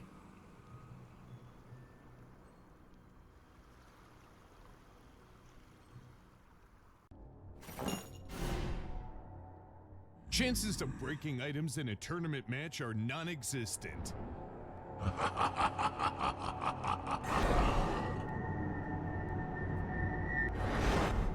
Chances of winning at 1xBet are always real.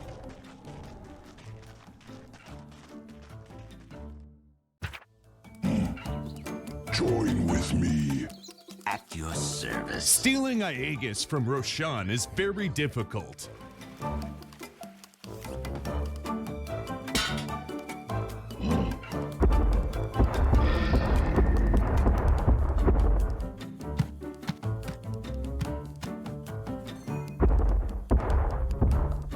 Winning at 1xBet is super easy.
your skills in the gaming. 1xBet.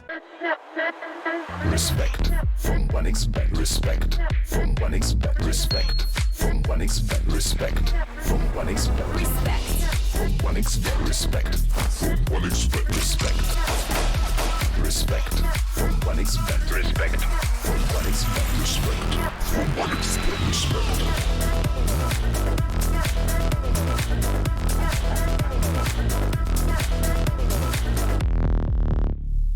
Hello, son. Hi, Mom. Pretty girl. This is Eva. Nice to meet you. Thank you very much. Your dad's just making his favourite dinner. It's duck. Come on inside. They're all probably too gruesome to tell you while you're eating at the table. How's your food? Is everything okay? Good, good.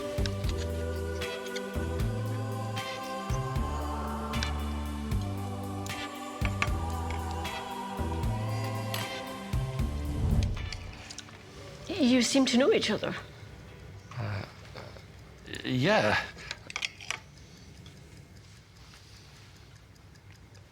This is the new ambassador for 1xBet. Oh, I see.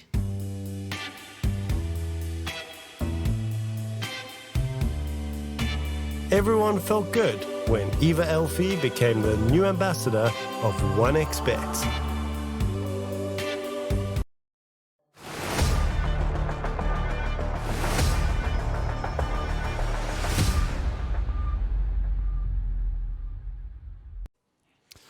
Well, we've certainly had our share of long Dota games today, as Night Pulse will secure a victory after 62 minutes versus Yellow Submarine. But the series is still ongoing. Of course, now it's time to decide, do we get a tie, or is Night Pulse, again, the stronger team? But based on their yesterday's performance, now adding up onto this one too, I think really Night Pulse are setting up a great track record to start their group stage with, because they got a 2-0 already. And now they could look for a second one right after that, which would push them into first place of the groups after 2 days of action. Yep, and they do it with quality as well. Like, I haven't seen many mistakes from them in the map that we saw just now, which is in a game where it's very easy to let the game slip out of your hands. If you make one mistake, you're going to spend about 10 minutes undoing all of the pushing that the Naga has gotten done in that time. So, very exacting, very good communication, and very eager to keep the tempo off, even as the game got longer and longer. Like, it gets hard sometimes, man, to keep the drive going, and that everything I saw from them so far was pretty inspiring. It was. There was, like I was saying, a couple very high-level plays coming out from both of these teams, individual plays, team plays in general. I like to see that they keep up that style here for the second game too, whether it is draft dependent or not. I think both teams have impressed quite a lot. Yellow Submarine with their preparation since the first tour. Night Pulse being, well, I would say the newer additions in a way, but didn't they also play with some? Yeah, they were. Sorry, no, they were not. They were not in the first tour, so the newcomers surprising everyone. Or will they surprise again? See what more they have in the tank. Exactly. No, because the clever switch of that Weaver to the offlane, like recognizing not just that the game asks for it, but also that there's space for it, definitely impressed me in the draft here. And being able to, you know, leverage the rest of your lineup, take in all of these risks because you have that much faith in V-Tune. I mean, V-Tune is an easy carry player to do that kind of stuff for, right? 10 seconds but remaining. it does feel like they are a unit, a whole, and they only seldomly made mistakes about, for example, focus firing or TPing, or things that took longer, like the hero's just sitting around waiting for a third because he didn't time things right. That just almost never happened in a game where it's very easy to be late to things because the Naga is constantly throwing stuff at you. I was actually surprised to see, I was looking at some of the leaderboard rankings for the Night Pulse team. And of course from Kyrgyzstan, we've had Hydra and also a couple individual players who've been like around top 100 and some pretty good players. Zayats, for example. Kami's ranked 38 and he's the highest in the team. So with all the PGL action that's going on right now, like Bowie said, it's inflated with some top-tier high-level players. That puts Kami actually pretty high, because you got to add in all the other region players that are added into this top 50 list. So pretty impressive as well that he's also performing on the field very well. Yeah, and presumably at a much higher ping than the rest of them are. We're going to see the Coddle coming up from Yellow Submarine, 4th game in a row. Dire team back. Nothing's changed with their drafting style. Of course, Night Pulse, if it's not broken, no need to fix it. The Earth Spirit will continue to be their opener as well. Now, the second phase bans. Of course, the Naga is out, so something different for King. He did play that Medusa before. 10 seconds He remaining. gets his hands on that Medusa pick or not, or if it's even good versus the Earth Spirit. 5 seconds remaining. So you won't have to think about it yet. There's still plenty of picks until they lock in their carry. Because I don't think either of these two teams would like a second phase opener carry. They want to keep their options open. Dire team back. I could maybe see VTune doing it, but just because that's going to be the lifestealer then most likely. And they could, of course, alternatively go for a relatively early Weaver again and threaten another switch up. But they really don't have to, since VTune, you know, you mentioned it several times that the lifestealer is a signature, but so is the Weaver. 5 seconds remaining. Still got 2 more bans to go. I've got the Oracle out of the way. Maybe that Oracle is indicating something here. Team back. Actually, I need to look at that Night Pulse draft from yesterday. Did they play an Oracle there? They did not. Oh yeah, that was the game. They had the Lycan is the one you need to keep your eyes open for if they decide to pick it. Because that was Kami in the off lane, yeah. Interesting. And that guy's really been providing some flavor, huh? He has, and he's also impressed us so far. Has played really well. Probably one of the off-lane players to really keep an eye open for in this entire tournament. I would say Mixa from Nemiga Gaming would have looked good, but Mixa was kind of overshadowed by the great plays Kami played yesterday, especially with that Enigma. Got the Earth Spirit Grimstroke pair up now. Remaining. I'd be curious if Yellow Submarine, since Pablo gave a bit of warnings about the team has such a high hero pool, that they try something different.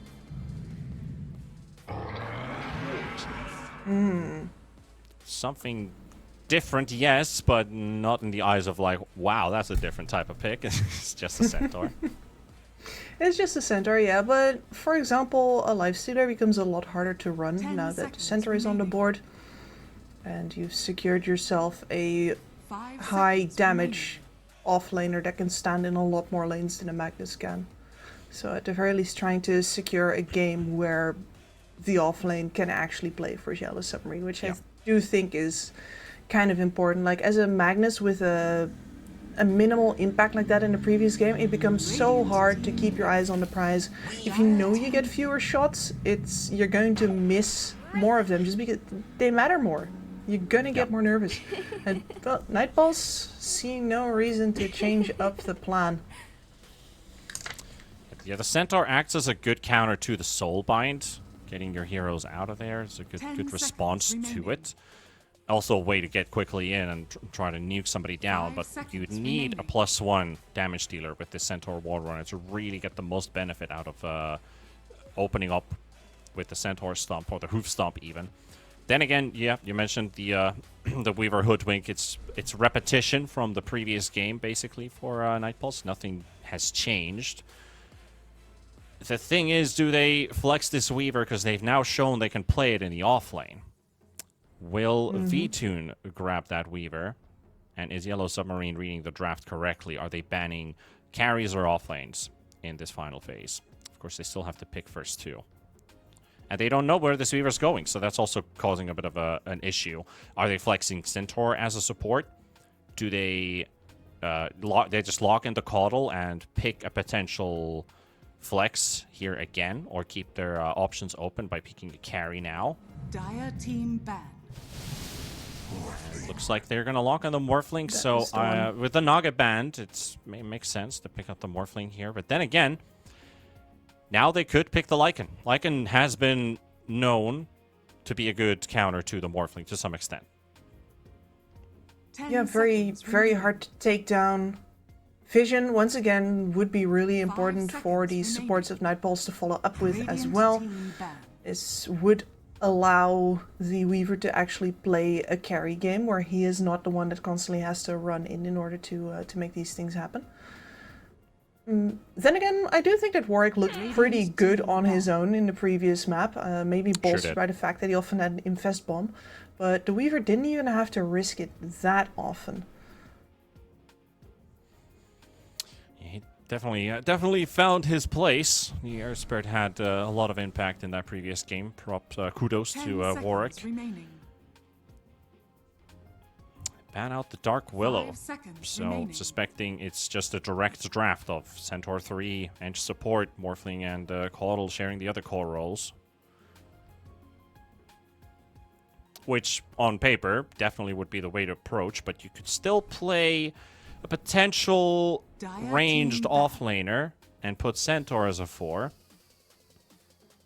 I don't know if you want to play a Viper versus a Weaver. Probably doesn't look too hot. I don't think that does too much for you. What else could they potentially pick? You could do Wind Ranger, maybe. 10 seconds. Death Prophet. DP, yeah, DP could maybe work. 5 seconds. The DP is very good for a Weaver. But if they just directly want to pick themselves a support, I feel like this might just be your classic, like, pick a Rubik. There's a Techies. Techies Centaur is a classic. Yeah, or you have an Ench play pick a lion. No, it's banned. That would have been too easy. They just got rid of it. Yeah, I think it really just narrows down to like, does Rue play Techies or not? Silence would be good. The damage would be good. It is the dreaded Centaur Techies lane. You will get kills, especially on something like a Hoodwink. They go for simple. They pick up the Rubik here, so that was the the one of the two that I was considering, Techies or Rubik. So there's a Weaver in the game. Shikuchi's a great spell to steal. Grimstroke has great abilities to steal.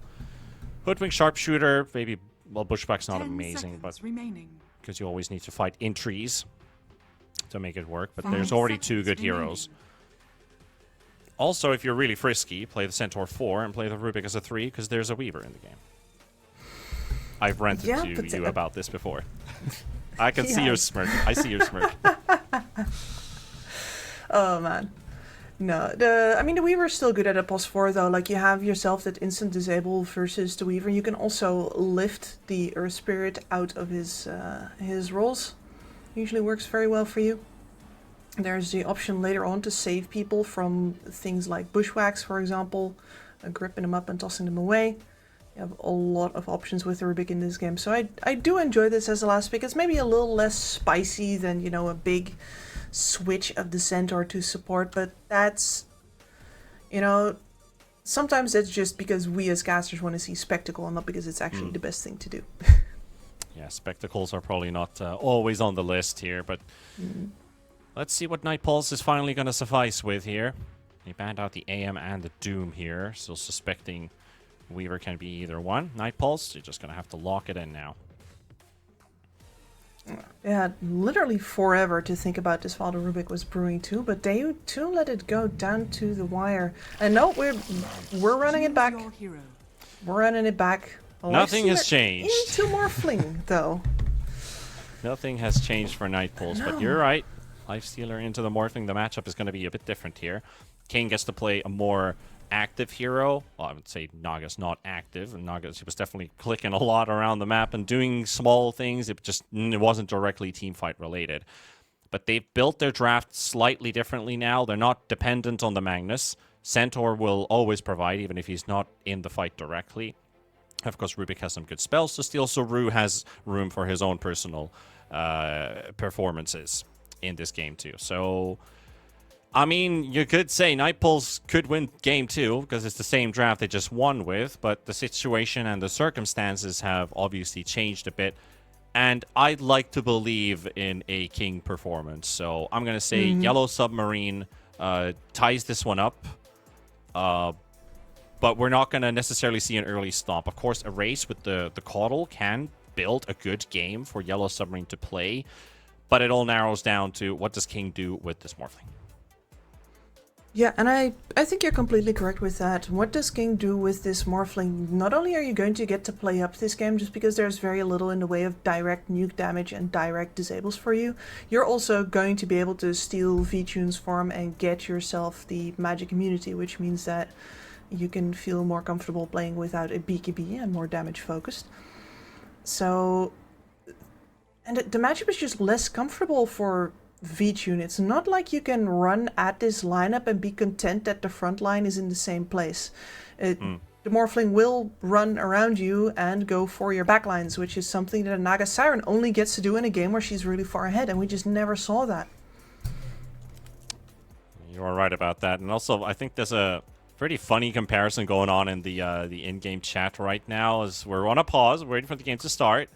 But, giving a bit of banter to that level 24 Nikes. Well, we have a level 30 Morphling on the other side. Are they flaming each other for being nerds? Yeah, and also flaming for that AM ban with a smiley face at the end of that, too. So, definitely targeting the right players in this one. But, hey, Night Pulse versus Yellow Submarine. Game 2. Is it going to be a tie, or is it going to be a 2-0 again for Night Pulse to secure first place in the group? Well, the odds are still favoring Yellow Submarine a bit here, which I think is slightly generous. I could honestly say this is a pretty 50-50 roll here, or maybe even slightly Night Pulse favored. They have a somewhat easy lineup to execute, and some easy timings to build this draft around, and of course, scale from there. But I have my faith in Yellow Submarine here. Oh, V-Tune. Did he do that on purpose? He ran close to the tier 1 tower to pop his smoke while everybody else was running in a straight line. But yeah, now they definitely know. There's a lot of vision on both ends.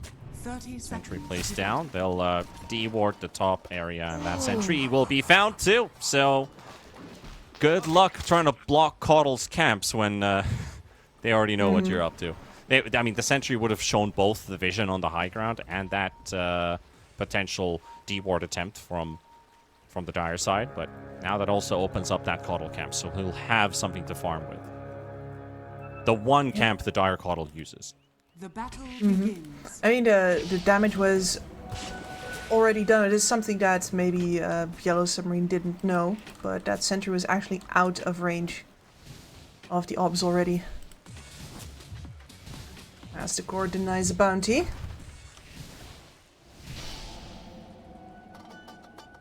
Alright, well, one bounty denied, 2-1.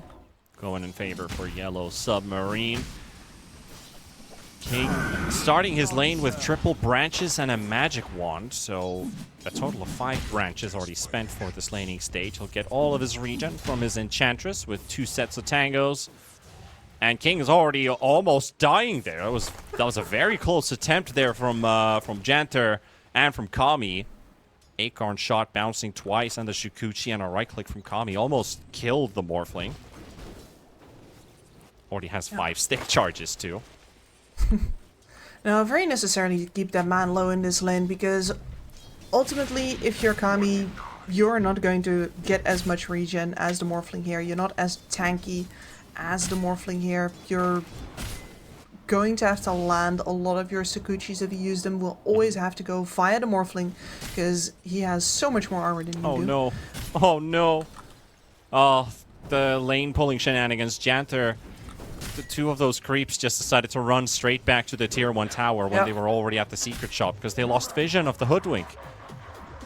So Kami won't get the lane locked right in front of his tower, at least for a bit. It will stay, but there's a lot more creeps now just stacked up in one go.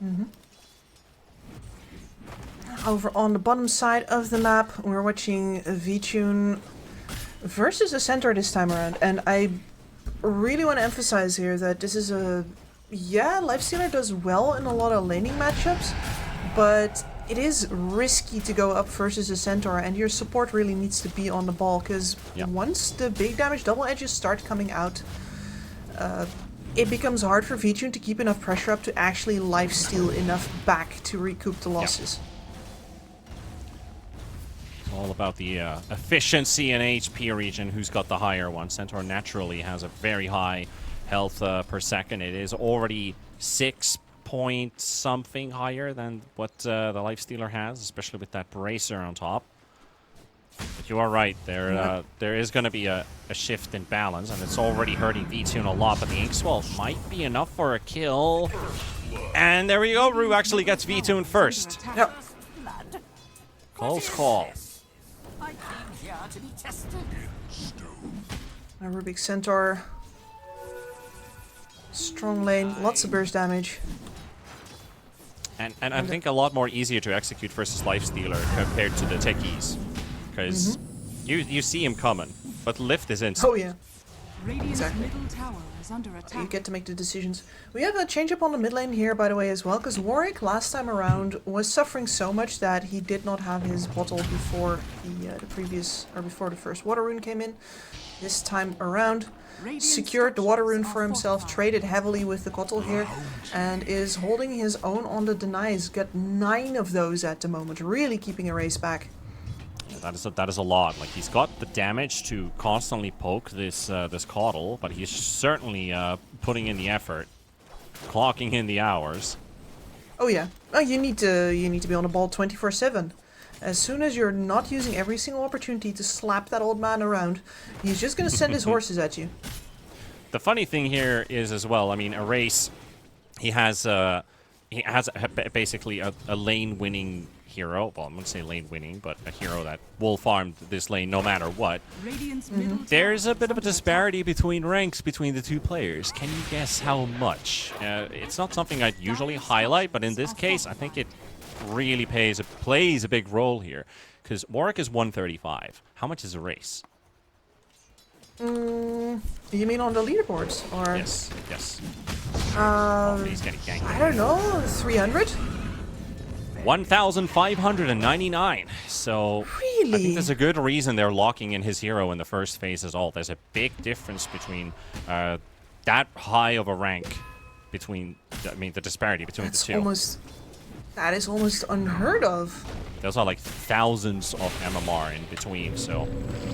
Yeah, it's a huge disparity, and now Erase has been around, so, certainly not like he won't overperform his rank. Like with some young players, a level, like a rank 1000 will just not make it into this game. He's not good enough, he's gonna lose. Erase plays much better than what his rank is, but the fact that he did drop that far is concerning, and yeah, that does mean that I would favor Warwick here as well. Yeah, it's like King's rank 6, Rue 62. Ooh. Kick off the mark. Assassination attempt in mid. Doesn't quite catch him there, yeah. Warwick doing everything in his power to make Erase as uncomfortable as possible. And again, he shoved his wave now. He's going to grab another rune. He's just keeping his regen up. And then tanking everything the Kotl throws at him just so they can punch the old man again.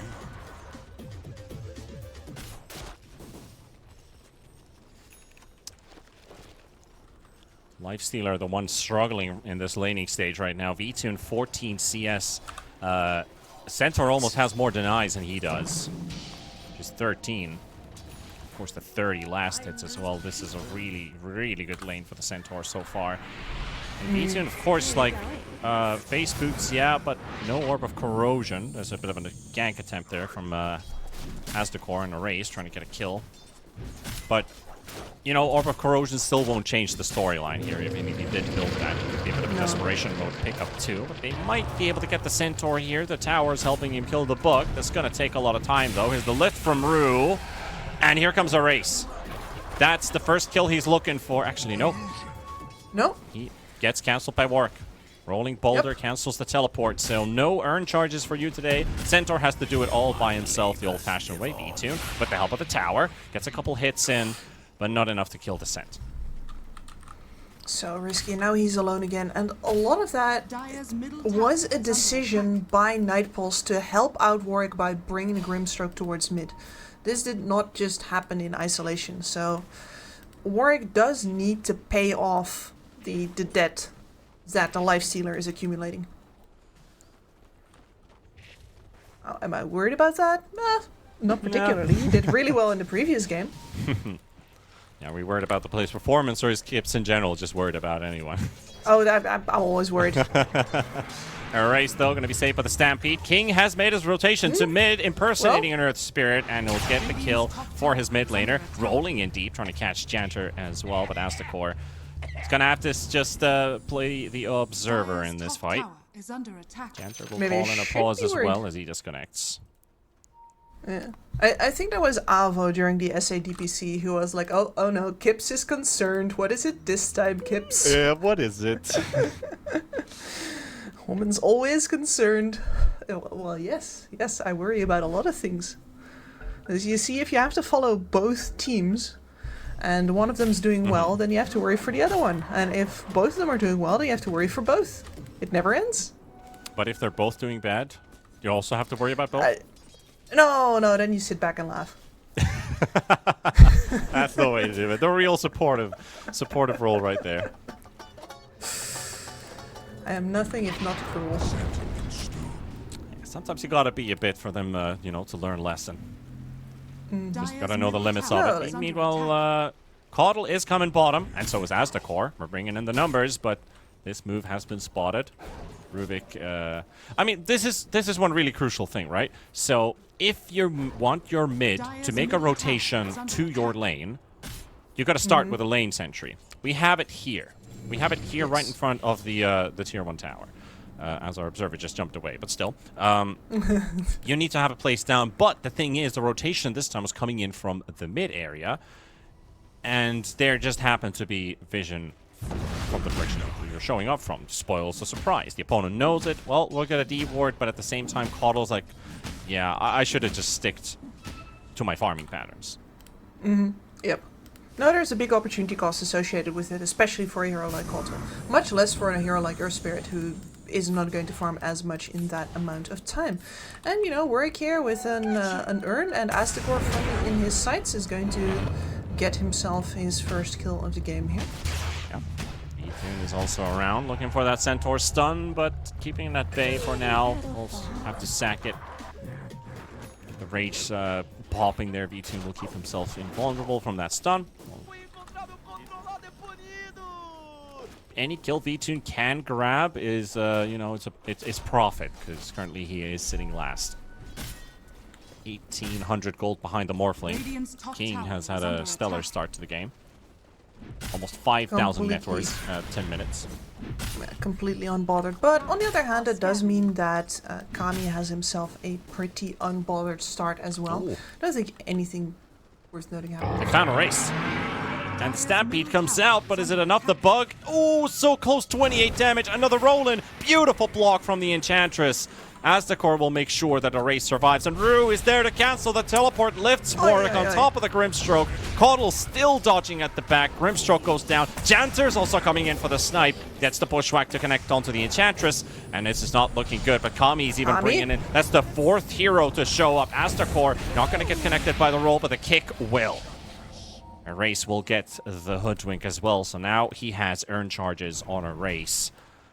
Man, that was a nick of the moment save. The Stampede first of all, and then the intervention from the rest. Erase was otherwise just going to go down. Yeah, absolutely. The fact that he heals himself several times with the Illuminate does mean that Nightpulse is not tanking the damage on their heroes, so the fight goes on. But at the same time, they had to spread their attention over more different heroes as they were still looking to kill that Caudle. That's an Erase win in the end, and that is the Spirit Vessel finished for him. When there is almost 1,000 gold still left to go for the Earth Spirit. And remarkably enough, the Earth Spirit having a much harder time this time around than he had in the previous game, where his lane was much rougher.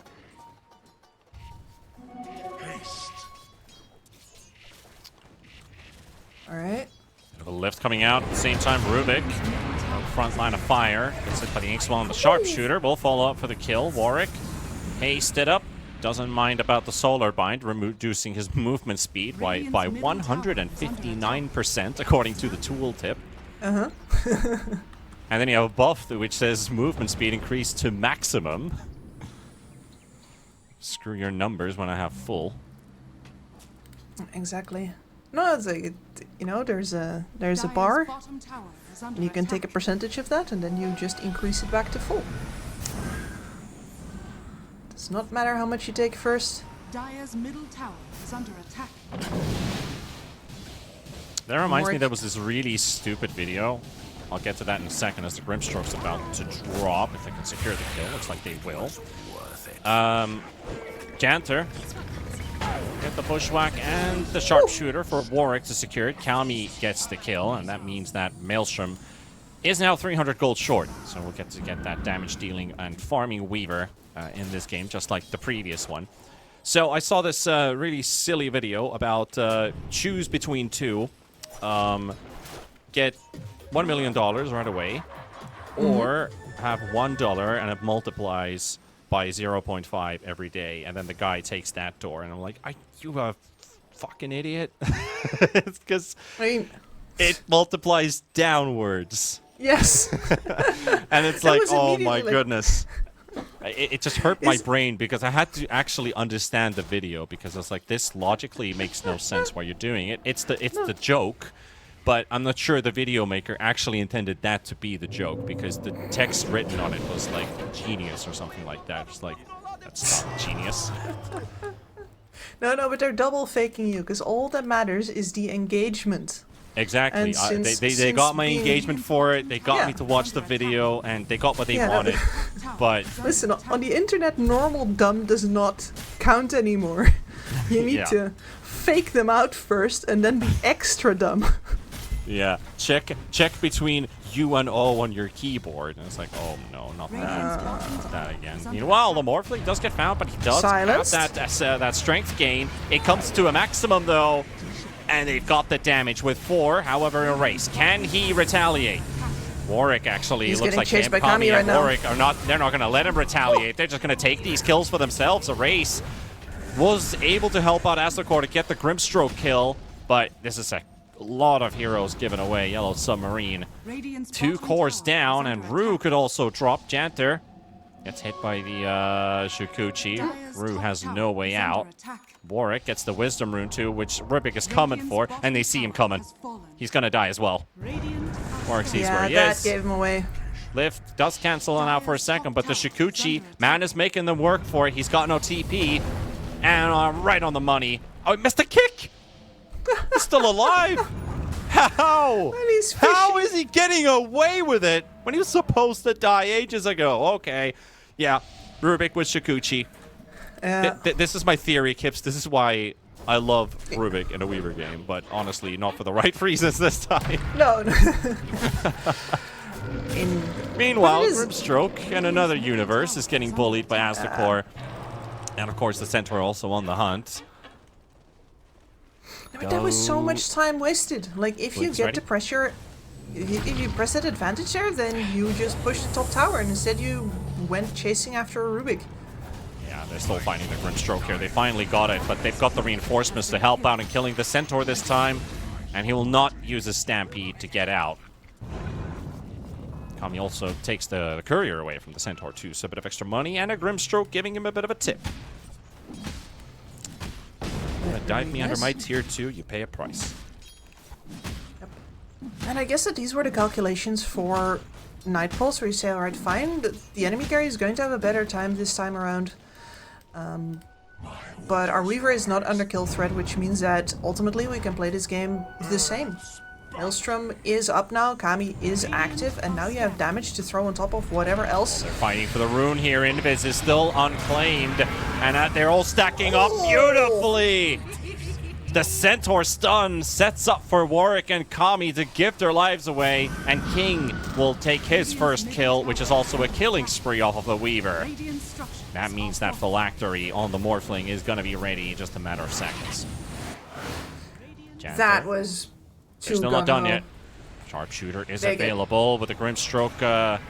Stroke of Fate. There's not enough damage, and of course the Inkswell. They were hoping to use that. That's the one spell that was missing for the kill.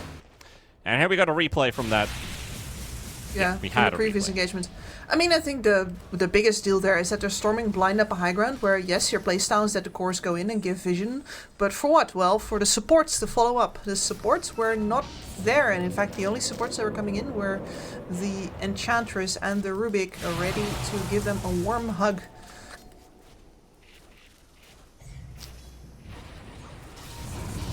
Well, they are hunting. Centaur is quite deep in here, but also the same story. It's the Shikuchi Rubik. Will they focus him? Going around and about, throwing in a grenade. Earth Spirit gone. King for the burst. And that is the Phylactery nuke with the Adaptive Strike. That's 1, 2, gone. Make that 3. And you know, this was the second attempt that they tried to take a fight like this in Yellow Submarine. 2-0 now. Yep. And you heard me going there, and you saw Nightpulse as well, waiting just a second. Like, the only one we see right now is the Centaur. Do we go on him? And the question is, do we have the damage? The answer is yes, but do we have the time to focus him down and stand that close together? Hell no. Yeah, that window, that closed really quickly. Windows of opportunities. And this is the difference. Exactly, between King playing a Naga and King playing Morphling.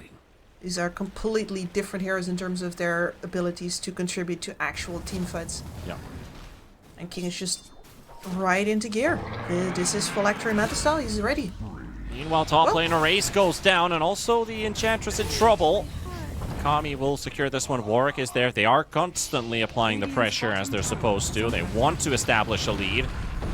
Nice dodging there, but it's not going to do him any good. He'll get the bounty rune, that's all.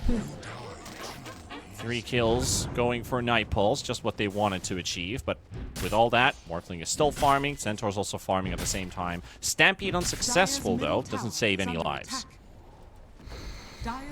For a change, and they do actually get the top tower out of it right now, which is something that Nightpulse really wanted in the previous fight, or even in the fight before that. This is Yellow Submarine. Nice reaction there from V-Tune. And the quick Soulbind right after. That could have been a lot worse. Yeah, it could have been, again, King cleaning up all those kills. And I have to say, when you mentioned this is not King playing Naga, this is King playing Morphling, I think one big change, which actually hurts Nightpulse a lot here, is the tempo that has changed in King's gameplay, because he's playing a different hero that he's also active with early on. I think they lulled a little bit to that security. It's a mental thing. It's not something like, okay, we're not awake because we didn't expect this Morphling pick to come up. They definitely had time to prepare for it and see it happen. But they have just played a over 60-minute game with little intervention from King playing a Naga, while now it's full-on King show right now. Exactly. No, and the fact that you didn't change up your heroes at all either. You are playing the exact same draft versus mostly the same draft from Yellow Submarine. Yeah. It is insanely hard to mentally stay awake. Yeah, and try to stabilize this as well, because this is really Yellow Submarine favorite right now. Like, they got that kill on the Grimstroke quickly. At the same time, moving towards mid, they were baiting with that Invis rune. 20-minute topside rune, waiting with a smoke. Such an old school classic. And now they're going to find a Weaver as well. Stun lock there with the Bushwhack. Lifts coming off cooldown, but not in time. To dust as well. Never got the telekinesis cast off, and Rue to worry about the bug. Race. No spirit form, so they can't continue the fight here in top. Meanwhile, Wisdom is spawning. Hoodwink is stealing a Wisdom right now. Janter. He'll get it without any contention. Double Wisdoms going for Nightpulse. Radiant's middle tower is Very under important attack. for them right now to make sure that their supports do not fall behind. And in fact, Janter is even still ahead at Aztekor. Like, you very rarely see this, but this 6k gold difference is almost entirely in the pockets of King. Which is, normally I always caution against this, like, yeah, this is a, you know, a 5k lead, but it's 1k on every single one of the heroes, which means that ultimately nobody is an entire item ahead. In this case, yeah, the Morphling is an entire item ahead. He's 1.5 items ahead. A lot of activity towards the bottom lane. Aegis already recovered. They're going to get Rue. They could still continue fighting when they have the upper hand, but Yellow Submarine backing away. They'll only lose Rue for this. Let's see, the center might not expect this fast of a rotation, though he is under his own vision right now. But they're coming. Warwick reads this perfectly from the side camp here. This is gonna... Oh! Those spidey senses. Right on point. It's the Armlet Radiance Lifestealer, which is more than ready to chew on any targets that he can find. King is soloing the Tormentor. We'll take it. A little gift for the Rubik. Surprised that it is actually an Radiance, because he did rush the Radiance first, and then Vichun just throws in the armlet on top of it. Yeah. I was a bit curious about that one too, because is Armlet really going to enable you to fight? And Vichun hasn't exactly fought with the Radiance either. No, I think the answer here is that you're behind. It's time for you to join no matter what, so you buy the item that is the highest value, and that is still the armlet. Unfortunately, like at the time where you skipped the armlet, the game looked a lot better for you. Yeah, true. So, it's like... Centaur found. You know, he forgot his wallet at the store, and he was not too scared to immediately turn around and go get it again. Whereas a lot of us would just, you know, wait for a while and then come back when somebody else was at the register. Yeah, true. Well, they're a pretty easy kill there for Janter and Kami, especially with that Gleipnir pickup. And the Rod of Atos, they can throw one stun into a root, into another root, into a dead Centaur. Into another route now, because Janter is going to buy himself a full Gleipnir off of that as well, I do believe. Yep. Plenty of tools to go with. Quick replay for the 16-minute fight. So this was before. And, you know, the Centaur hoof stomp. Sandwich, literally. 2 cores getting blown up.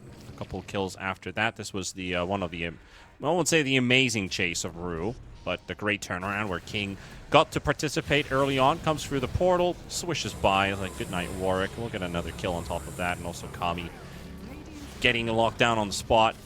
With the few stuns that they have in this team, which are literally the lift and the hoof stomp, they're still crediting a lot of kills. Because a Weaver should usually be able to get time lapse off. Yep. I mean, he did in that fight too. It just didn't matter one bit. Yeah. That as well. Kills have been going very back and forth. And, yep. That net worth lead continues to grow on the side of Yellow Submarine. Now 8,000 ahead. Also, I think... Did they take the Torment? Yeah, I think one big reason for that increase is the shard claimed for the Rubik, while the Radiant Tormentor is still up. That is 1,400 gold missing from a team. Oh, man. King just finished up his Satanic. What a timing. What a timing, man. This 24 is 23, minutes. Yeah, 24 minutes Satanic Condom Manta style Morphling. If we're literally talking about records or something, I remember Benji, my good old buddy Benji, brought up a statistic about Satanics, I think earlier on today. I'll have to, or was it yesterday? But I have to look that one up. There we go, I'll have it. I'll read this out in just a second, just see what the update is. So, Satanic has been purchased 1,788 times on... This is Gyrocopter. Pakaz finished his at 18 minutes. 24 minutes Satanic, not bad at all, because these are literally tier 1 players. Yep. Radiant's middle tower is under attack. And it makes him all but immortal in this game. There is just simply not enough lockdown on the side of Nightpulse to keep him from hitting people for that long. Is simply not done. Also, and now he can purge off the silence from the Earth Spirit as well. They saw the Weaver. They know he's here, and they will find... They got the scan, which quickly showed a glimpse that someone's around. Kami trying to juke into the tree line, tries to teleport away, but nice reactions there. And of course, with the vision, gets the time lapse off though. So yep, here we go again, roly-poly around the tree. But they'll finally cut Kami's chase to an end. No, and in this case, unlike other scenarios, I'd say that he made it worse by running, because that's Sakuchi on the Weaver again. We've seen how big of a problem... Sakuchi on the Rubik again. We've seen how big of a problem it is. And now Warwick? Yeah. They'll get this one. Oh, but gets the teleport away, but they killed Rue at the same time. Meanwhile, King, still in the chase, turned into a life stealer, chasing the Grimstroke. Doesn't have the night vision to see the Grimstroke, or then again was maybe a bit too far away to catch. And in general, talking about vision, the map is quite dark at the moment. Sure is.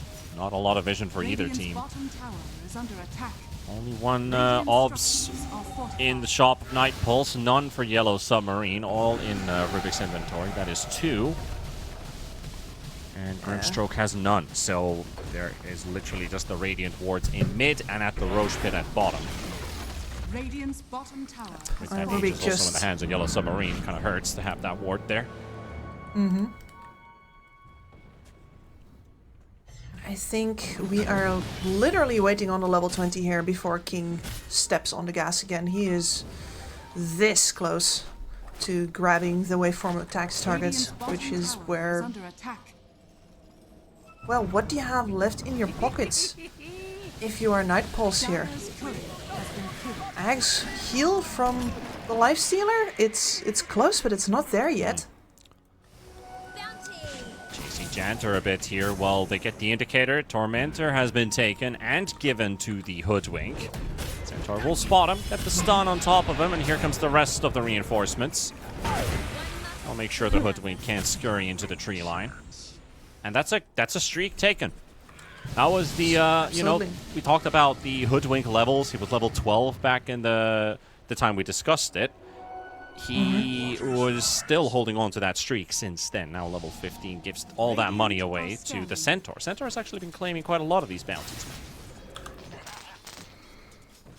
Double Edge was made for last hitting. Yeah. Oh, Asdecor, you were really teasing me there for a second. Had a... Did he see his quick buy? No, what did he do? He had a Moon Shard after Hurricane Pike, but now he just changed it to Eternal Shroud.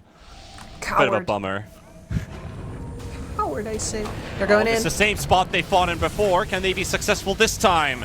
1-for-1 traded quickly. The tower's also fallen as Enchantress is finishing it off. King fighting versus V-Tune. And King still, that Satanic has been popped, so a lot of heals going his way, but he's also running out of firepower at the same time. It's Aztecor raining fire, or raining spears in this case, and the Magnetize won't finish off the scent, and Aztecor giving him just a bit of extra healing from the Nature's Attendant. So again, the same spot they fought in, but Night Pulse yet to be the team to win the bottom rune fight. This time they had the aggressive vision too, so this time Night Pulse actually knew what they went into, but Morphling is just too big, man. Yeah, and Kami had the AD. He bottled up that amplify damage rune and pops it now on the replay. But how much damage do they get? Not enough to kill the King. Not even close. Gets the Satanic off. You immediately have to back away, which is correct, and then there's no way to get back in once the Stampede is popped, and Kami now dies. Yeah, dies next to the Ancient Camp. 2 Kings, so good night, sweet prince. That's a Silver Edge now ready on the Radiant's top Morphling. tower is under attack. Pretty nasty for this Lifestealer, because a broken Lifestealer. Yeah, no Two feast, no goal passes frenzy. gone. Exactly, one of the very few heroes that suffers this much from being broken, the other one being the Phantom Assassin. Oh. No teleport cancel there for Yellow Submarine. Can't catch Chanter. But yeah, Break is definitely one of the things the Lifestealer does not like playing into. And if you add it on top with the Silence, is there any Orchids up here? Well, not at the moment. No, that's the other difference that we didn't really get to talk about, but that's a Kotl. King. I'll give a friendly reminder. Radiant's top tower is under attack. No, and if you look at Nico, the previous series, then he very highly prioritized the Orchid versus the Lifestealer, whereas this Kotl does not have one, didn't build one in the previous game either, I don't think. And I'm a bit curious that the Earth Spirit did not even go for the Blade Mail this game. Where... He had it queued up twice and he skipped it twice. Yep. Oh, that's a shame. Sometimes you put your hands up in the air and they just don't care. No magnetize for you, no nothing. Yeah, nothing at all. And also, that's a BKB spent on the Earth Spirit. What did King use? Just a Manta and a Satanic. He ain't got no BKB. Don't worry about no cooldowns. Exactly. No, you know, if Another stealing... BKB usage. It's time from a race. I have no idea why a race popped them. Probably was he getting caught by the Hoodwink? Looked like it. I mean, both of his spells were on cooldown. I guess maybe Janter has been an absolute thorn in Yellow Submarine's side. I feel like we got to illustrate it a little bit with how big his streak was, but he's been constantly, when there is an engagement, Janter is moving around the back of that engagement, trying to find the supports, trying to snipe the Enchantress or the Rubik or even the Kotl, and he has enough damage to do it with. It's not for nothing that he had such a big streak on him before. It's not surprising that the squirrel would strike some fear into the heart of Erase. That's one mighty squirrel. Not the one from Ice Age. That one's also pretty much superhuman, though. Well, they're both not humans. Yeah. What am I saying? Scanning. Don't worry, we've had long games today. We're still got another series after this. My brain is also a bit borked from time to time. Just basically, it's a waiting feeling for these big team fights to pop up, but there's a lot of small things going on. Someone's always dead somewhere. Oh yeah. And we're not That's getting one a of the full-on reasons 5v5. Exactly, that's why. Somebody always has to play with a disadvantage, and maybe now, but look at how fast Rush goes down. This is not going They're to not take here them in too time. long. Roche will roar. They know that they're there. Thing is, it's already done. And the instant turnaround's like, hell no. We're going to go back in. Morphling's illusion is hitting backdoor protection. Which he is actually microing a bit here. Parked right in front of the base. The other one hitting straight towards the top lane with the illusion rune. And since there are no tier 2s remaining, Yellow Submarine, you know, they're trying to look for an opening to drop the Scythe on top of Night Pulse. Yep. This is go time. This is base time. You have the Lincolns on the Morphling as well. Very much intended to enable him to siege. Making sure that it's a lot harder to, for example, get that Phantom's Embrace on him, which is one of the few things that could still pose a legitimate threat to King. It's undispellable, but when you're standing does not get rid of the fact that you're silenced. Attempting to catch the Morphling, but very far away. Well, the rest of the squad is being brought to the top half of the map. Actually, everybody is being brought there. Now King is coming back to bottom. There are interesting moves happening here on the map. Like, they don't want to stay in bottom. Trying to keep the waves pushed in. Somebody's also teleporting Miz the Kotl to keep that mid wave from breaching the tier 2 tower. So they can also, all three lanes, choke them in. But they also see the Kotl in mid. Does Night Pulse find an opening? Standing right behind V-Tune. Yeah, the problem is that the opening here would be on a centaur, which is absolutely impossible. Still is popped, but still no angle to jump straight to the high ground. We'll have to let this one go. King pushing in the bottom lane. Janter has to deal with these Morphling illusions, but Morphling is heading towards mid. The thing is, he has that silver edge and really carelessly just moving about. No worries in the world whatsoever. Even if he's not with his team, a lot of Morphlings would be like, oh, damn, they might just jump me and I might die. But King, no fear whatsoever. Absolutely not. And one of the things that does for him, not just are you shoving in all 3 waves at the same time and keeping Night Pulse on their toes, but also you're still gaining so many levels on this morph because you can afford to play alone. Like, he is going to reach level 25 not too long, which is ridiculous to say in a 35-minute game. Yeah, he's 3 levels ahead of anybody else, but the Centaur going to get caught, kicked in, pops the, doesn't even pop the Stampede, now he does. Warwick trying to roll away. They're not ready for the fight. Etun will finish off the Centaur. Kami's also in the front line doing some damage to Erase. They will lose the Grimstroke. Grimstroke coming up the instant buyback as well. Janter being chased by King a bit, but at the same time Kami being pummeled by spears by Ascador. Asdecorium, sorry. As Erase to still keep going on. King will take down Kami. Janter sitting behind Vision and has to escape. Gentle would get a long-range kill onto Rue at the same time, but the Life Stealer, he recovers the gem, but he might have put himself in danger! Oh, danger, danger! No. It goes from bad to worse here as Vtune down. Warwick is dropping to King, he'll snipe him. Erase will go down to Warwick though, finishing him off there with the Magnetize. Asdecor still chasing the Grimstroke, has the Inkswell on him, has the mobility and the movement speed to get out, but still, it's not going to change the fact that King, well, there's a King sieging your castle. Absolutely. That fight is decently smartly played from Night Pulse, though. They realize that they have to fight away from King, split the fight up, make sure that their Weaver is anywhere else, and that gives them a fighting chance, even though it costs them all of their cores in the end. Definitely like that. That was a very good fight from Night Pulse, but just not enough. And also the Life Stealer going back to recover a gem. Like, that was a big mistake that happened. Well, as the core does go down to Kami, they will get the Grimstroke. Kills are being traded back and forth, but the Morphling has already finished off the top lane of Rax and is now setting his sights towards the mid lane as well. 70 seconds without the Grimstroke. Even with 2 heroes dead, this Morphling, no fear whatsoever, still has the Aegis. It's gonna get infested. Also invis for the time being, but they know exactly where he is. We're gonna roll in. The Sharpshooter finishes off the Aegis. Now do you have the damage? The roll in.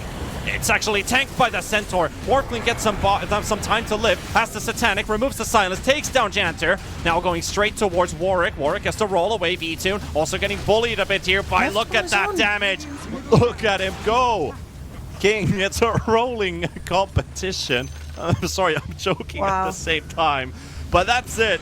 It's GG. We're going to get a tie out of this series. Yellow Submarine for the 2nd time in a row. They pull off a tie series. They will refuse to give in a full series win to their opponents. So, you know, a 13-1-5 Morphling, sure, you've earned it.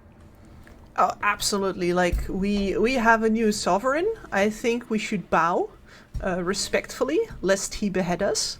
Because that was absolutely brutal. There is no question about who was wearing the crown in that game.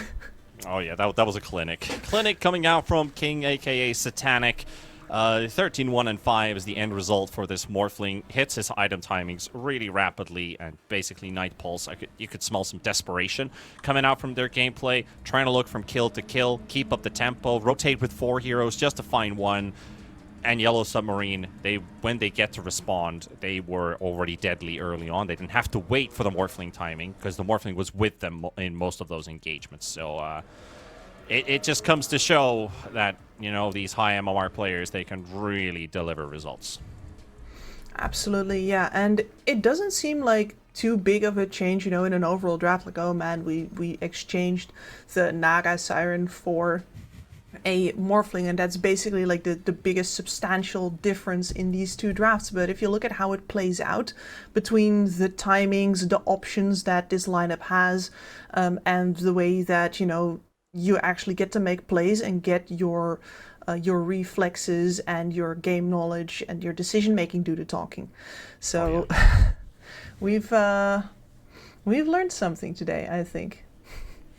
Well, hopefully we have. Hopefully the viewers have as well, because we got one more series to go. We're going to end the day with Nemiga versus Rest Farmers after the break.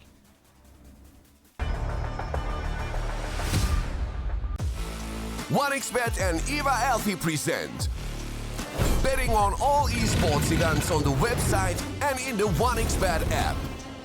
OneXBet. Play with Eva.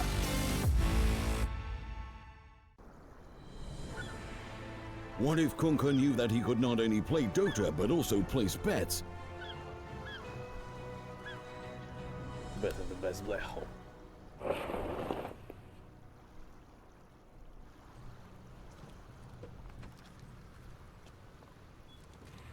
1xBet bookmaker company.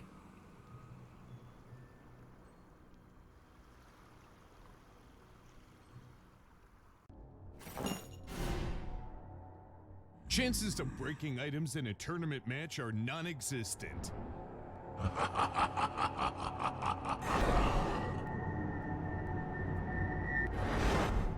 Chances of winning at 1xBet are always real.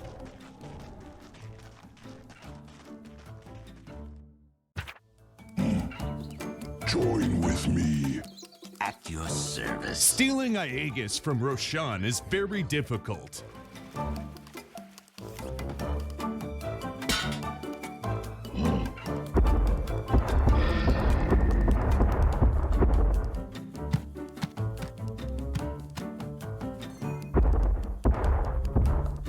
Winning at 1xBet is super easy.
Use your skills in the gaming. 1xBet.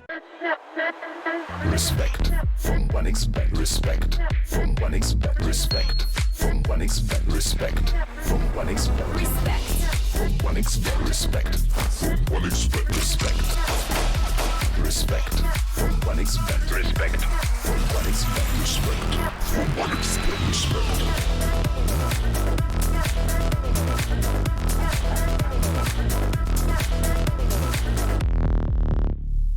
Hello, son. Hi, Mom. Pretty girl. This is Eva. Nice to meet you. Thank you very much. Your dad's just making his favourite dinner. It's duck. Come on inside. They're all probably too gruesome to tell you while you're eating at the table. How's your food? Is everything okay? Good, good.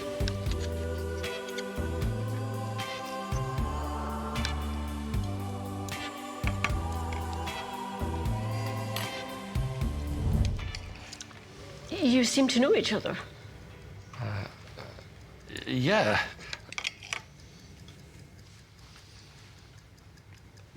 This is the new ambassador for 1xBet. Oh, I see.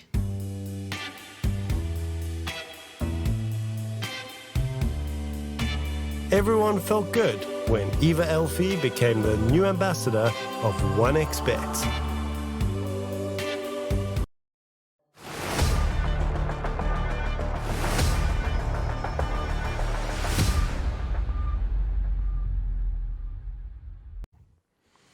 Well, welcome back, ladies and gents. I hope you are ready because it's time for the final series of the day here at Group B. The third one, it is going to be, you know, just some casual teams. You got Namiga, you got Rest Farmers. But hey, we got, first of all, yesterday we already informed that Shibe will not be playing with Rest Farmers and they got Mind Control. We do have a stand-in for Namiga today, and very unfortunate circumstances, of course. The player is very badly ill, but hoping that the situation isn't as bad as we understand it is right now. So pulled in a stand-in. And who else? Namiga Old Fashioned. We've got Fishman. So Fishman versus Mind Control, the laning matchup. Are you excited, Kifs? I'm the vibes I'm picking up from you. I think it's sticking with me for a bit. Yeah, no, not just the vibes. I think that if I talk to people in general about Dota 2 and players I admire, both of these will come up. I think Fishman is one of the most interesting POS 5s to make his way up and like really battle his way into the top tier of competitors in the Dota 2 pro scene in the past couple of years. Really only beaten out by Celery, if you have to ask me. So that is, I think he has a very fresh idea and a very unique vision as well on drafting, on how to play the game. And I'm going to point out some Fishman things if they come up during this game. Of course, might not be because he's playing with a very different roster here and not one that he has put together himself. Well, that's why you're my analyst here. You're in the right place at the right time. And of course, their opponents for today, Rest Farmers. Yesterday suffered a 2-0 loss versus NAVI Junior. Navi got to play the Pudge 2 games in a row. Also the Caudles and the Ios and the Leshraks. Everything that your worst nightmares could be made out of. So they tried their Marcy Io. Didn't work out. We saw the Lifestealer come out for Shad in Game 2. Looked a lot better, but the package was crumbling way too fast. There was nothing a Venomancer is going to do in a game like that. It's not only just the Venomancer's fault. Nobody's really at fault, but Navi Junior just looked more united as a team, and their drafts as a whole just looked better. So if they've learned anything from yesterday, I'm pretty sure Rest Farmers are going to hit hard today. Also, you know, quick hi to their team manager, Neff, as well, our good old buddy. Hi, Nev. No, he's on his European arc, and you know, it's always good to see him around. And of course, like normally I would have been biased in this game towards Shad here, but now they've got the reinforcement of MC as well, who has had a little bit of a rough time between his last team, and I think also his rank doesn't look so hot right now. But, you know, MC, one of my favorite offlaners. Offlane, in my opinion, the most important position once the game is going. I don't know who to be biased for in this game, Ricky. What do I do? just let the Dota play it out, and go by feel, go by heart. See what comes out of this matchup. You talked about mind control and his rough year. I mean, I remember he was playing some qualifiers earlier on in the year with MTD, my Finnish comrade. They didn't have that much success at the end of last year, and of course at the start of the year. Then getting picked up by Tundra, got to play a couple tournaments with them. Of course, the close qualifiers went a bit better with Tundra compared to the MTD squad. Made it to ESL 1 Birmingham, and also the first and second tied spots for Dream League Season 22, which was really important. They also made their way all the way through the open qualifier to the close qualifier, which is also really important to make their stand there. So Mind Control really still showing he is still that player that brings a lot of expertise and experience into any team. We also saw him doing the drafts yesterday for his team. Now we just need to start getting those W's on the board. That's really all there is to it. Yeah, exactly. And one of the things that I'm very curious about is if he's indeed going to bring the same kind of prioritization to his to the team that he's going to be standing in for right now as he normally does. So are we... Well, I kind of want to get to the draft before I get into like the the MC specific things. But unfortunately the draft is delayed plain for hard the to time get being. right now. Yeah, it is delayed for a moment because I believe we're having a bit of a Steam server hiccup, if I'm reading the situation correctly. We were unable to launch the game, and now just, servers are crashing by the looks of it. So we'll keep you guys entertained for a bit longer. If there is a bigger issue, we'll just have to wait for the official game to start. But still, I think when we start talking about heroes and matchups, I mean, honestly, I'm excited just to see that these both... the stand-in and, of course, the new replacement from a day going to be playing in the same lane against each other's, and who's going to have the higher experience. It's kind of hard to compare because they've both seen quite a lot. Yeah, I mean, of course, MC has been around for, I don't want to say double the time that Fishman has, but certainly in the top leagues he's been around for a lot longer. But at the same time, in the eyes of some people, that would just make him more washed. Yeah, I see that little smirk on your face again. Yeah, it's so many things that are still open to be answered. I believe at the current moment we are really struggling with getting the Steam servers up because what I'm seeing currently is a lot of server crashes. So we're going to take you guys on a little break. Don't disappear for too long. We'll then throw you straight into the draft and see what's happening because we're unable to get in, and hopefully we can restart the lobby and everything. So we'll be back in a couple minutes, folks. Don't disappear anywhere. You have a moment to grab your drinks, and if you still have some of your snacks arriving, this is a good time to go pick those up. So we'll be back in a couple minutes. See you in a while. 1xBet and Eva Alfie present betting on all esports events on the website and in the 1xBet app. 1xBet. Play with Eva.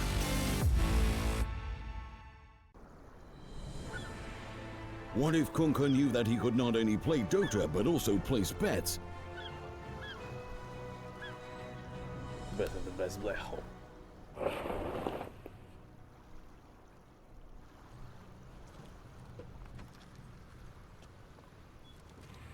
1xBet, bookmaker company.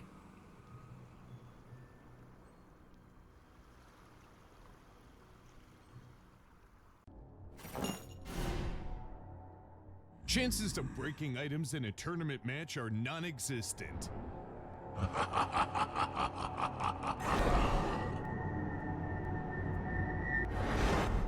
Chances of winning at 1xBet are always real.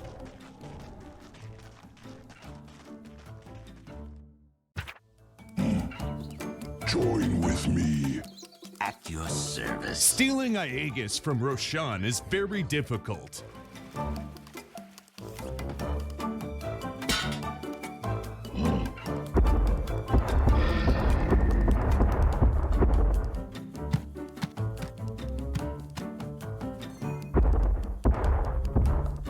Winning at 1xBet is super easy.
skills in the gaming. 1xBet. Respect from 1xBet. Respect from 1xBet. Respect from 1xBet. Respect from 1xBet. Respect. From 1xBet. Respect from 1xBet. Respect. Respect from 1xBet. Respect from 1xBet. Respect from 1xBet. Respect.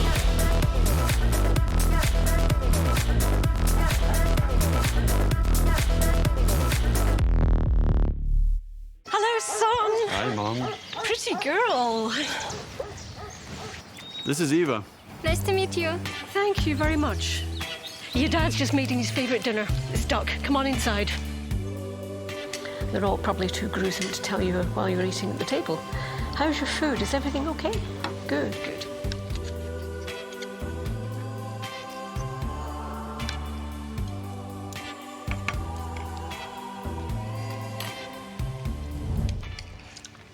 You seem to know each other. Yeah.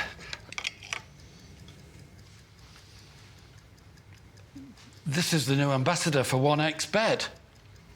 Oh, I see.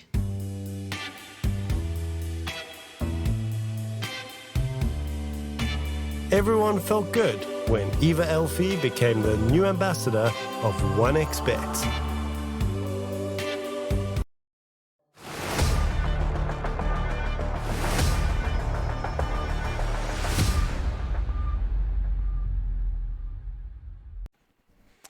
Welcome back, ladies and gents. Sorry for the wait, but the problem was not in our hands to deal with because it was a server issue. But right now, I can tell you we are ready to go with the draft for Rest Farmers versus Namiga Gaming. And we are well underway with this one, Kips. The storyline, Mind Control was put into the official role for the team for this tournament. At least Shiva is out, and Namiga playing with a stand-in because of health issues on Ike's side. So we have Fishman taking over the pause 5 position. And now we got Zeus, we got Coddle. Kips, talk us through. Is there anything that strikes your eye? Except me. I mean, what strikes...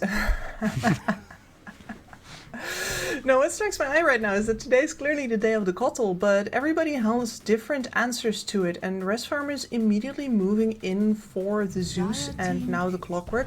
Like, one of the problems with the Kotal is, of course, the fact that in the lane it's very hard to do anything to him. While your opposing laner taking a lot of damage, usually maybe to the point of troubling them to actually getting their CS. Zeus, no such problem. But then the Zeus combination, not only do you get the same kind of magic damage output, you scale better because you move into a right-click hero, and you are a vision provider, which is something that you need to do in order to enable the rest of your team to hunt down that Kotal. So this Zeus Clockwork opening very much designed to answer every single thing about the Kotal. In the picks that were available, because they weren't going to get any other information. So immediately putting one hero as deep in the dirt as possible. And again, you kind of are given the opportunity to farm in that mid lane, because Coddle doesn't really brawl you like the spirits most of the time, or pucks who are trying to look for an early kill if they have the chance for it. Coddle will just farm his way through it. But what I like about this Clockwork followed up by the Zeus, followed into the Zeus, is the fact that you can Zeus ulti and set up for the Clockwork hook shot. And if you've managed to find someone like a Bane or a Coddle, thanks to the vision Zeus provides, Clock can go in and the rest can follow. And the same thing applies here with the Mars Bane coming out. The CK, which, caught your attention a bit there. Mm-hmm. Yeah, no, there was some joking from Fear actually this morning. From your buddy that every game is a good CK game. Like, apparently he's been repeating that mantra continuously. Yep. And the man has his mantras; he will repeat them.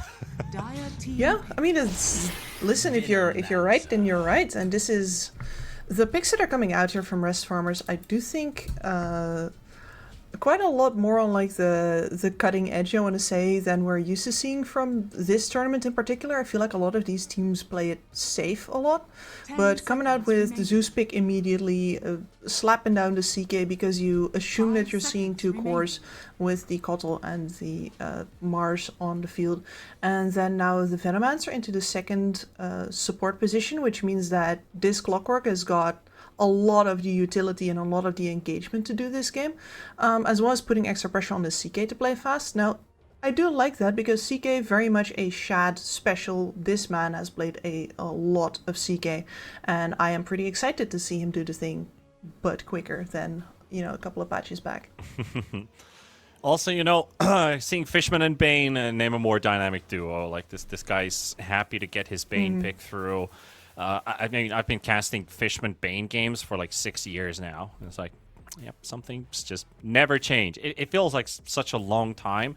You know, like veteran Dota 2 casters are like, they've cast some, say, Arteezy since his first games, or Sumail's first tournaments, BTS tournaments back in like late, between TI4, TI5, even older than that. But Fishman for me has always been like, this guy was grinding tier 3 tournaments and he's made it all the way to the top, and his Bane is something that just hasn't changed in the course of time. It has not, and it does pose some problems for rest farmers in particular, like, because you're always going to get stopped off when you go in with this clockwork, right? There's no way that you're not going to get slapped. You're not going to actually get Fiend's Grip, depending on how serious the occasion is. And you don't really have a secondary initiator just yet, even though, of course, the CK, depending on how aggro you're playing him, can definitely be the second, or will be the second wave going in. And there's a lot of patience required for this Bane. You can't start with the Fiend script in most scenarios, because you need Mars to initiate and open up. You need the Caudal to be around if the Caudal is also the one starting fights with Solar Bind, chasing a target. Bane, the Enfeeble is good here, and the Nightmare especially is very, very of an important spell. But Fiend script, there's easy cancels. Lightning Bolt with Zeus cast range, the hook shot. CK can throw a random wild stun at you. The hero's going to build a shard at some point as well, so Bane's even going to take some extra damage on top of that. So a good Bane player will know when to use it, and I'm pretty sure we're going to get some decent Fiend scripts coming out this one. The Venomancer falls into a weird void, though. I still think this hero is... It's not good. Rest farmers know the hero better than I do, but I am just not a fan of the hero. That's my personal point of view. I want to see what this Veno can create in this game. Yeah, no, because it's really hard to quantify a Venomancer's game impact very often. Like, unless he's doing absolutely massive damage and you can point at the number afterwards on the graph, it's very hard to say, like, oh, this, you know, these ward placements saved our tower for this long, or what have you. And interestingly enough, Namiga was clearly keeping this Kotl pick flex open until the last possible second here with that Luna pickup. I know they, I don't think they are crazy enough to actually run a Luna support here. Probably I do believe that that is now confirming the Kotl into the mid lane, unless, of course, we've seen the odd gyrocopter mid. Are you a fan? No. I'd rather just see the Caudal go mid in this game, particularly here. Same. But I mean, there could have been an option to maybe flex the gyrocopter, but, you know, with the draft as it is, it's quite easy to read straightforward for Namiga. Mars, gyrocopter, Bane, Luna, solid lanes in general. It also helps the Caudal. Both lanes have kill potential when the Caudal shows up. Most importantly, the Mars lane would love to look for some early kills when the Caudal shows up, but doesn't require a whole lot when a Bane is in a lane. So as a master with 1 versus 1s. Rest farmers, though, we need an off-lane pick here for Mr. Mind Control. Unless he's playing the CK, which he could. And he's going to bring out the Doom. Yeah. In the Doom, I think in general, easy to pick into things like a Luna, because for a Doom, it's really important to get your first Devour on a creep that's going to do something for you.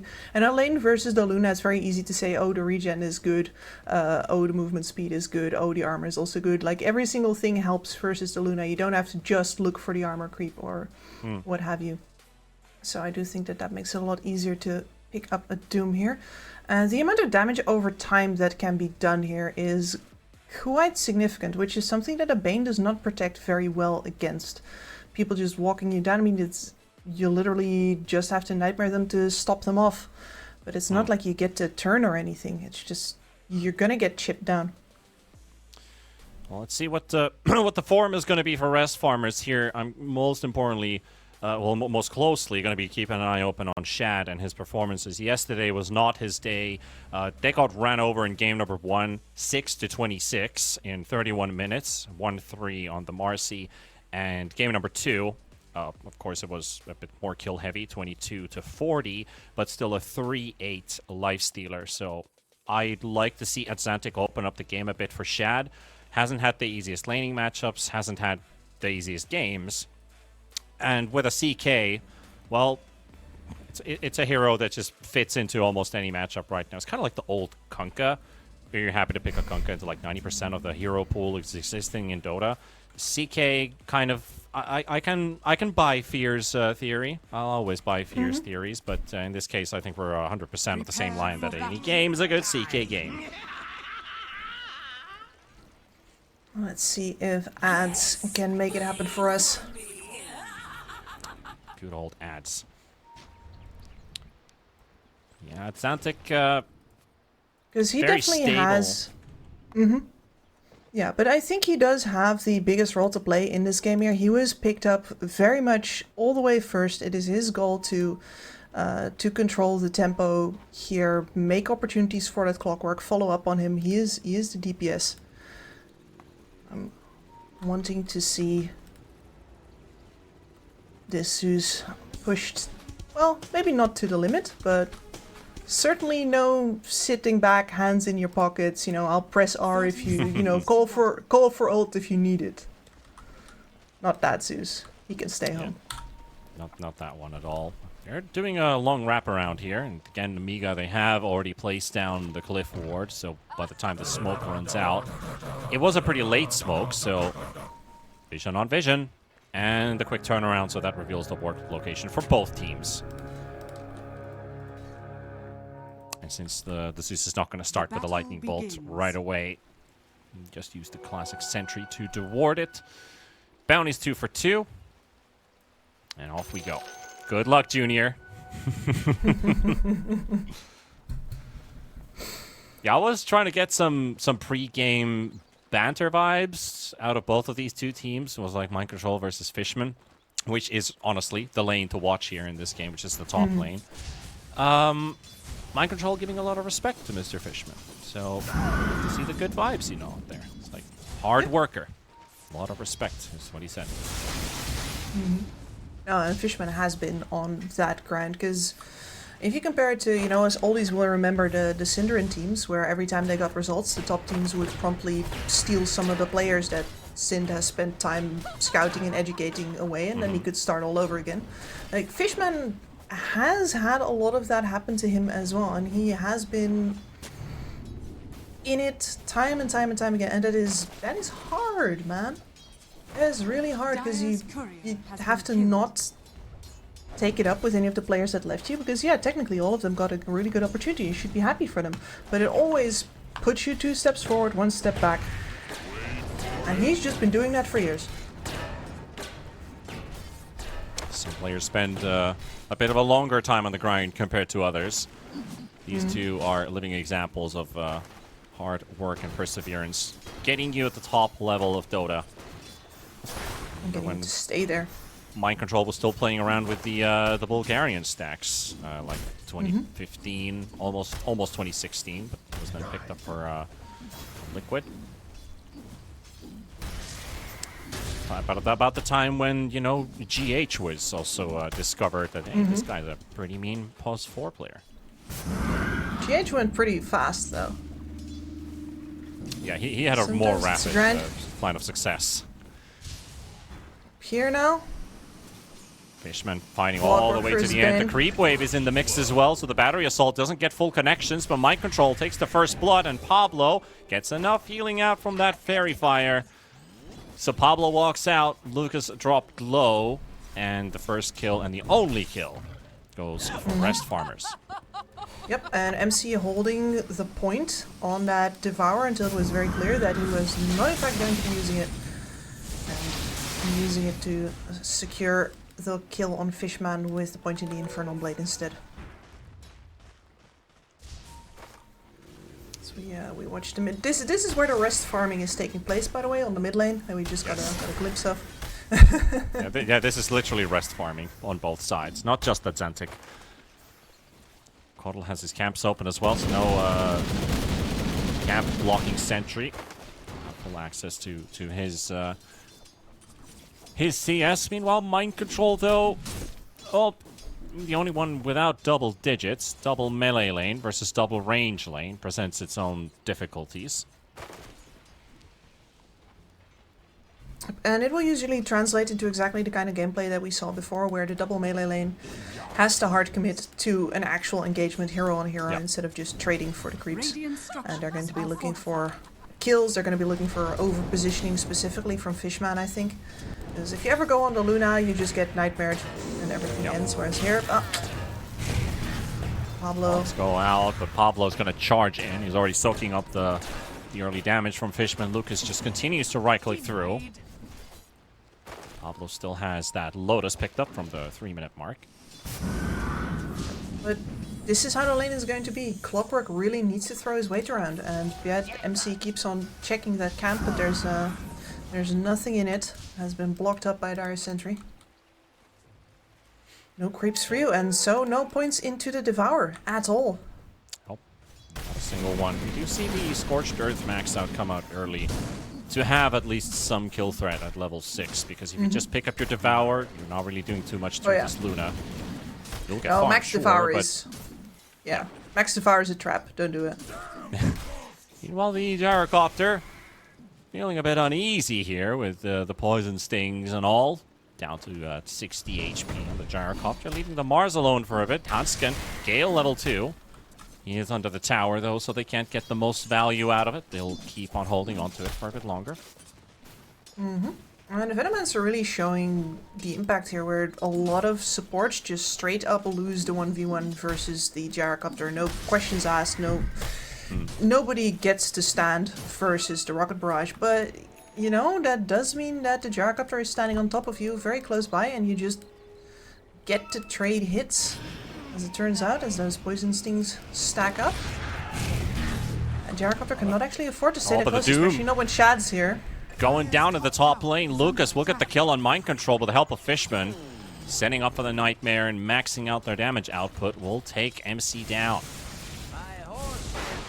Nicely done. On Salty bots. popped as well, trying to get a kill on the Gyro, but Queasy was already in the fountain. Yeah. An attempt was made. Yeah, an attempt was made. A little bit of a waste there.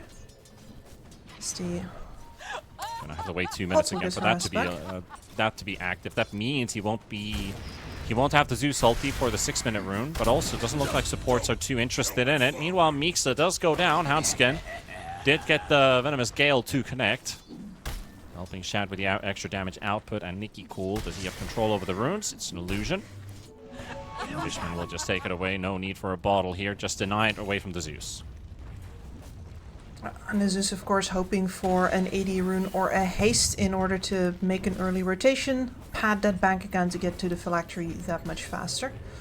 Yeah, and his mana pool is very small still. Meanwhile, the Coddle does make his move towards the top lane, and that Mind Control Doom already killed it once. Will be killed twice this time. Lucas again another kill. Pablo sadly just sitting in the trees. You know, sometimes when you're being hunted by a bear, I think it's the wise idea to just hide. Watch your friend get mauled. Yeah, absolutely. Just like finish stories. No, there's the thing against a bear, right? Always going to the woods with a friend who's slower than you. Yep. Use them as bait. Yeah. Oh, just to wait. It rolls. Fishman's coming to contest the Wisdom Rune, but who's gonna get it? He might get it, actually. No, he doesn't. Pablo is able to squeeze in front with the Battery Assault. He was close to getting there. Downside is one has boots and the other doesn't, so if he gets one take-up Battery Assault and pushes his model forward, he's already ahead. So there goes that. Queasy also securing the Wisdom Rune on the Nemiga side. Still level 3 on this Gyrocopter. 1 point flat cannon, 2 point barrage, so no rocket. No stun, and that's going to make it harder for the Coddle to rotate to his lane. Now, to be fair, this is a Coddle who already has earn charges and who does of course, have his own slow in his pocket with the solar bind, but you would rather actually go into a lane with your TP when you know that you already have a rocket waiting. Yeah, unless they've extended really far and the gyrocopter gets to use the rocket barrage with the solar bind, which is, by the way, a lot of damage. This is already a level 2, meaning 420, times that by 30%. You are going to get at least an extra 100 damage, but Caudle is really getting bullied here. Hanskin, Pablo with a Zantic, one more spell.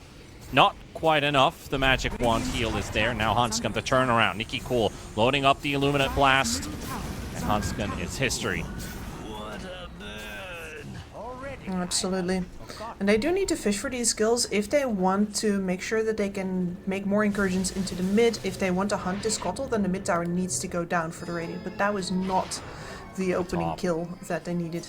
Yeah, setting up. Yeah, Nikki Cool already making his way here, but Mind Control knows something's up. So they're going to miss out on this rotation. Nikki Cool heading straight back to either the jungle or back towards his lane. The Spirit Form has run its course, so they couldn't find a quick kill on Mind Control, which was the reason for the rotation. 9-minute Lotus. Mixa wants it. Spears the CK. Gets stunned himself as well. Hanskin's going to steal it most likely. Mixa just has to suffice with the teleport home, so... Well, he wanted a Lotus. He got a Fountain instead. Not a Fountain of Lotus, though, unfortunately. No, that's going to delay his level 6 here as well. He's already only... No, he's not even keeping pace with Hanskin. Hanskin's out-leveling him right now. Yeah, even Fishman's level 6. Has Fiend's Grip. Potentially make a surprise move onto Shad. They know Venomancer can't interrupt the Fiend's Grip. So if they just target the CK right away, they should get a full duration grip off. Fishman, deep ward placed behind. Hanskin spotted. Fishman, smokes poppin'. Veno spots him at the same time. So that plan backfires. Yep. These are the things that are hard to calculate about playing against or with the Venomancers. Like these vision moments, how much do they matter? In this case, mattered quite a lot. Yeah, Hanskin deleted with a spear and a blast. Gyrocopter came through the portal, immediately got shoved out of the way by Roshan. I don't think it actually mattered. I think Shad would still gone away regardless. But not quite the entrance you want to make. No. Not the epic entrance you were looking for. Kind of like from those, you know, superhero parody movies. Failed entrances.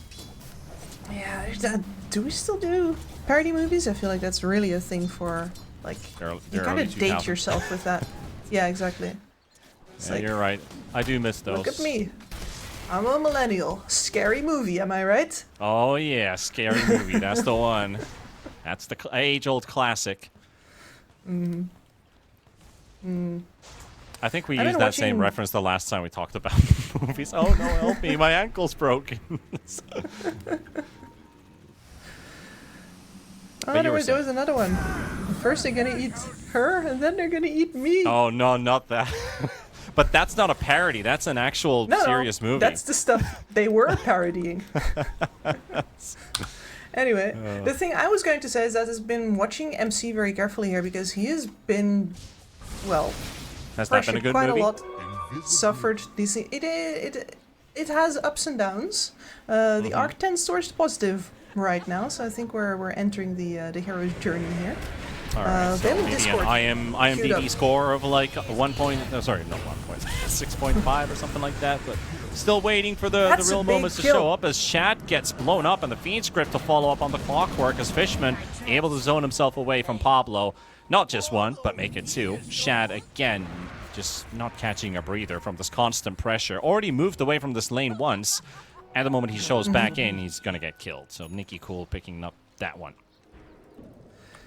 Yeah, maybe you should have stayed away. And you don't really have a support duo that can do very much to save you once you are fully engaged on. A Clockwork can't peel people off of you unless he is a proper surgeon. Zantic did make his move towards bottom. Fend off the attackers on the Amiga side. Keep that bottom tier 1 tower still breathing for a bit longer. But we are seeing the itemization slowly click in here. Doom with the Veil into the Blink Dagger. We also have, the CK Orchid, which is the meta right now. I know this is old meta, but I still like to play it this way, that I have Echo Saber, Blink Heart, which is a very old school CK build, but with the current heart is not in a lot of heroes or players' favor. At the moment, there are better items to build. But there are games where if you hit that timing early with a 20 to 30 minute between that area, you hit the heart, you have 4k HP and you regenerate decently enough that they're not going to focus you anymore. Yeah, and the current Echo Saber also doesn't really feel like that nice step up towards the BKB that it used to be. And you just get left with a bunch of garbage in your inventory afterwards. But Orchid, on the other hand, meta-wise, is a busted item. If you time it right, it has so much value. No, hence, there is, you should of course, probably look at the pro builds and not listen to mine, at least in terms of the CK. It's just, we talk a lot about player preferences, the way that they want to build their hero, how they're used to playing a hero, and why they build a specific item in a matchup like that. And you'd be like, huh, curious. But sometimes it's really just down to the player likes to build this item on this hero, and there's nothing you can do to change that, no matter what the meta says. Yeah, absolutely. We see a smoke here. This is the first time they're going to properly bring ads in. He's got everything you could possibly want for this. He's got the phylactery. He's got the AD rune bottled. You have hookshot at the ready on your clockwork. All you need is a glimpse. Just a little bit of vision. Yeah, just add that disruptor quickly onto the server. Find somebody. But you are right, Clockwork could provide the vision with the rocket flare and the hook shot, and actually spots Fishman, goes straight on him as we talk about Pablo. So Fishman, it's going to be a bit of an attempt for him to try and escape. Okay, Doom's just going to take away the Nightmare off of the Clockwork, resetting the duration, so it's a very long sleep for Mr. Mind Control, whose mind was controlled. Only temporarily, and the fact that none of these moves towards ads or the moves from ads moving away have done anything means that there's still 3 very healthy towers over on the side of Amiga. Hasn't popped as well. Mixa coming in from the other end. They're going to quickly delete Fishman, and that also gives them an opportunity to finish off the Mars. Mixa doesn't want to use his arena here as the entire team of Rest Farmers shows up for these 2 kills. Yeah, very well read by Rest Farmers there. I mean, I think they were also just really itching for a fight, so they were just all going to show up no matter what. But that was also something that the Luna would have potentially been interested in showing up to. Kotal was making moves as well. Still not getting any towers out of it, though. Nope. Not yet, at least. I mean, Zantic, he got everything he wanted from that. Like, he talked about the 80 rune he had before. Got activated and picked up a haste rune and leads him into a kill. Just what Dedokta ordered. It is. But Dr. Kips also really wants this Luna to start to get feeling pressured or get hunted in some way, shape, or form. But with all of her towers up and her team not really bothered too much, it's going to change sometime soon. Pablo really soaking up the damage here, but he's able to hook shot away, catching Fishman in the process. And Pablo will drop first, so Pablo is denied of the experience, but credits some kills for his boy at Zantic. Here comes Shad as well, being active with this CK. Love to see it. Meeks it down, triple kill. Skin still trying to chase Sneaky Cool, and Venomancer is a handy tool versus the Coddle. We've got a lot of slows on a hero that naturally only starts to dispel once he has a BKB. So there's a place for this Veno in this game. But at Zantic, he's getting the kills he needs at this stage of the game. Yeah, and I'm gonna say here that Mixa actually didn't do any damage in that previous fight. Just none. He cast no spells, he did no damage.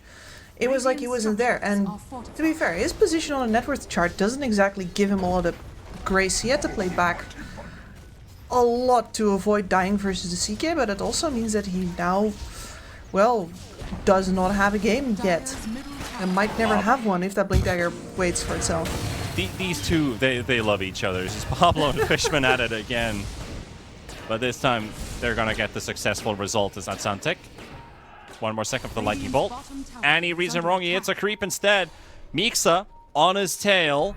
Nikki Cool also with the solar bind. This sets up for the arena play, but the Doom comes out. Caudle has to back away, and Mixa will do nothing with the spear. Mind control. He'll play the sacrifice. Not sure if that ends up being worth in the end, because, I mean, they're saving Atlantic, which is really important, but they give a core. They still give something for an Amiga for all their efforts. Yeah, no, that fight was quite a lot of money into the pockets of Mixa comparatively as well. That Blink Dagger is going to appear sometime soon, and that is where, as a Zeus, you can play a lot less Cavalier. So, Ads here gets to escape mostly because of MC's good read about going in on the back line, making sure that the follow-up never comes in. And a bit of a recovery mode as well from Mixa. He's 5,400 in net worth. Again, it's the same two guys at the battle again. Pablo, Fishman. Yeah. Pablo wants to make his name known here. No, but what that tells you is that Pablo is the one that's currently driving the tempo for the side of Rest Farmers, right? He goes in, Zeus follows up. He goes in, Zeus follows up. That is the playbook. The fact that Fishman is there every single time means that those attempts are constantly interrupted. They constantly take longer. Bane is a lot to chew through. The Nightmare is a problem. So Fishman reading this game very well and slowing Rest Farmers down significantly. Yeah, it could be a much bigger value target to be found. Say, for example, a Luna. Lucas is 3-0, uncontested, 242 last hits already picked up so far. Way ahead of anybody else. 2k lead as well towards the CK, but the positive sign for Rest Farmers, Shad has a game. The last two games we saw yesterday, it felt like the carry was absent, and he didn't have much, and I talked about this in the draft that I want to see Shad have a good game. It's now set up for him. Ads is walking right into it. Oh boy, that's a gang squad of something. Even the Luna's present here. Yeah, no doubt either, just immediate press that Eclipse. Drown that man in moonlight. Solid kill to pick up, because that's also a dominating spree picked up by Nikki Cool. You got the classic clockwork counters already picked up in his inventory, the 4 staff. Such a value item versus clock. Yep. I always want to see 2 versus the clock, and guess what? The Gyrocopter is also building one. Is one of the benefits of the and Gyrocopter, Luna also right? with a Hurricane Pike. So make that at least 3. Prioritizing the Pike a little earlier. And you are home free. This is a bit of an unexpected smoke, because this is the Venomancer and Shad. The Nikki Cool, though, the blink reveal from Shad, and that's a target that has no way out. With the slows, it's very difficult for the Caudle to try and escape. So Caudle out for the count, also without Spirit Form, still was still on cooldown. Just can't keep them at bay. And Shad has just entered the game. And this is where it's going to be hard for Lucas to actually stay out of it and farm more. You need to start matching these moves, and that's a problem because Aluna, you are not the tankiest. You do have 26 armor, but getting caught out by a CK is something that could just straight up kill you. You currently do not have the damage necessary to chew through all of the Phantasm illusions. Oh yeah, it definitely is. And also like the fact that Luna, you do have a head start now with all that early CS you've picked up. Now you just gotta work it out. Hope that it was enough. Oh, Mixa. Bit of a hunt here. Out. Pablo, you know, that's a big horse to shoot that hook shot on.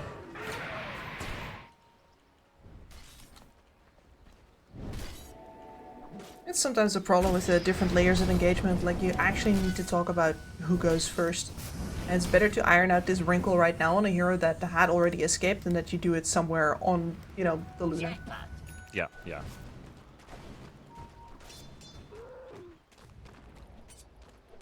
Still only a 2k lead for Rest Farmers, despite them being very active with their early kills, and Luna on the other side is topping net worth.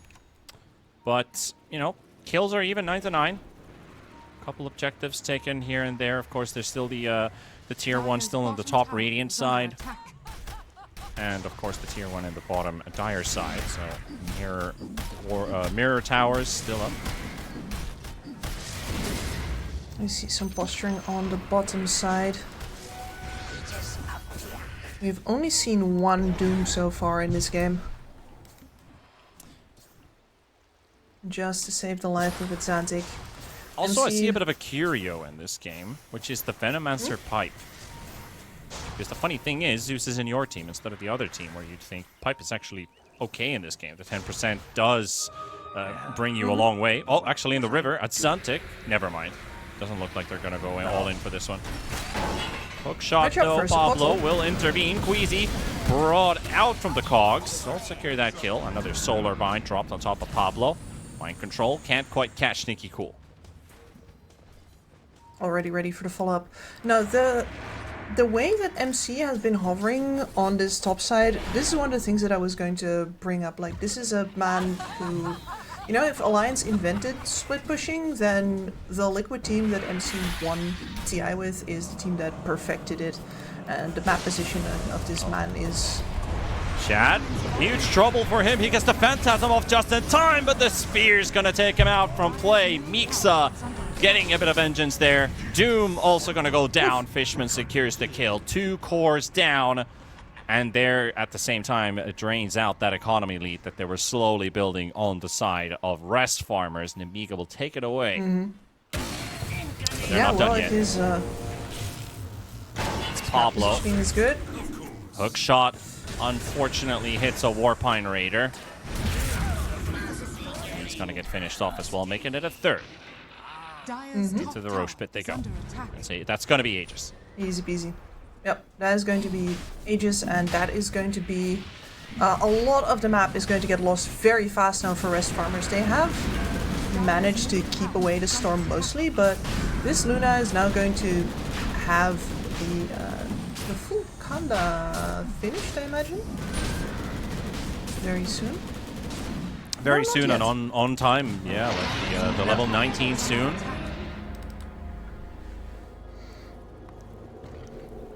It's not quite on the career yet, but yeah. Lucas is the biggest damage threat that he could possibly be right about now. And it comes roughly at the same time as that we're gearing up for the full... man, why do I forget the name? Full Octarine core over on the Kotal, which is going to, you know, speed him up significantly, make sure that you have a lot of uptime on the heals. And it's about the heal spam uphill that really enables a Kotal lineup to take high ground with many heroes, including heroes that are way worse at base sieging than a Luna. Yeah, including an Xantic in the graveyard. Not sure if you saw that little Tormentor action right there. Xantic was fearing for his life when Tormentor was about to die, so he started running away.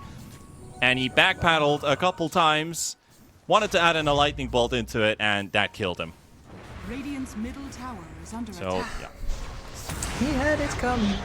Mixa will find another kill here with the Zeus out of play. No threat of a response from Rest Farmers. They'll take Hanskin too. And the fact that Mixa has not been able to be punished anymore for the last couple of times that he's gone in has really enabled him to claw his way back into this game. Like, sure, he gets the Blink Dagger eventually and then he starts playing, but he should keep on dying if you want to keep him in the dumpster. And several times now, Nemiga has just been so much earlier to these fights, especially both of the Shad pickups, that Mixa does not die and Nemiga pays none price for... Xantic found Nikki Cool. Yeah, you are right. You're right about that. Xantic was trying to force a little fight here in the top lane at the same time. They are coming in with numbers. Smoke up right on top of Pablo. Hits the two-man hook shot. But Pablo will give his life away. Mind control getting thrown into the air, but he yules into the spear from Mixa. And it's not going to be just one kill. It is going to be 2. No, as good as his map understanding during like the regular slow gameplay still is, I gotta say that MC right now, as far as like, do I stay or do I go, twice now found himself as a bonus skill in a situation where that was kind of unnecessary. Radiant's top tower has fallen. Yeah, Rest Farmers still trying to find their place here. They had that early game steamroll going on, but now when they're presented with a pretty big Luna, 20k net worth on Lucas. Get this one. The Phantasm is ready. They're going to pull in the Mars, but the feed script's there. It's broken right away. Fishman's positioning is very bad. I have to say it. And he will instantly get deleted, and his ulti gone. No, that's fantastic, actually, because you just saved Mixa's life and the entire enemy team is here. He will save the Mars's life, but again, well, I don't know. It's a long cooldown to be out. They're going for Pablo. True. I'll get surprised by that a bit there. The Solar Bind plus the Condalucent Beam with a 20 talent. That's gotta hurt. That is a 2000 HP Clockwork, by the way, that just got deleted. Yeah, there's a Clockwork who rushed the Aghanim Scepter, so really going all in into the extra split push, into the extra vision, making sure that they get to create these opportunities for a CK, for a Clockwork to go in. But it feels like Namiga has just been dodging them so well. You've certainly made rest farmers work hard. Wisdom Rune, Lucas. Oh, he is expecting this. The Eclipse drop down will take down Hansken. Secures himself a Wisdom Rune. That is a 28-minute Wisdom, which is a lot of experience. And either Hansken or the other heroes from Rest Farmers will not claim.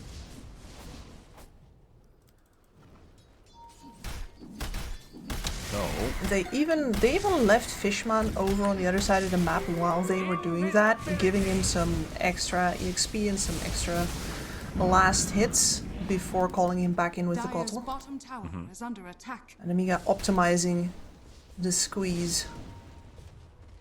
Where's my pension? Radiant's top tower is under attack. almost a BKB up on the Doom. That does help a lot on mind control, but still it feels like, are any of these item skips on the Rest Farmers side going to change the story? I definitely do think that, for example, the Eternal Shroud over on the CK is going to be an important part of possible... I don't want to say a comeback, because the game's not that dire. Mixa misses. Talking about dire, just diving straight in. Giving the Clockwork right in front of Queasy. Lucas will get this. Kills Zeus ulti coming out as well. Still 4v5. They'll get the Mars. It's just trading a support for a core. Because one of the things... Yeah. One of the things that needs to happen in a game like this is that your frontliner needs to be able to stand while the enemy nuker throws all of the magic damage into him. And you need to not leave that hole because you have to back out, and that's what the Eternal Shroud is going to do for Shad. And the damage is fine. The damage comes from ads. All you need is for people to keep the enemy frontline busy, busy, busy, busy. Radiant are scanning. Dire nice little scan dropped right on top of the Rest Farmers squad. Don't know about the vision and also potentially somebody encroaching their triangle position. Pablo's also teleporting right behind. Did he see Nikki Cool? Not really. Flying in rockets, though. Also, Coddle's just bringing people to safety here with the recall.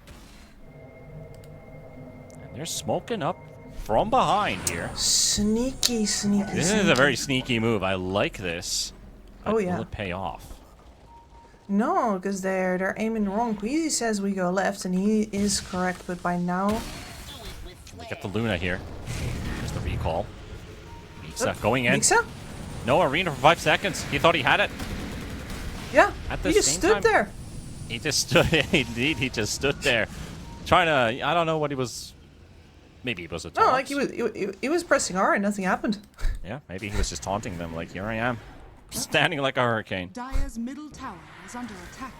Well, that was a very cute play for a whole lot of nothing, but I guess the fact that Rest Farmers probably don't know how it happened means that Nikki Cool could try it again. Well, Not this Entity, time, they though. know about the smoke, though, because that's right under their vision. That ward is on a spot. That sentry will not show where it is, because they need high ground vision on top of high ground. You see that ward placement, so they've read this smoke. All safe on their side of the map. Dire's middle Another tower is under reason why I love this ward spot so much. Right next to the tier 2 tower. Next to the... where the sentry's placed on a cliff. And there's a tree cut down where the observer ward is placed down. So you need an obs ward to see that obs ward. Or for some explorer to move up there. You could, you know, cast a Zeus lightning bolt, perhaps. If you had a Zeus.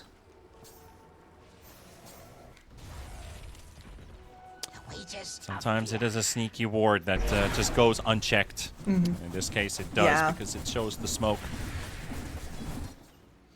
Still, 32 minutes into this one, 4K lead for an Amiga.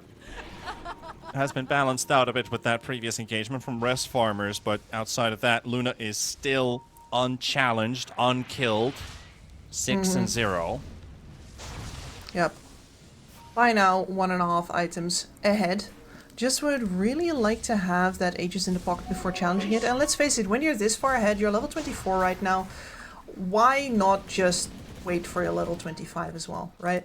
Before you really press the issue. Hanskin's coming in. Danger, danger. Right in front of you, and they bring in the numbers don't want here. him. Hanskin's gonna drop. That's one down. MC coming in from the side. The buyback from Hanskin. They want to take this fight. Chat jumping into the back line. Nightmare coming out onto Nicky Cool Fisherman with a save. Down with the BKB just charging right through. They got the Doom onto the Luna. Forcing Lucas back. But they will lose Mixa here. So it's going to be a trade at least with that buyback. But the hook shot. Oh no, the Ogres.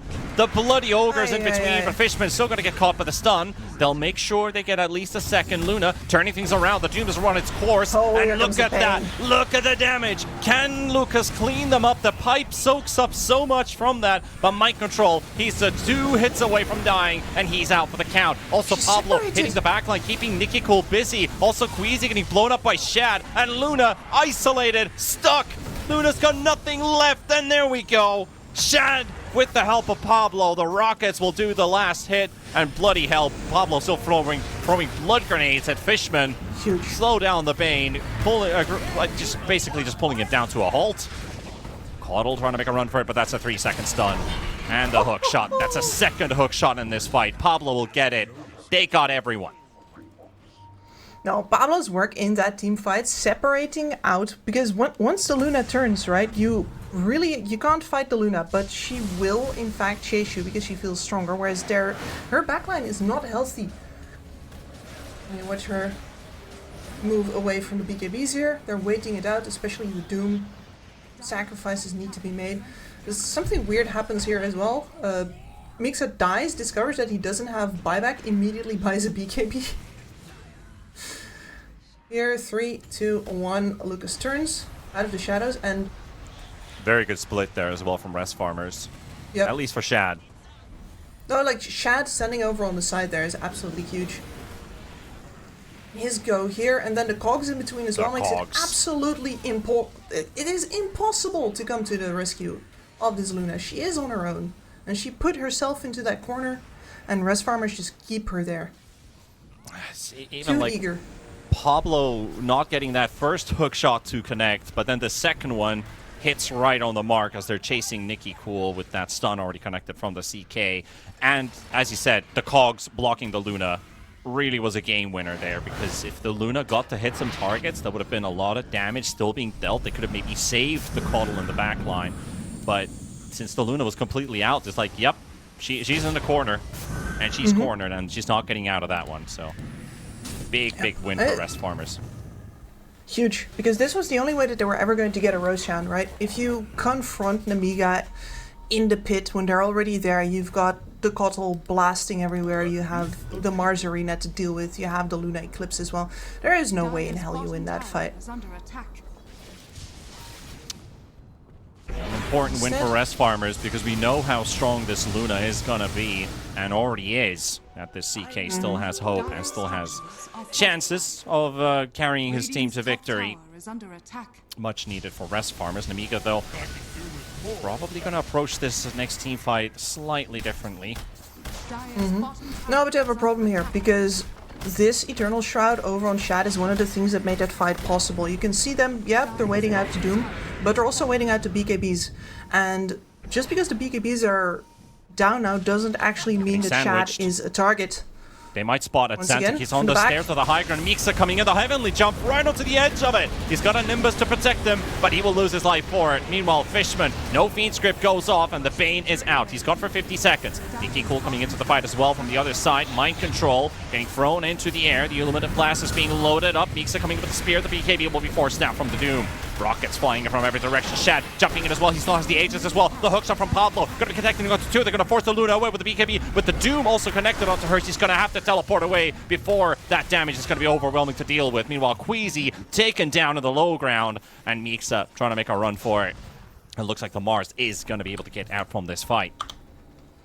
And even though that fight starts with them taking down the big damage source of the side of Rest Farmers, Atlantic bites the dust there, it does take too many resources, and especially the Luna not having an Eclipse, she can't actually deal enough damage to deal with its CK afterwards. So you open up a really good fight, and you still do not actually get to take down the Aegis because Shad is absolutely untouchable right now.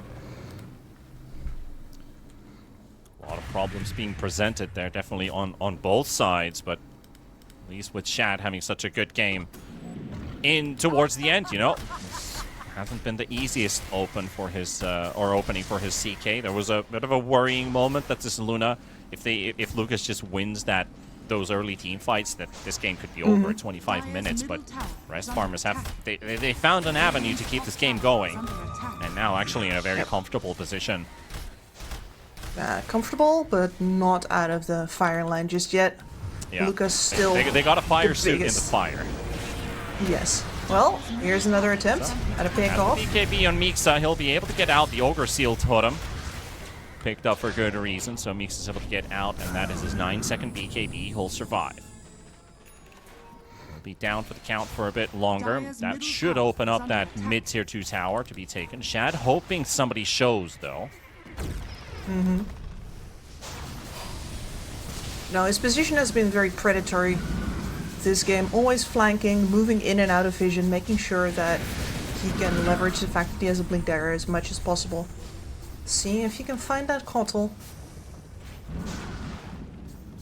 He could potentially find his spot. We see the Illuminate Blasts. And here we go, straight to the backline. Doom finds several targets. Shad will get the stun onto Queasy. Gyrocopter out, Fishman dead as well. And Mixa, we remember that BKB's on cooldown. He's got no way out of this one. That's going to be 3 straight kills for Rest Farmers. Shad picking up the double. And now they can set towards that mid-tier 2 tower finally. Still has the Aegis for another minute. 1 more minute, everybody down on the side of me. Well, like the Kotl will probably want to throw some Illuminates in, but that is most likely Iraq's completely gone. Dire's middle tower is under attack. We go straight to the high ground. 40 seconds for the Mars to be back up. Has a buyback. They're going to have to wait for their supports to return. They forced the high ground glyph. That's for the tier 3. They still got another for the melee and the range racks. Let's see how much Rest Farmers are willing to bet on this one. They still have that fresh BKB. Well, 8-second BKB even on the CK. But then he's just running out. Shad taking so much damage here that, yeah, that's actually not a Rex at all. He doesn't feel comfortable enough staying there and giving that Aegis life away. We'll just straight up back out, take the Aegis regen instead. Yep, and this is very clearly the moment where you do a fake back. I don't think that Namiga is going to fall for this. No, they also see Shad's movements here as it is daytime. Know exactly where they're positioned. They could set themselves towards that top tier 2 tower, but they're waiting for an Amiga to make the move. They are exiting the base. Rocket's right on top of them, so now they both know. Dire's top tower. Absolutely endless barrage. That is even without a Kotl on his side. Yeah, Lucas into the Shadow Blade. Dire's top tower. It's not the ideal damage item for you this game, but the fact is that you need to decide if you're the one going, and you need to decide, you need to get to maneuver around the fights, essentially. Because right now the confrontation straight up with Shad is not going to be it. You need to get a jump. Ideally, you need to get Atlantic first, or you need to kill MC before he gets the Doom off. That just hasn't happened for a very long time anymore. I'm also a bit curious about the Luna item pickup here, which is going to be the Silver Edge. Yeah, that's what I was mentioning. Like, it's really... You're just it's just about the positioning. Yeah, it's literally just positioning. Yeah, it's like sometimes you're not looking at the break. You're just literally looking at the potential movement speed and repositioning. That's it. It's still a game with a Zeus, but what can you do? If you time it right, can be very valuable. Yeah. Trickster's Cloak used to escape for Queasy. Pablo knows about TP Queasy. gets cancelled. He does. Yeah. Exactly where he is. It was getting recalled. Could still maybe get recalled if Dire's bottom tower is under attack. he just gets another cast onto Queasy. He's safe for now. Yep. There we go. Double Invis is too strong. Trickster Cloak into Glimmer Cape, into Trickster Cloak, into Glimmer Cape. That is a bit of space to breathe on the bottom side of the map as well. Luna gets to hit some creeps. Mixa gets to squeeze ever closer towards the level 20.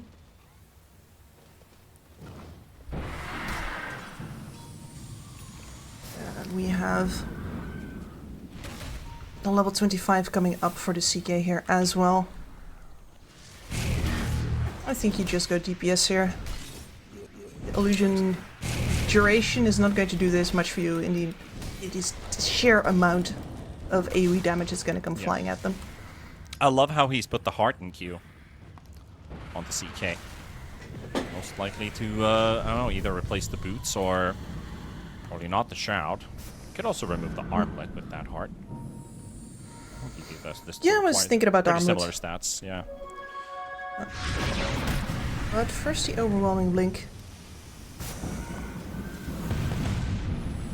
You gotta feel bad for Lucas. This guy, he's done everything he's supposed to on a Luna. He's still 7-1-7.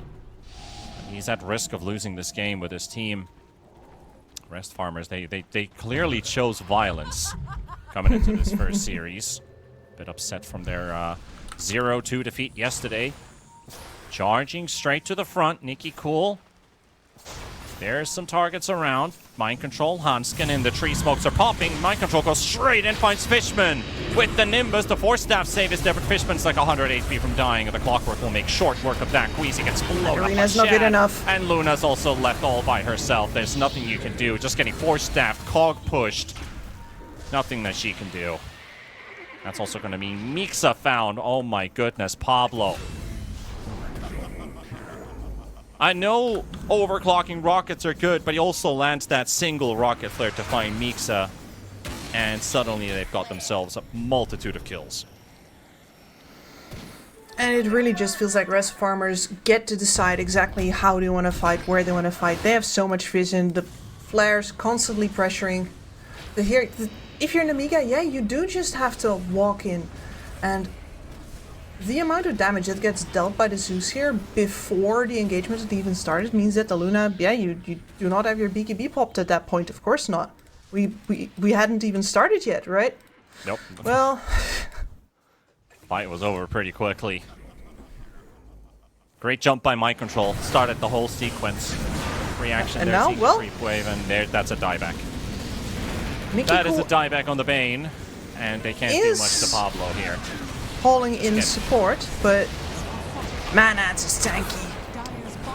He does get hexed up there. Nikki Cool still trying to maneuver around and might just have to damage to take down the Zeus. They've got him. And Pablo has to fight against them, but at the same time, Shad and MC and Hanskin finishing off the racks. They're just keeping Pablo at bay. They know they can't deal with this Clockwork right now. At least they're not suited or fitted to deal with him. This will take such a long time to finish him off, but hey, space created. Bottom rack's gone.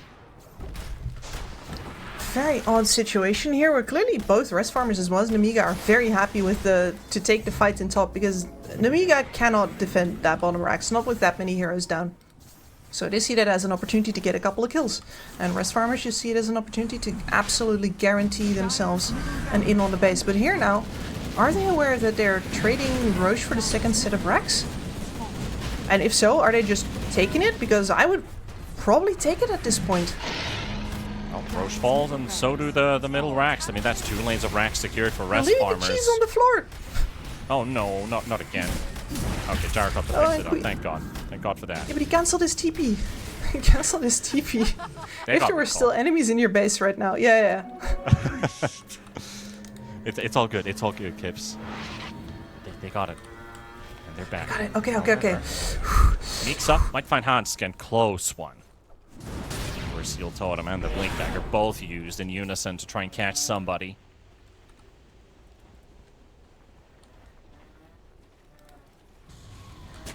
Well, they've got Lucas with the second life. That will present a new problem for rest farmers. They know how to blow up Luna once, but can they do it twice? At the situation, it could be a very different type of fight. Zeus Salty giving them some vision. They're approaching, and Fishman's gone. Hell, that has got to be a vengeance kill of something. They're chasing. Oh my God. Mixa getting slowed dying up. to the flares. Lucas is also in trouble. Mixa's just dying to the rockets, exactly. Doom is also there. BKB up Arena, and Shad just brings him into his death. Mind Control still chasing. Ooh! What a hook shot attempt from Pablo. Oh. Holy if that connected. By a hair. Such a good read. It's fantastic, but definitely also rest farmers have just been seeing the entirety of the map this entire time. Okay, here, Lucas. Pops Eclipse on a single clockwork. Yep. They had trouble with this before. They'll get... Oh, Mind Control misses the stun, but into the arms of Hansken. They could wear out this Aegis right here by just watching Luna slowly die. There we go. Shat is also around. They gotta find a way to help out this Luna. No Eclipse, just the PKB. Lucas gonna be drawn in by Shat. They got the damage coming up from Queasy as well. MC pops his PKB to push Lucas to safety. Fishman getting caught. And a stray found. They'll take it. MC with another beautiful stun. Catching as well, but the Luna is still surviving for the time being. Satanic being popped as well. Shad is completely fine with this as Lucas is out for the count. Buyback coming in. And a straight teleport to the outpost. Nikki Cool, he could use some backup. MC, Wind Waker's ahead. Brings in Shad. Takes down the Coddle. Lucas for the die back here. And that's gonna be game. Rest farmers for game number 1. What a tense standoff game that they've had throughout this with rest farmers. Clearly, they never quite met their timings, right? A lot of attempts of ganks missed at the start of the game. Ads never really getting off like a good snowball or anything. But that didn't actually matter for their game plan, since they were still getting their farm. In the absence of Mixa from much of that early game, the fact that he had to recover really meant that, yeah, sure, Lucas got really big, but nobody on rest farmers was really pressured either, and they could literally just rest and farm. And they only had to stop the Luna once, really. A couple really good plays as well, like Mind Control with his Doom plays. But I really think, like, Shad had a great game and also much of an improvement from yesterday. I have to hand it down to Pablo. Man, like, this was a really clinical clockwork performance coming up from Pablo. Both his itemization, the tankiness, positioning, and just understanding and awareness of these team fights. This clockwork was giving them so much, and Amiga was getting so little out of what these team fights were looking like. So it looked like a very, very strong team. And of course, you know, you got a world-class support in Fishman, but you didn't get too much out of this Mars. This was a really difficult game for Mixa.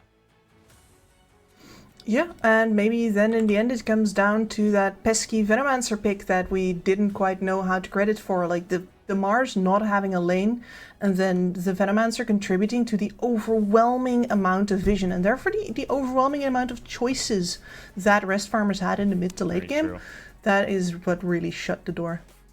Well, very true indeed. Rest farmers, they're gonna take the lead here, 1-0, but it's a best of 2.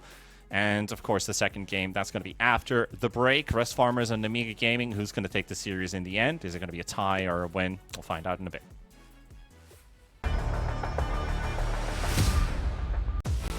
OneXBet and Eva Alfie present betting on all esports events on the website and in the OneXBet app. OneXBet. Play with Eva.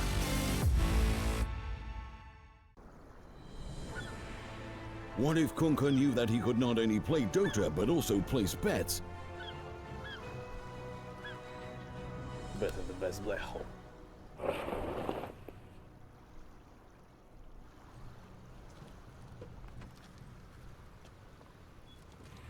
1xBet Bookmaker Company.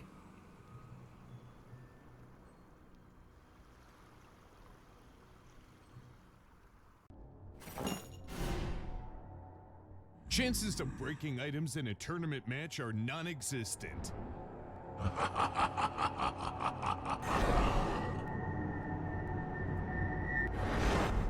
Chances of winning at 1xBet are always real.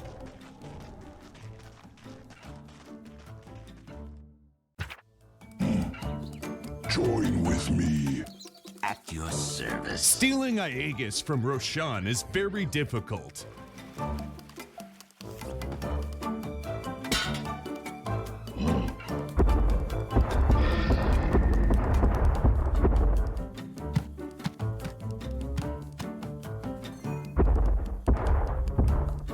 Winning at 1xBet is super easy.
Use your skills in the gaming. 1xBet. Respect from 1xBet. Respect from 1xBet. Respect from 1xBet. Respect from 1xBet. Respect from 1xBet. Respect from 1xBet. Respect. Respect from 1xBet. Respect from 1xBet. Respect from 1xBet. Respect.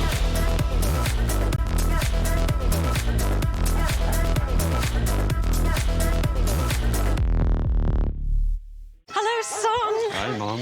Pretty girl. This is Eva. Nice to meet you. Thank you very much. Your dad's just making his favourite dinner. It's duck. Come on inside. They're all probably too gruesome to tell you while you're eating at the table. How's your food? Is everything okay? Good, good.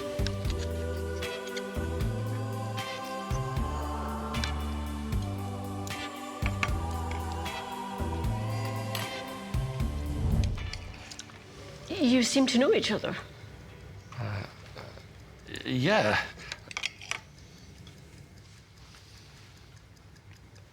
This is the new ambassador for 1xBet. Oh, I see.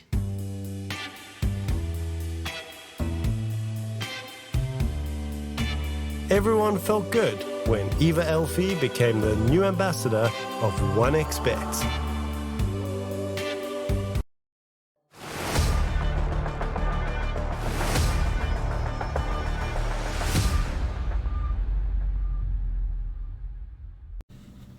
Well, one more game, folks. We're at the end of the day. It's Rest Farmers versus Namiga Gaming, and Rest Farmers, they take the lead, get their first W on the board as well, because they lost that series yesterday. So feels good for the team to score some points, but for Namiga, still sitting at a clean 0, which is not how they imagined this tour was going to start, like, considering that they won the previous European tour, the $25,000 and the 100 Rest regional points towards the LAN. That's going to be played later on in the year.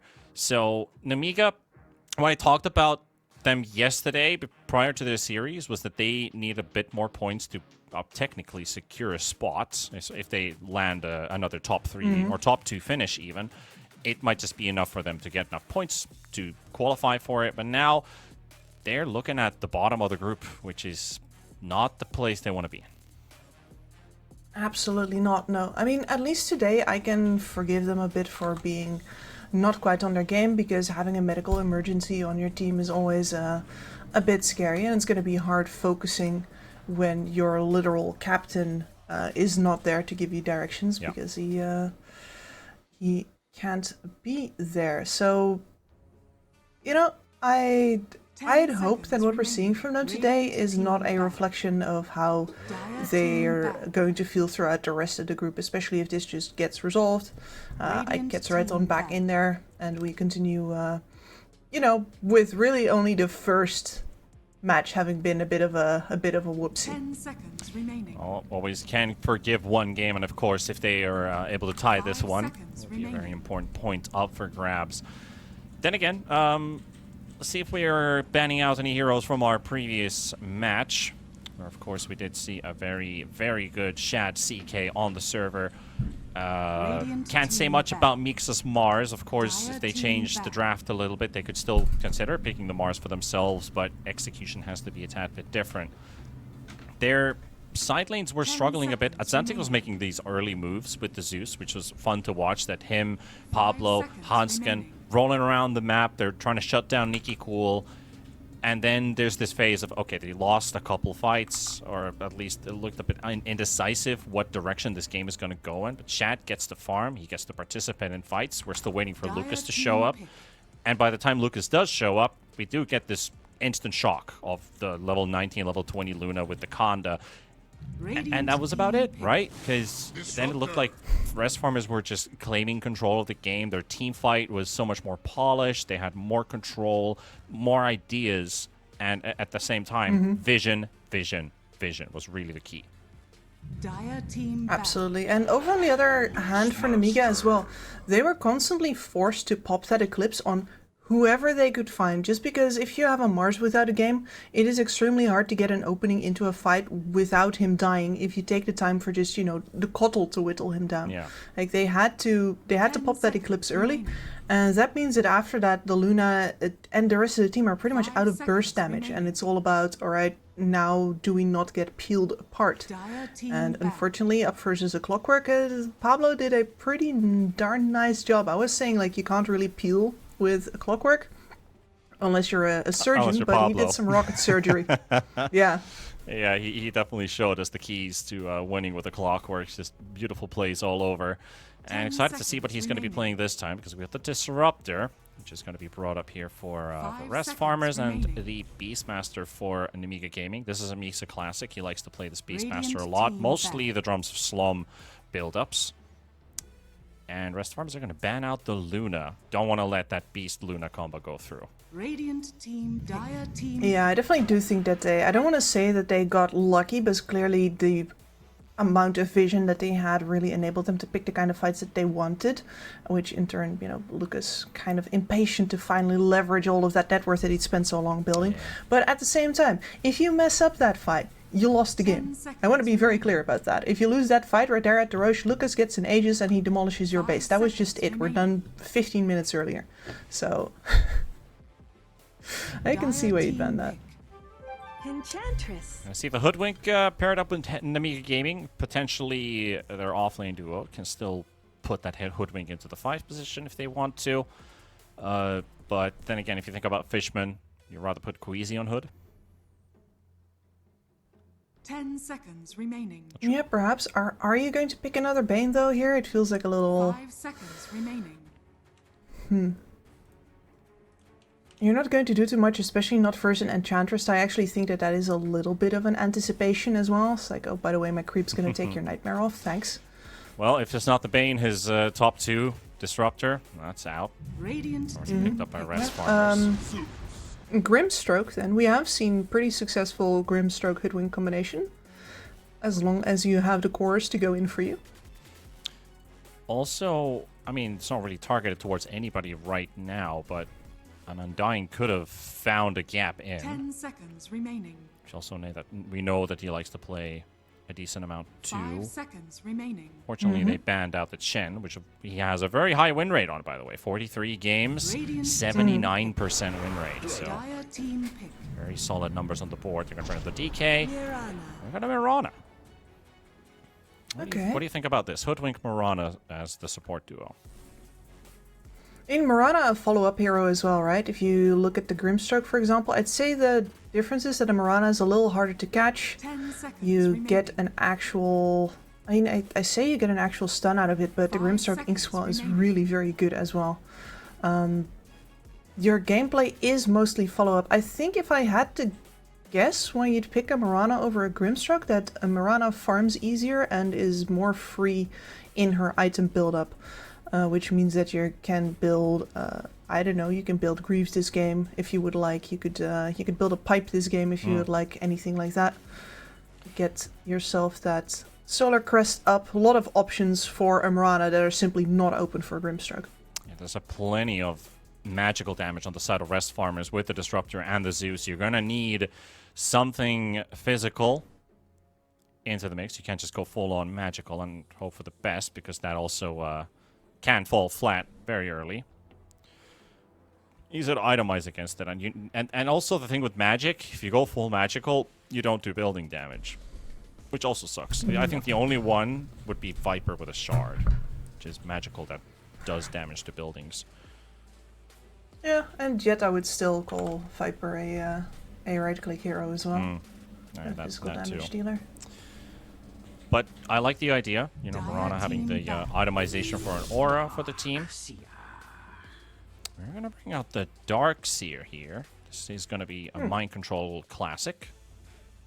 He'll get one of his comfort heroes. Absolutely a Mind Control classic. Yeah, but I think that when I look at Darkseer, I want to see one of two things, right? I guess in this case we do already have one of the first things, which is you want your wall to mean something. You want to get significant illusions.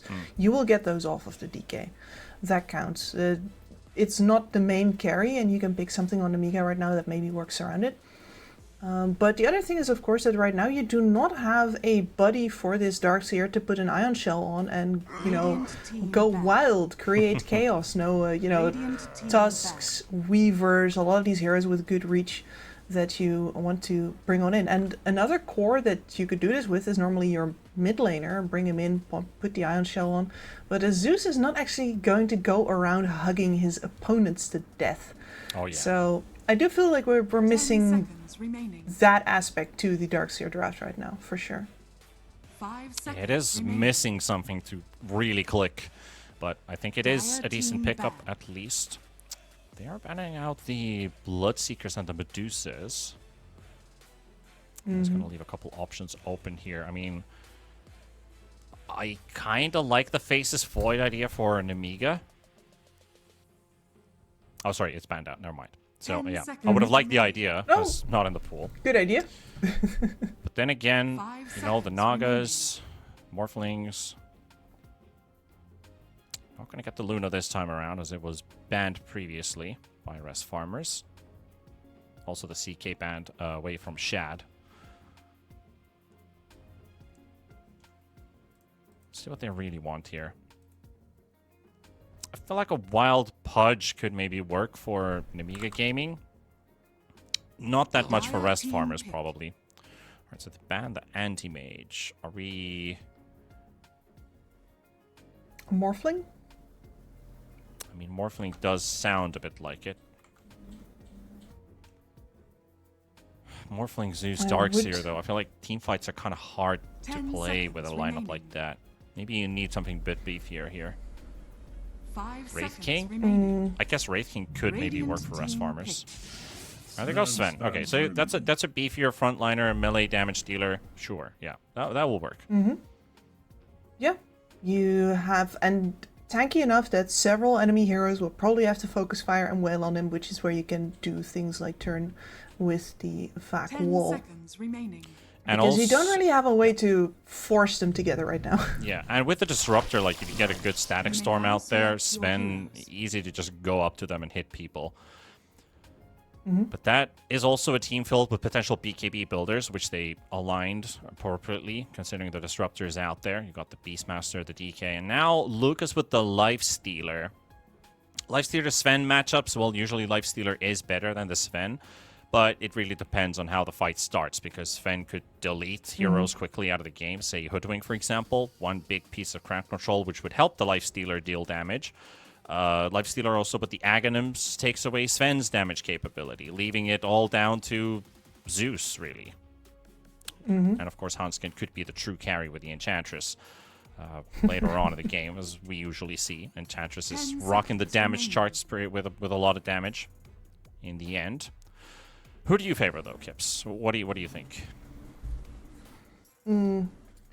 The Lifestealer pickup here for me is, you know me, I'm not necessarily very excited about a Lifestealer in general. I also think that grabbing yourself somebody who basically guaranteed is going to pick up a Radiance, like I'm curious to see if Lucas is going to avoid it or not, but certainly giving a Radiant solution away to MC would be a pretty big problem, especially because you have an illusion-based lineup with your second core over on that DK. So I have some question marks, but I don't think there's any doubt that this lane should be good, and that in general, like the tempo of this lineup, Nemiga is, you know, you buy an item all three of these heroes, they're all ready to go, they're tanky. Rest Farmers is going to probably have to outmaneuver them a bit, because they have a very clear soft spot in their lineup, and that is that Zeus at Xantic. If you get to pick him off, then I think the rest of Rest Farmers' lineup falls apart. Well, in Amiga Gaming, they've had an entire tour to click together with the team, and of course this time with a different carry. Lucas did play for the team. Violent wasn't playing that many games for an Amiga in the previous tour when they got their victories on the board. Now Lucas taking that main spot for the team. You'd expect results as an Amiga fan. You're definitely rooting for this team to keep on winning. But right now, the Ws have been completely missing. Rest Farmers at least opened up their points with that previous Map 1 win. It didn't come easy. It wasn't handed out to them. Mika did definitely put up a fight. But now really got to start looking at a potential tie or the rest of the tournament. This is your second series. You got 3 more to go. You are gonna fall behind the rest of the pack, and you're kind of forced to win every remaining series, because so far, every team that has had at least 5 to 6 map wins have gone through to the playoffs. Any less, and you're out. That is the cutoff. So if you start with a 0-4, you got to win every remaining game. That puts a lot of pressure on you. Yeah, no pressure. No pressure, exactly. No pressure at all, indeed. So, also, both teams kind of playing a calm and casual here. No early level 1 ganks on either side. Got our wards placed down. Radiant Vision in the middle and the bottom half. Dire, vice versa. Or mirrored even, instead of vice versa. The battle begins. I'm very curious to see if this livestream is going to switch up his build, and of course the Beastmaster as well. I think a lot of core builds right now are pretty set in stone, apart from the question of like, are they going to pick up an Orchid or not? Like, I feel like that is the one flexibility. Look at those odds. The Beastmaster.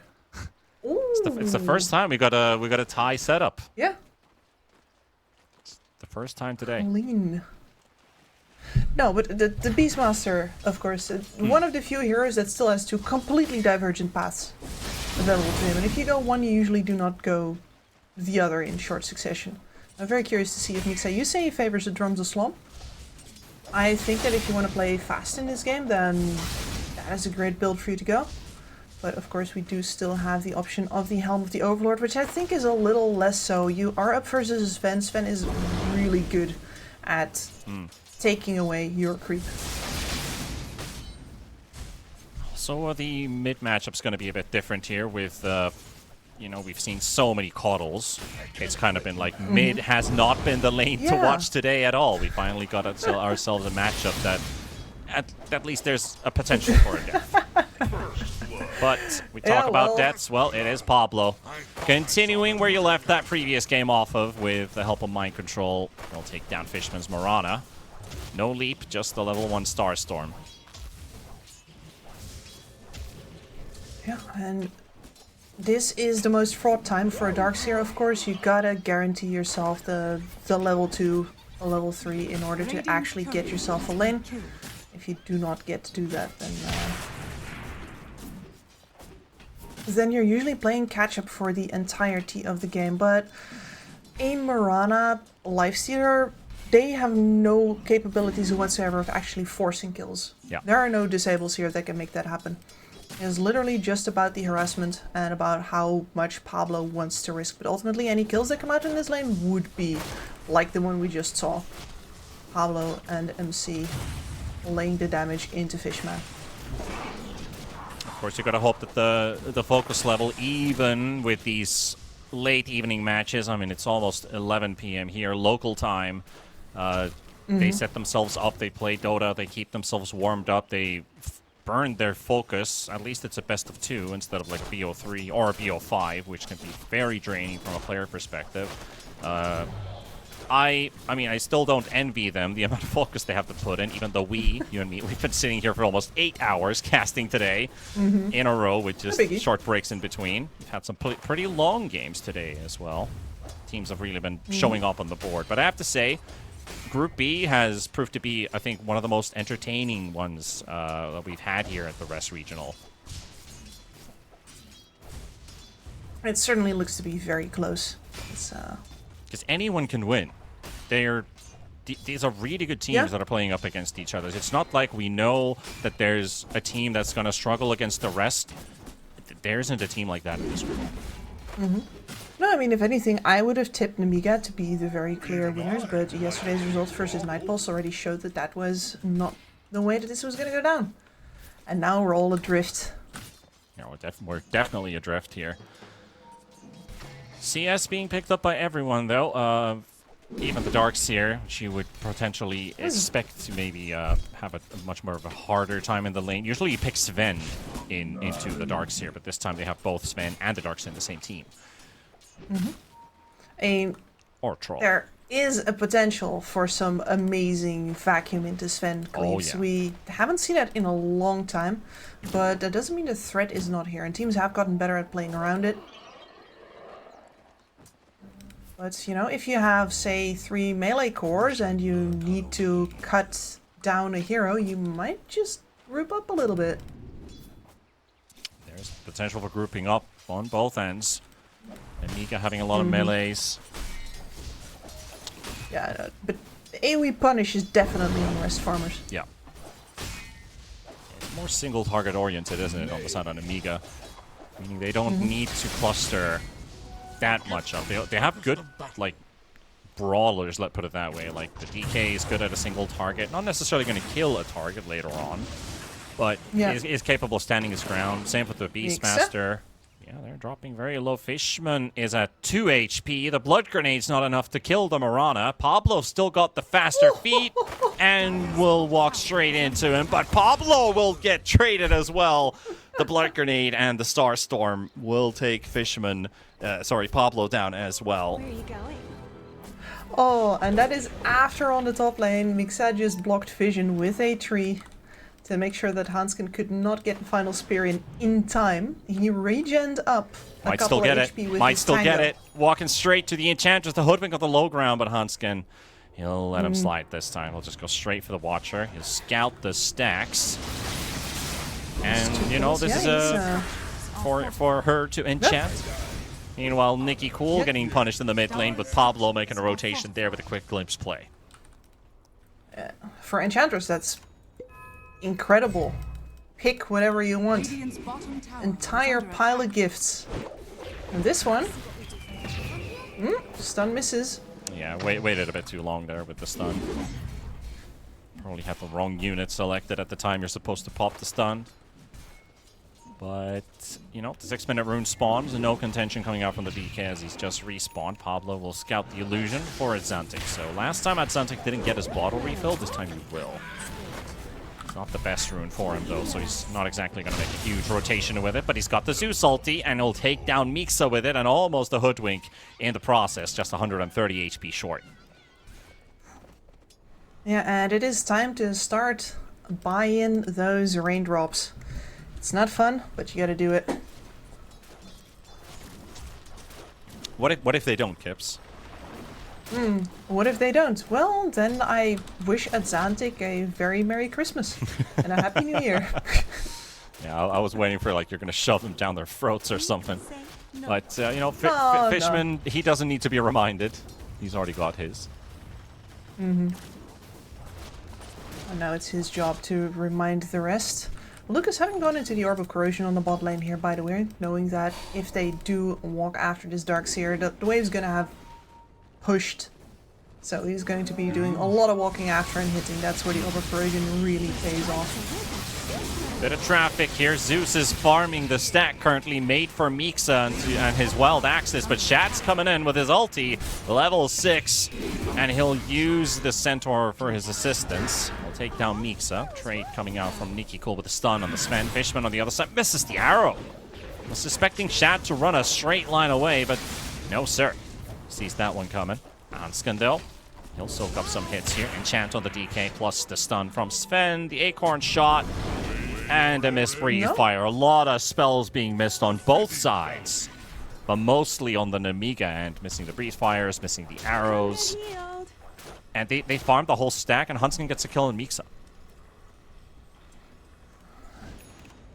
That's a big swing for the economy. And it's not one that you get to recover really easily from. At the very least, Fishman made a little pity stack on the Ancients on his way out. Pity stack. But, yeah. Consolidation prize, what can right? you do?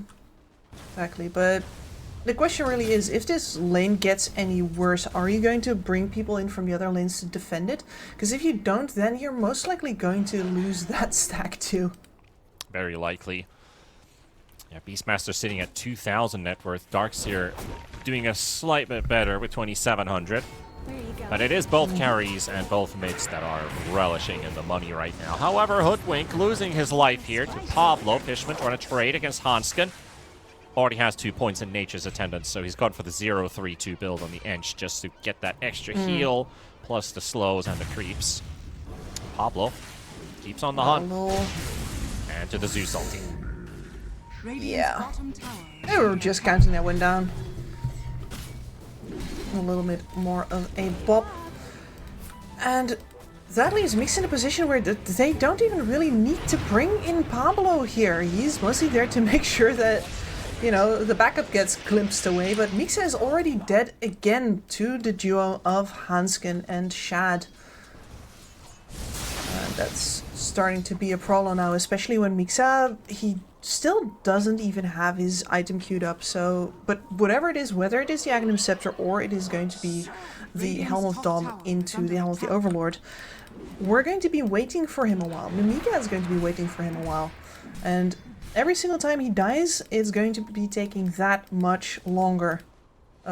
Especially because in this game as well, the Helm of the Overlord requires you to stop by that Helm of the Dominator. Normally you can contribute with that. In the game version Enchantress, you cannot. She will take your creep. So that is a long, long wait. Yeah, there's definitely not a lot of room to maneuver in his build, even though we just did discuss he has the options. But now with already a rough start, your options start to get slimmer and slimmer. Lucas, however, being the bullied. options are the same. They just wait. Yep. You need to wait long no matter which one it is. That's not flexible about it.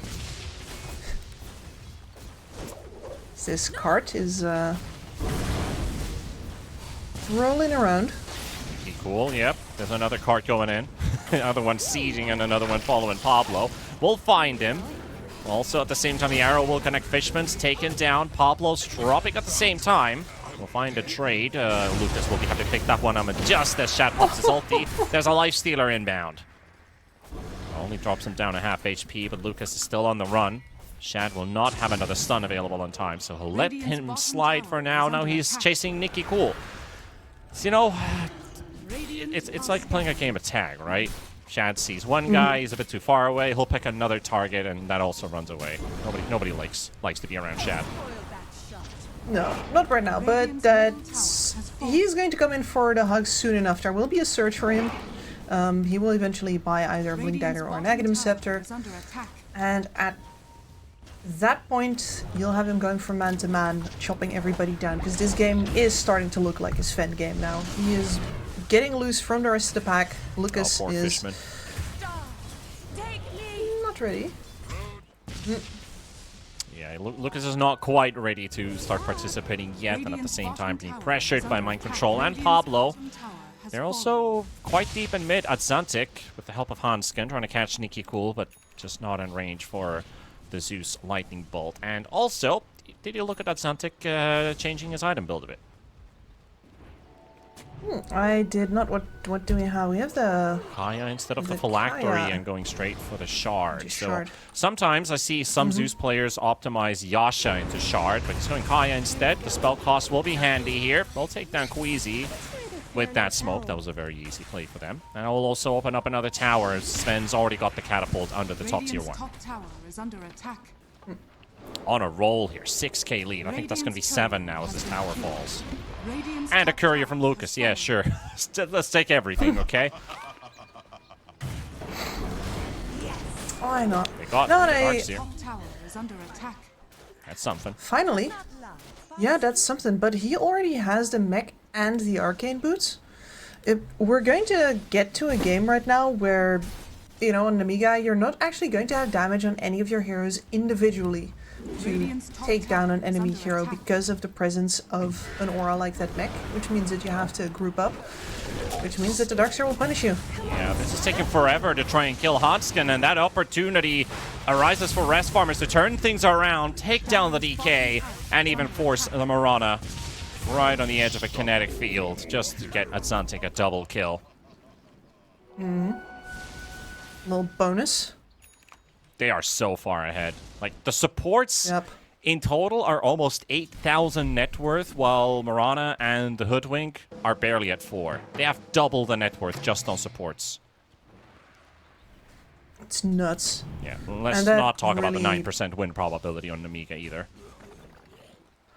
No, and it's it doesn't even feel like Rest Farmers did anything particularly flashy to get to this point in the game. It's just been, okay, the top lane is slowly winning and will keep on winning unless you do something about it. Namiga tries to do something about it. Rest Farmers brings in more hero, and instead Namiga puts themselves even deeper into debt. And since they brought people from the other lanes, that's where the Darkseer was on bot. Very little contest on him. Gets to build up his items there as well. Reaping the rewards. It's just a big snowball effect, and a lot of it comes from the fact that Mixa is just not in this game once again. It happened in the previous map as well. This time, dangling at the bottom of the net worth again. Oh, the Dommy creep picked up by Mixa, almost getting cleaned up by Sven. Sven does have the ulti. The static storm placed down by Pablo as well as a zoning one. They won't be able to catch Nikki Cool. If they can just get a glimpse of Mixa. Actually, they do find Nikki Cool in the end, so they'll target the DK. Drop the wall just for good measure. Fishman finished up by Atlantic on the backline with the haste rune and closes in for a second kill. Shad instantly taking the portal bottom. Is he going to meet with Lucas? Yeah, yell at him. All right. Oh, his Infest is still on cooldown. Shad will just take the lane and push it and shove it in. Yep, nothing that Lucas can do to him here, especially not because Lucas does seem to... He's got 4k gold in the bank right now. Yeah, that was going to buy the relic right now, otherwise I would have seriously doubted his judgment. But I'm not sure if that's worth it. Like, you could have been in fights with your team, you could have been participating if you bought that armament. You had the money a long time ago.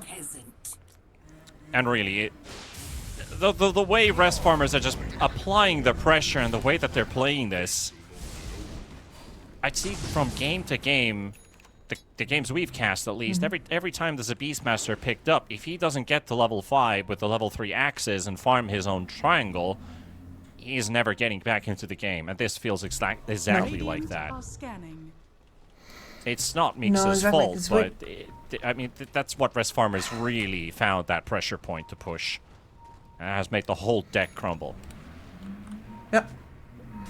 No, especially with the way that everybody gets involved early here and how you need to be able to leverage every single hero on the map.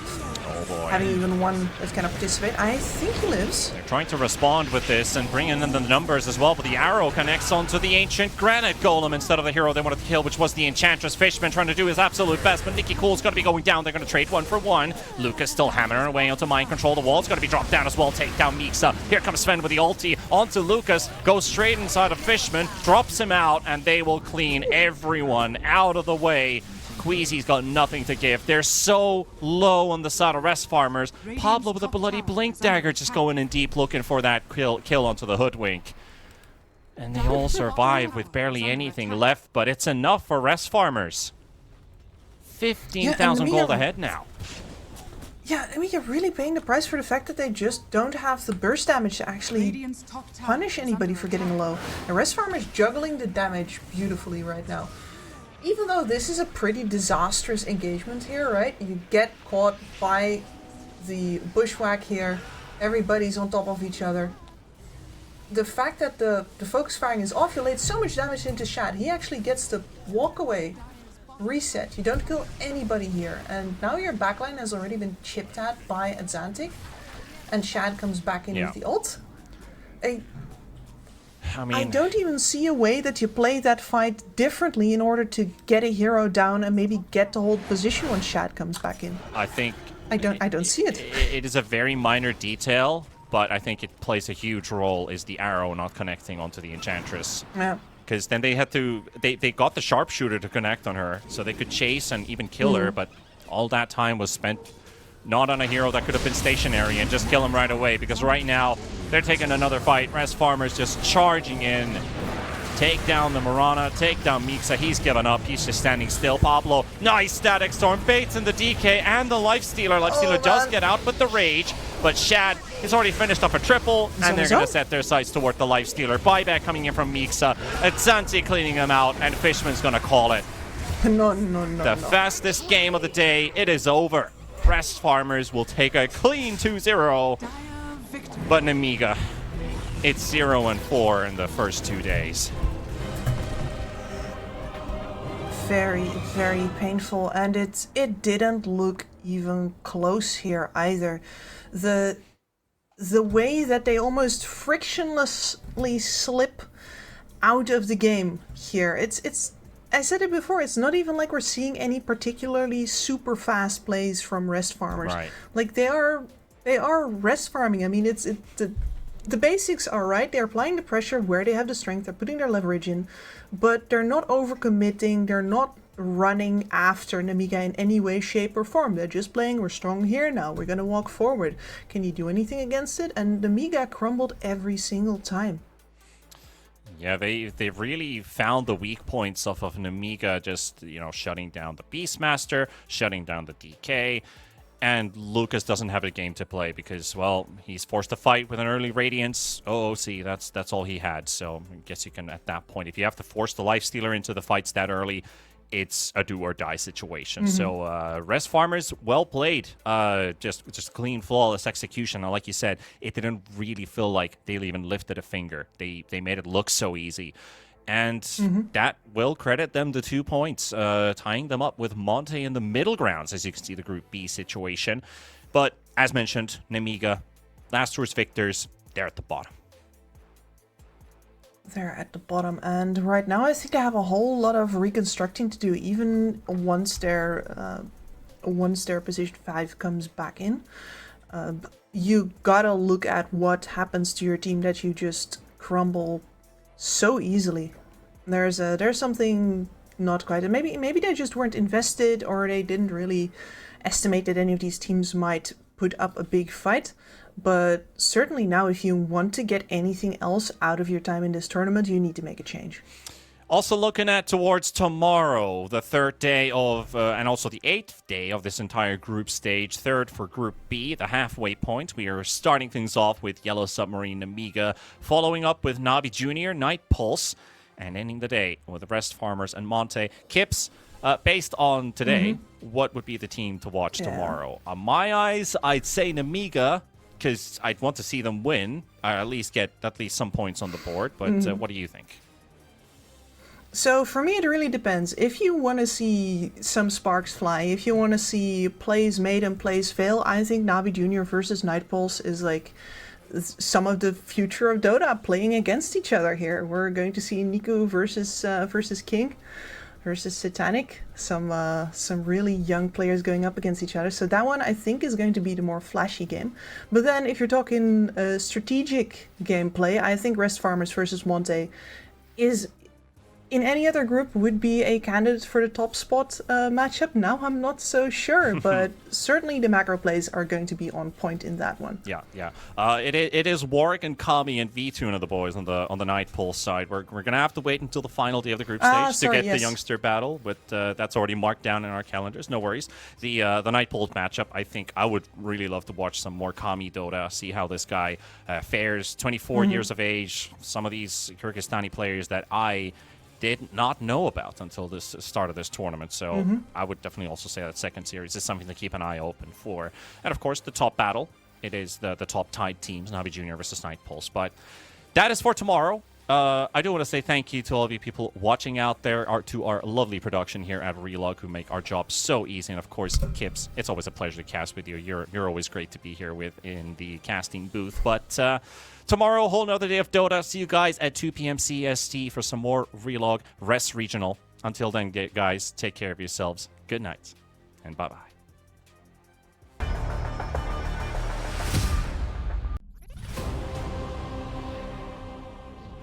It's hard to imagine a match without first blood. Drink it. Check it out.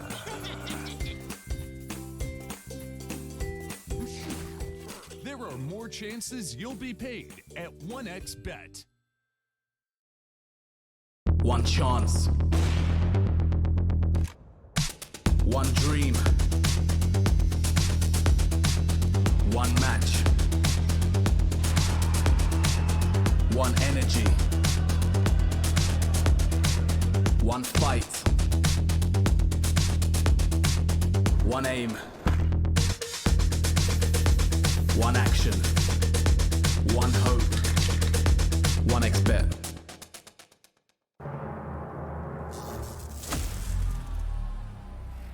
Fuck.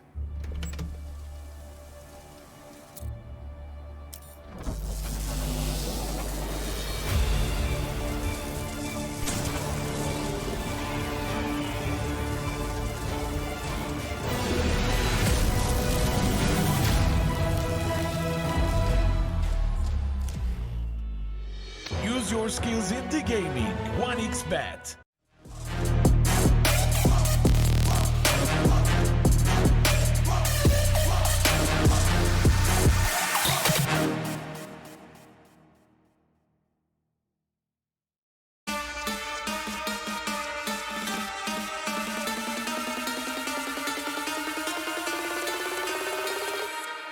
Let's go.